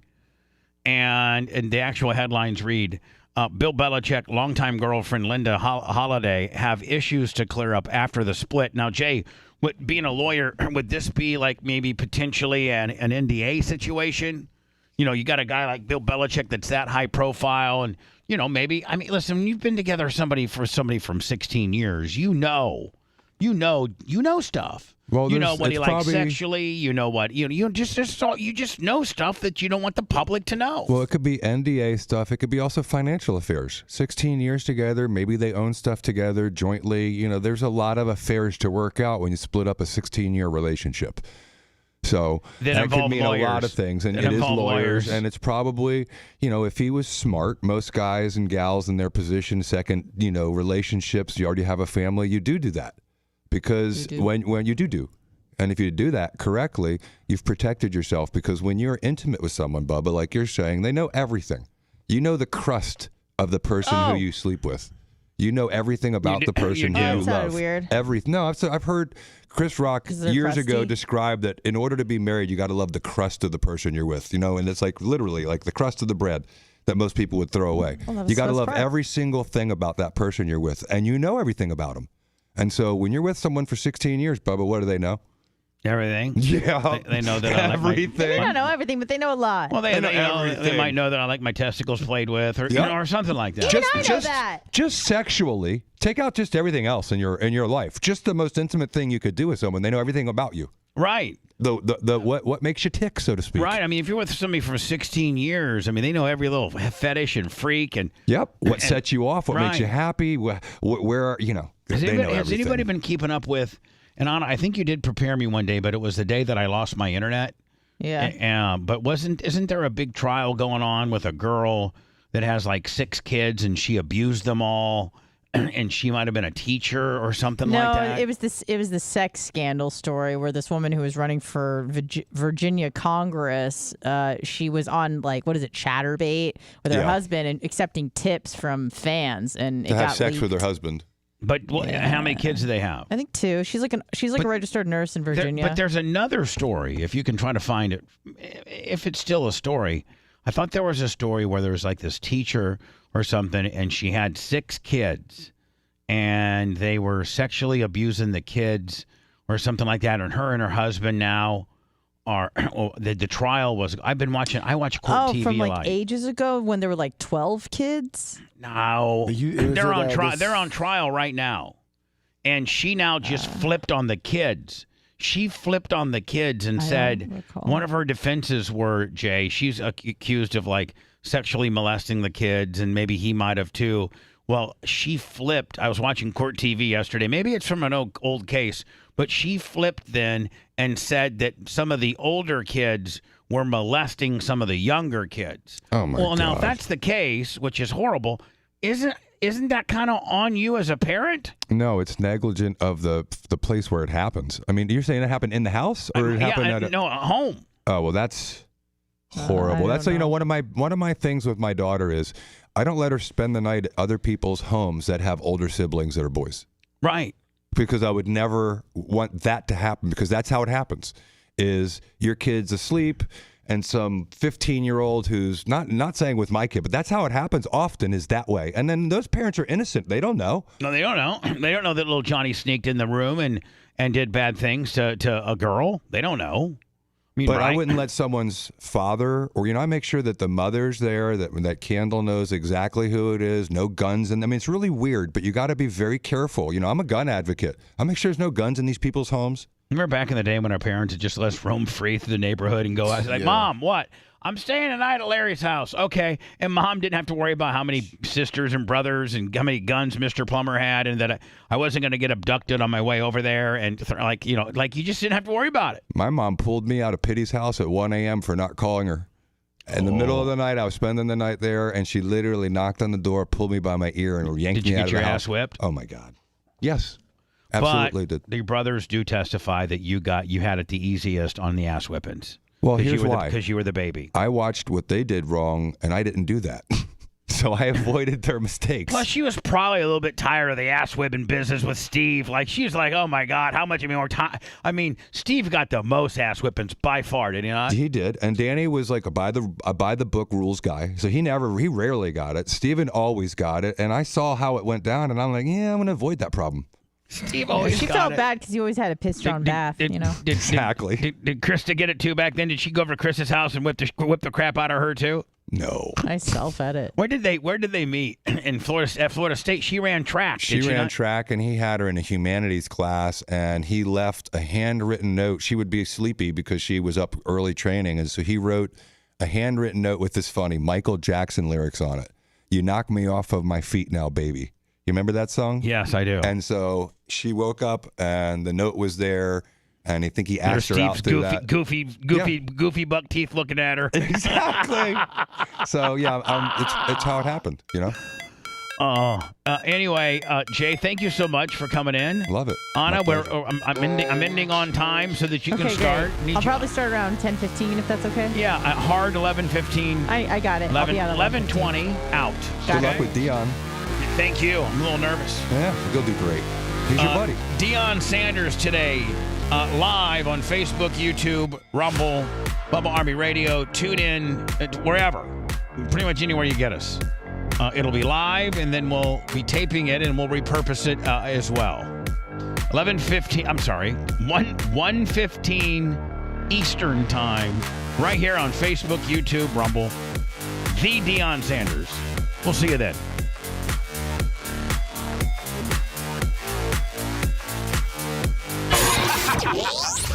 Thanks for letting me finish. You've been listening to the Bubba the Love Sponge Show, starring me, Bubba the Love Sponge, co-host and show historian Lummox, co-host Anna Hummel, co-host Dr. Dan Diaco Esquire of Council, co-host J. Diaco Esquire, the Spitting Cobra of Council, Rhett, the Filthy Ginger video editor. Yeah, back here wiring up. It's Mini Macho. The BRN agent, Thomas Buttoned Up B. And for everything else, go to thebubbaarmy.com. Now, time for the legal disclaimer. Exactly. The Bubba the Love Sponge Show is intended solely for the enjoyment of our listening audience. Any rebroadcast, retransmission, or other use of this show without express written consent of the Bubba Radio Network is prohibited. We must dissuade him of this delusion. Until next time, always remember. I'll repeat hello. I'm back.